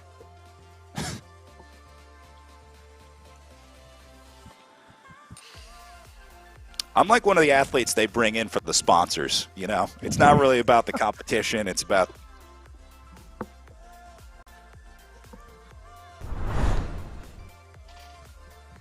Speaking of Chicago cycling, we've been talking about Triple X Racing a lot, the team of Jackie Godby. When we were there for Cyclocross Nationals earlier, I got to hang out with Kenny LeBay, who was a member of that U.S. Postal team back in the day, who was also a working postman. He was a letter carrier back in the day, and so they brought him on the team. They wanted to have a real U.S. Postal letter carrier on the U.S. Postal cycling team, and so they plucked Kenny out of Chicago and put him on the team with some of our more famous American names, but I always thought that was the U.S. Postal employee on the U.S. Postal cycling team.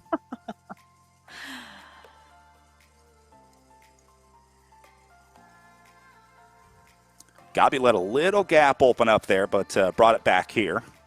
Notice she does it on the downhill section, a negative 3% slope on the way down.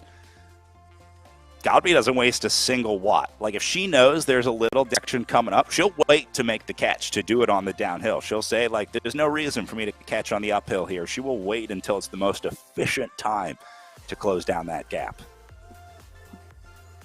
And if I was Shalal, I would use every one of these uphills to just kind of put a digger in on Godby and just try and soften her up as much as possible.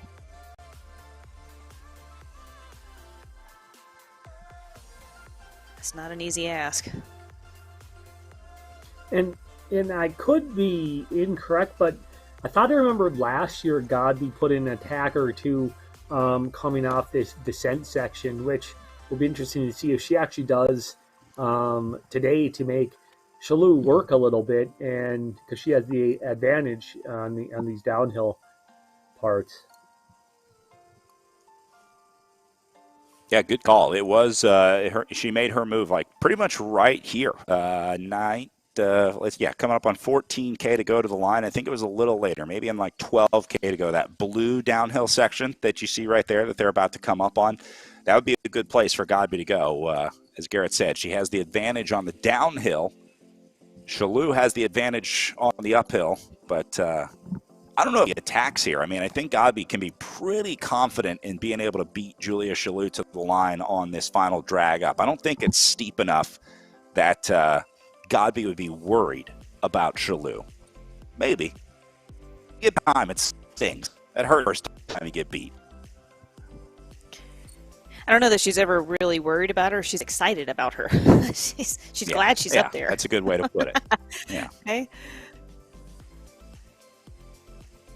We talk about the style of racing, too. Julia Shalou is not a stranger to winning virtual races. She is the #1 ranked Zwift rider over on the Zwift platform. But Godby, I think, is just a much better gamer on the RGT platform. She's just got a better grasp of how to most efficiently use her wattage in this game. So it's not like Shalou is a stranger to the podium. She's got plenty of wins under her belt, but it's just this pesky Godby character fly in the ointment for Julia Shalou here on RGT. Both of them have talked about that, haven't they, Brad? Godby being good at gaming on RGT versus Shalou on Zwift. So, one coming over to the other platform throws you off just enough to make it that much harder for yourself and to try and have that learning curve to pull out a win.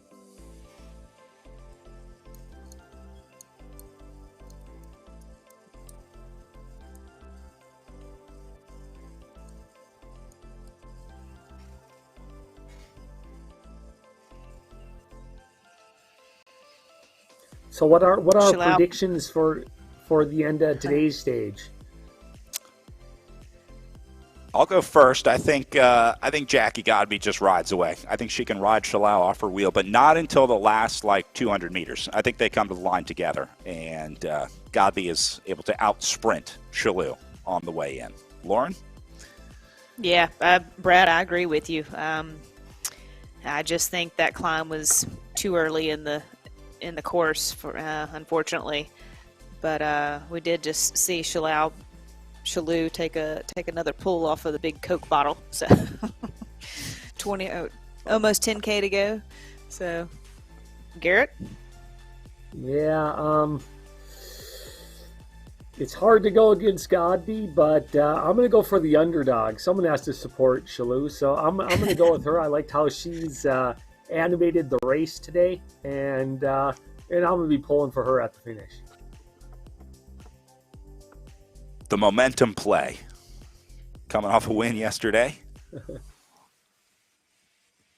Right, once you get a taste of victory, you realize how sweet it is, and you just want to, keep tasting it again. And it'll be interesting to see if Godby can make up those 9 seconds to take back the GC win too. So, just because she wins doesn't mean she'll win overall GC. She's got more than that work to do to make up that time bonus.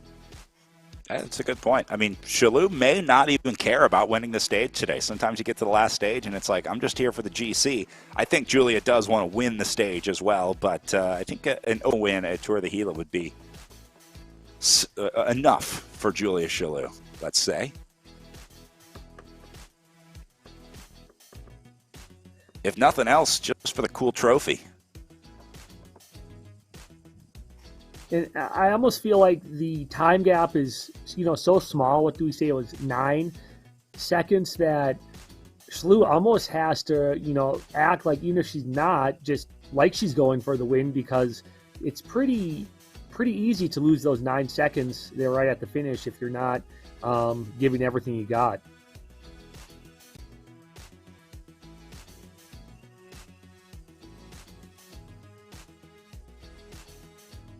Shalou even draft and Godby are saving 100, 150 watts, sitting in second position. we expected Godby to lead the way on the way down. Shalou just saving her energy right now before the road kicks up. And this is where Shalou would have to master this game, and it would be to her benefit so much to get every drafting watt that she can from Godby to take advantage of that going into the uphill and hitting her with, you know, that last couple of K.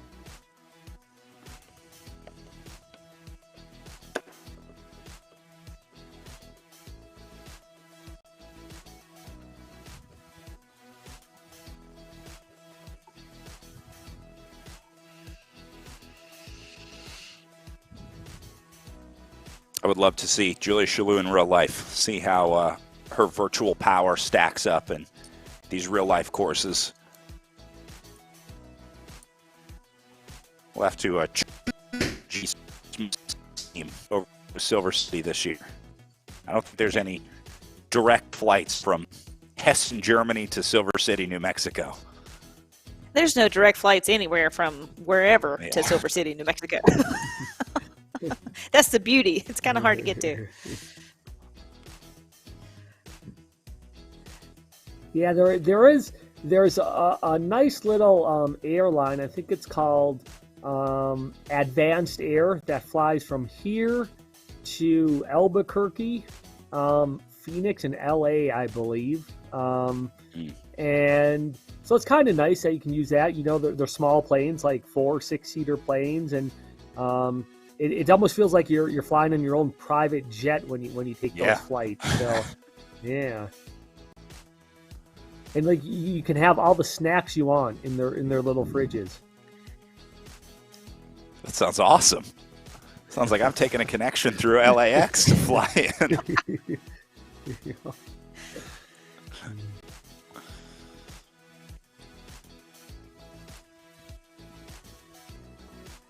I'm sure you could get some psychological advantage to pretending like you're flying in on a private jet, you know, freak the other competitors out, make them think. I've only heard of teammates flying on that flight, unfortunately, due to injury. But I do know this flight. Not from personal experience. Yeah. But yeah, otherwise, I think most people you can fly into El Paso or Tucson. Those are the primary ones, and those are all about 3 hours or so away from here in Silver.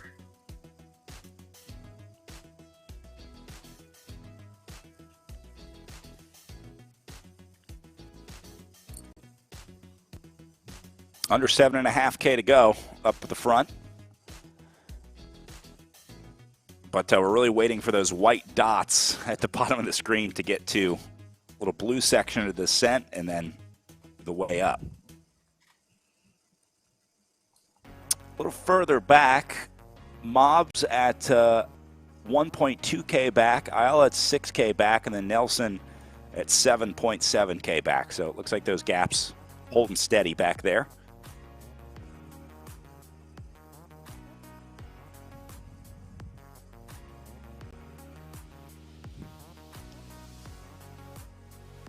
It would have been so easy for Mobs to just totally pull the pin today after those technical difficulties. Totally. So that's just resiliency on her part to just keep going and only be a kilometer and some change back. That's toughness.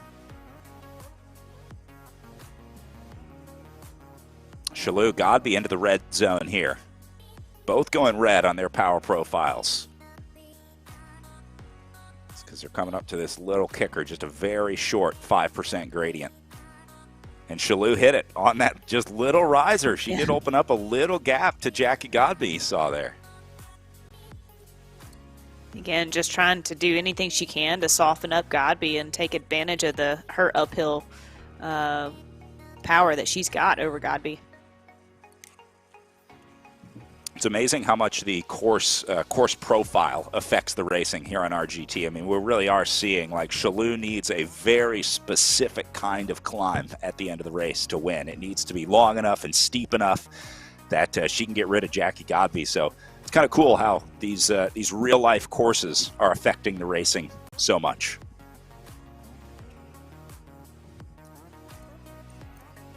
kind of what you'd see at the end of Tour of the Gila, wouldn't it? You'd see the climbers go at the base of the climb and get a good separation, and then you'd see some more and more of a power rider that can still climb pretty well and just claw their way back to those riders, because it then roll, and then before you take that right-hand turn to the finish line, and you'd see another separation. So this is, like you said, Brad, this is just that real-life simulation playing out right here in RGT.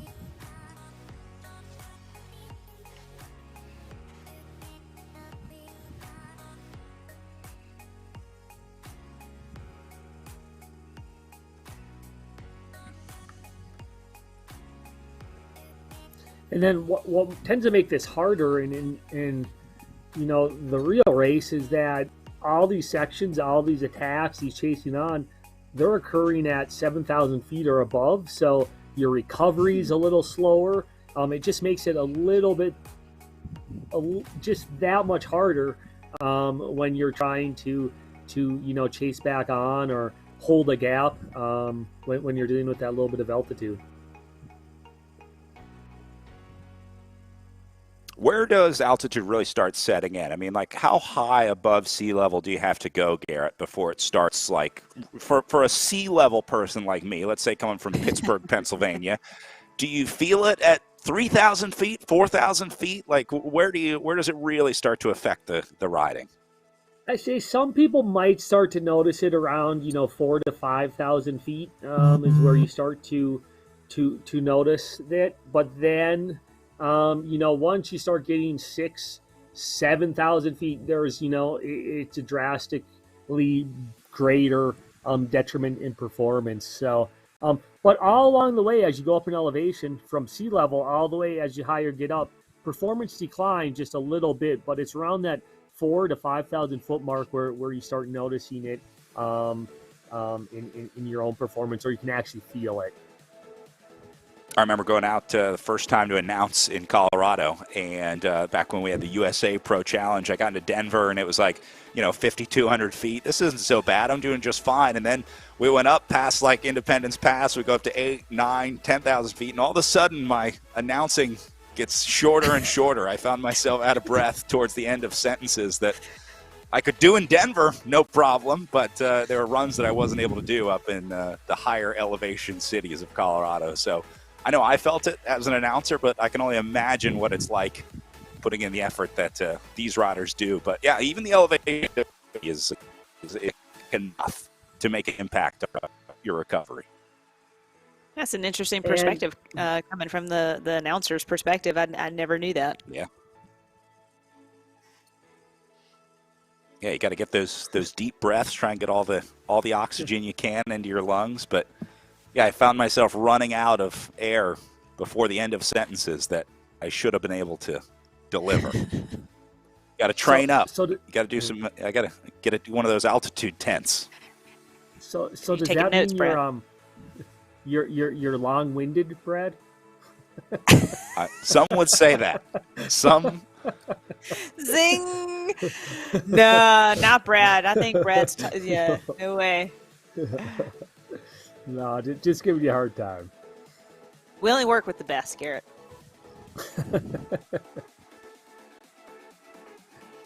Well, as we come up on hour 5 of our broadcast, I guess I'll let you guys take over from here.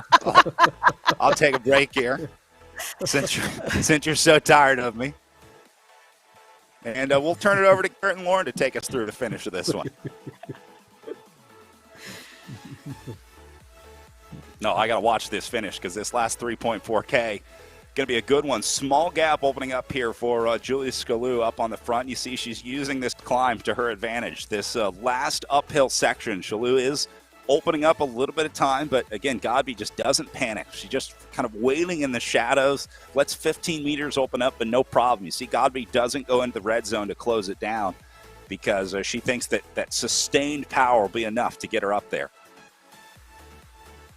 I'm surprised that Godby allowed a gap to open up. She's closing it down quickly, yeah. But yeah, we'll see. I'm always surprised how slow close. and I think it's the right thing to do. She knows how to play this game much better than I do, but my instinct would always be get into the draft as soon as possible, right? Go through that red zone for just a couple seconds and then get into the draft. But Godby would much rather do sort of a long, protracted effort in the yellow or orange zone before she closes down the gap. Shut it down here. They're back together. And Shalou rapidly running out of real estate to make her move here.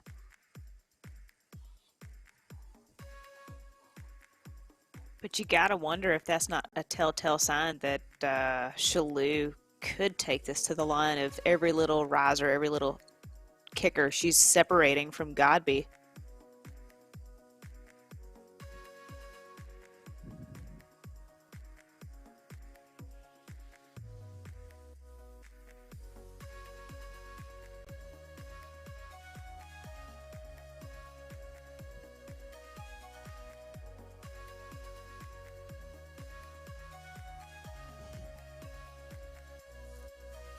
Little gap opening again. Interesting, they're out of the saddle on the descent here. They're starting to feel the fatigue. Yeah.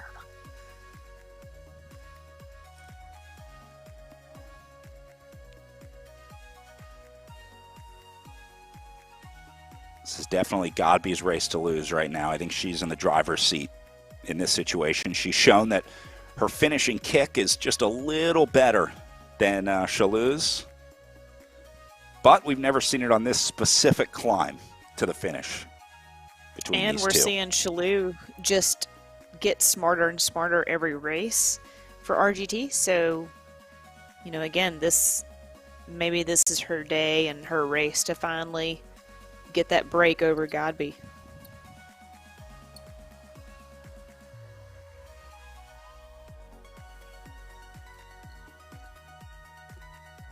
Up on 72 kilometers of racing completed. They've just gone under 2K to go. A little over 1,100 meters of elevation picked up today.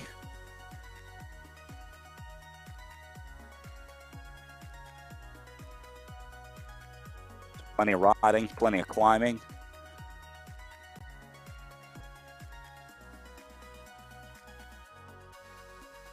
But that's a lot of climbing over 72K.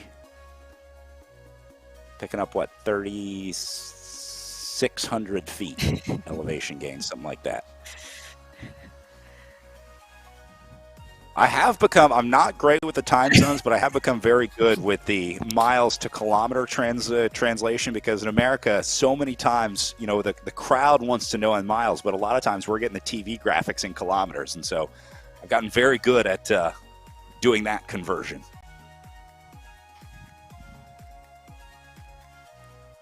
Godby into the orange zone to close this gap.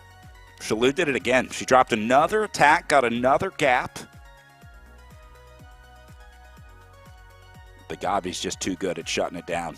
There's the Flamme Rouge up ahead, showing 1K to go on a very slight 4% gradient. So here we go. Be a good old-fashioned 1,000-meter drag race up this last climb to the line. Shalou has one last steep section here. You see on the profile, the very bottom right of your screen. If she times it just right, Shalou might be able to open the gap that she needs on that little red section of climbing. It's at about 400 meters to go. God Agreed. knows Agreed, full Brad. well what Shalou Yeah. can do.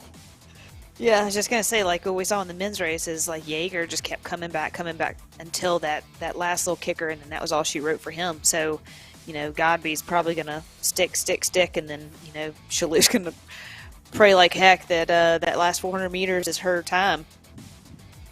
Here goes Shalou on the attack, hitting it on the uphill section. It's only a 3% gradient, but it's enough to give her some separation to Jackie Godby. Down to 700 meters now. Shalou still holding on to just a couple bike length gap. It's exactly what she needed to do. She's playing it right. The tactics are all lining up for Julia Shalou here. This will be onto the steepest section of the climb now. 7%. Oh.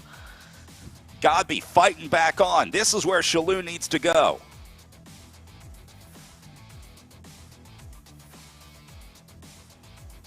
Godby's going to go over the top of her on the 10% gradient. Yeah, see, Godby is getting out ahead of Julia Chalou's attack. She knew it would come on this section, and Godby said, let's just redline it. Let's just get straight to it. I don't have to wait for you to attack. So both riders into their red zone at about 6 watts per kilo on the way up. 300 meters to go now. Perfectly Godby's matched. Got to do more than this to get the win for the overall GC. She's got to have that separation from Chalou. It's just going to be a straight-up sprint to the line. Chalou and Godby. Godby and Chalou inside 200 meters. After 73.7K of racing, it's going to come down to a drag race uphill to the line. Godby gets to the front. Chalou lets a little gap open. It looks like Jackie Godby's finishing kick will come back in force on stage 3 of the virtual tour of the Gila. Jackie wins the Gila Monster. Wow. Good race by finish. Jackie. Yeah. Good.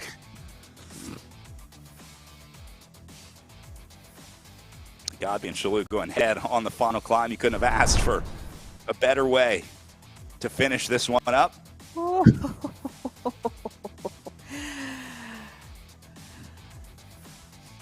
Chalou taking a moment to compose herself. Meanwhile, Rhea Mobbs salvaging her day for a 3rd place finish here.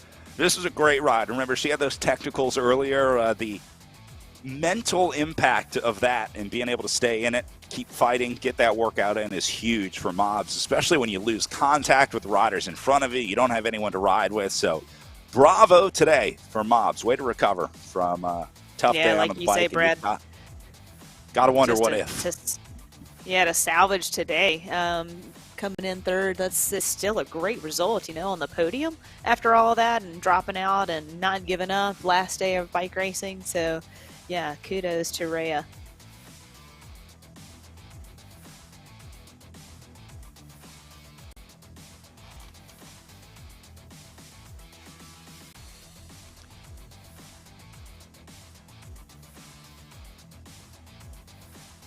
And that should Then you see secure a 4 and 5 podium on course. spot. Yep. I believe, for Rhea Mobbs. Yeah, I think that'll move Mobbs into 3rd place on GC. I think that should be enough, especially with Ayala in 4th with this gap. So I think Mobbs going to have a nice jump on her GC. Good call, Garrett. And they see 4th, Nelson 5th, Baker in 6th. Big gaps back here. These are all single riders, so I don't think we'll see any changes between 5th to 10th place. It should go Nelson, Baker, Nelson, O'Toole, Ulay, and Larson.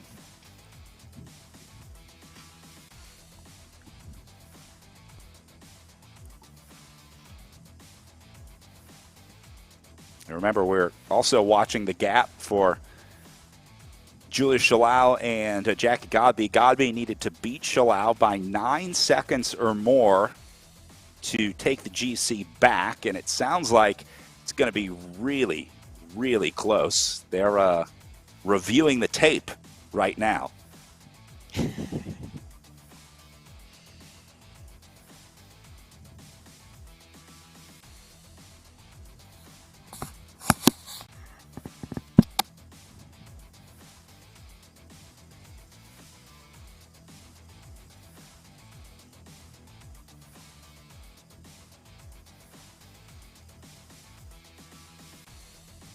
Isn't it crazy? 3 days of racing, and to know it's going to come down to, seconds between the 2 of those top riders. Yeah, that is a telltale sign of good bike racing.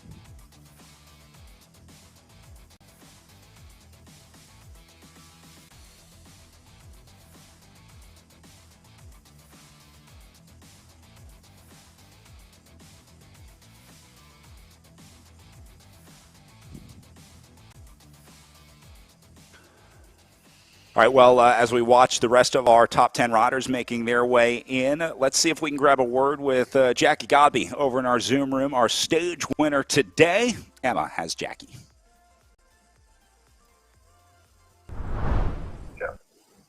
All right, Thank you so much, Brad. I'm here with the winner of our Stage 3 Gila Monster race, Jackie Godby. Jackie, tell me a little bit about that race.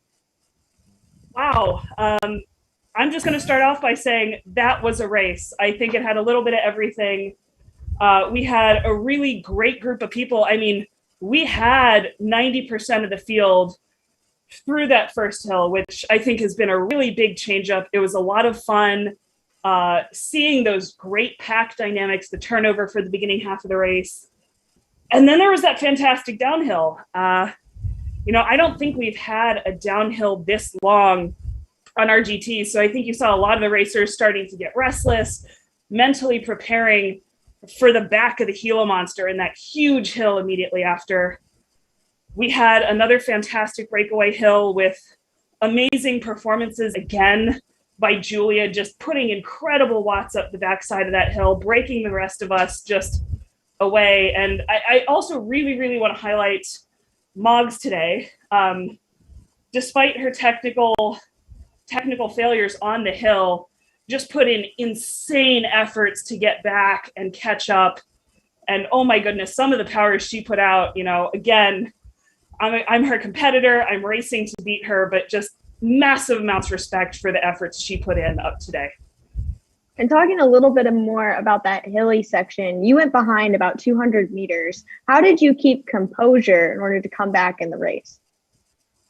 Well, I think the important thing to realize when you get on those hills, it's a totally different race. You are no longer racing the women beside you or the women on the screen. You are racing yourself. You are putting whatever you have left on that hill. And I think we saw that yesterday too. These climbing stages are less about you going head to head with your competitors and more about you really digging the depths of your soul and finding the strength to give that extra 5 watts, to go for that extra minute. And that's where I really came from, realizing that it was going to be a 14-minute hill, not me versus any of competitors, but me digging in myself, trying to find those same watts I found yesterday, ignore the fatigue, and get to the top, get to the reward, get to that downhill, and ultimately get to my chocolate at the finish line. Yeah, talk a little bit about your chocolate. That'll be my last question for you. What do you have for us today?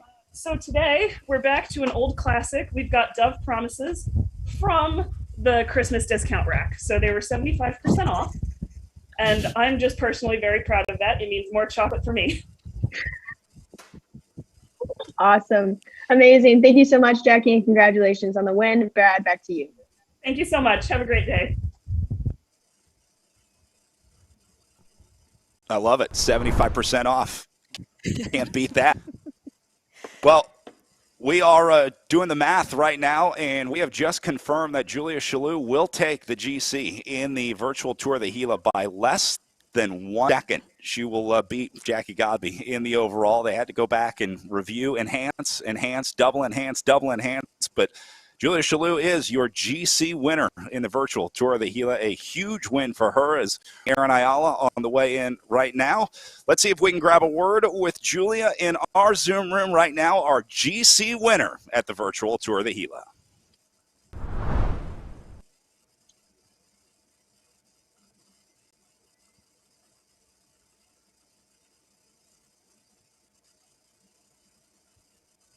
I still can't hear you.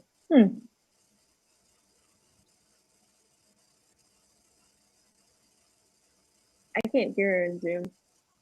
Mark.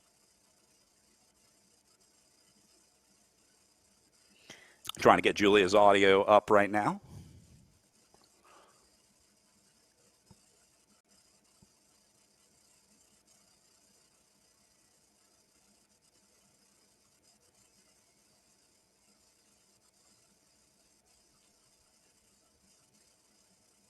Try the headphones.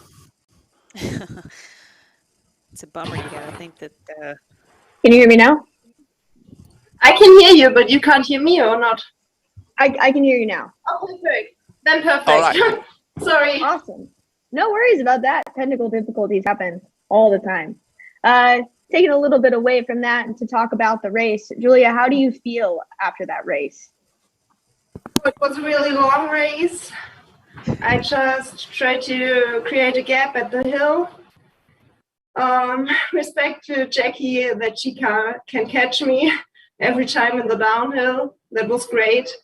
I think it's very hard if you see that you're 200 meters behind and you have to catch the other woman. Yes, and I think it was one of my longest races. Yeah, have you had a race like that in that type of category, like this weekend? Have you had that before this season? No, I never did a stage race over 3 days. It was the first time, and I felt a little tired today. How are you hoping to prepare for the next set of races?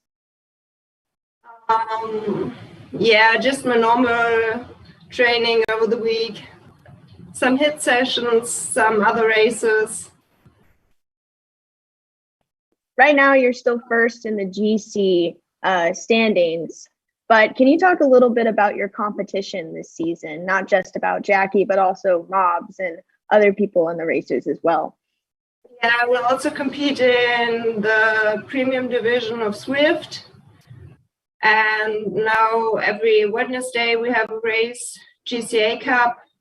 Yeah, those are my plans for the next weeks. Awesome. Well, we'll see you in the next set of races. Thank you so much, Julia. And thank you. Have a nice day. Thanks. Bye. 3 days, over 250 kilometers, and it comes down to less than a second for Julia Shalhoub in the general classification at the Virtual Tour of the Gila. You could not have asked for a better way for this one to end.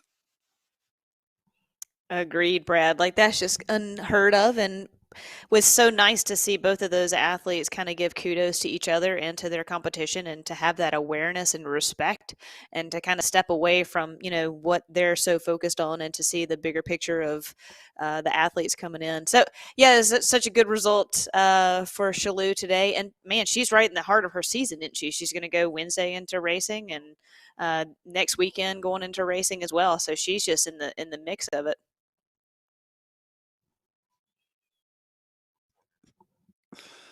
Well, they added in the extra time from the time trial. We were missing the time trial in the GC, so it is going to be a little more comfortable lead for Julia Shalhoub in the GC. At 4:12.54 for Shalhoub, Jackie Godby will go about 20 seconds down on GC, but still a hard-fought battle. These are your times for today. Only our top 4 in right now, still waiting on the rest of the top 10 to roll their way in. But once again, you see Jackie Godby, most efficient ride on the podium. About 4.71 watts per kilo for Shalhoub. That is a joke day on the bike. Well, as we wrap up our virtual tour of the Gila here, getting ready for our next set of races in the Echelon Racing League. It'll be Tulsa Tough and Intelligentsia Cup. It's going to be a great back-to-back weekend, January 22nd and 23rd. So the riders get a little bit of time to recover before it's time to race again, but I can almost guarantee that we'll see a lot of those riders in the community races the week before as well. We'd love to see you there as we wrap up week 3 of the Echelon Racing League here. Lauren, I want to say thanks to you first for an incredible weekend of racing. So exciting watching so much talent, but I think our women's field really shined out there today. This battle that has been unfolding between these two and is going to continue into week 4, you really couldn't ask for a bet up after the virtual tour of the Gila. Now, it's been so much fun to watch up until this point, and to finally have Shalhoub to have her time to shine and come out with the overall GC win is pretty spectacular.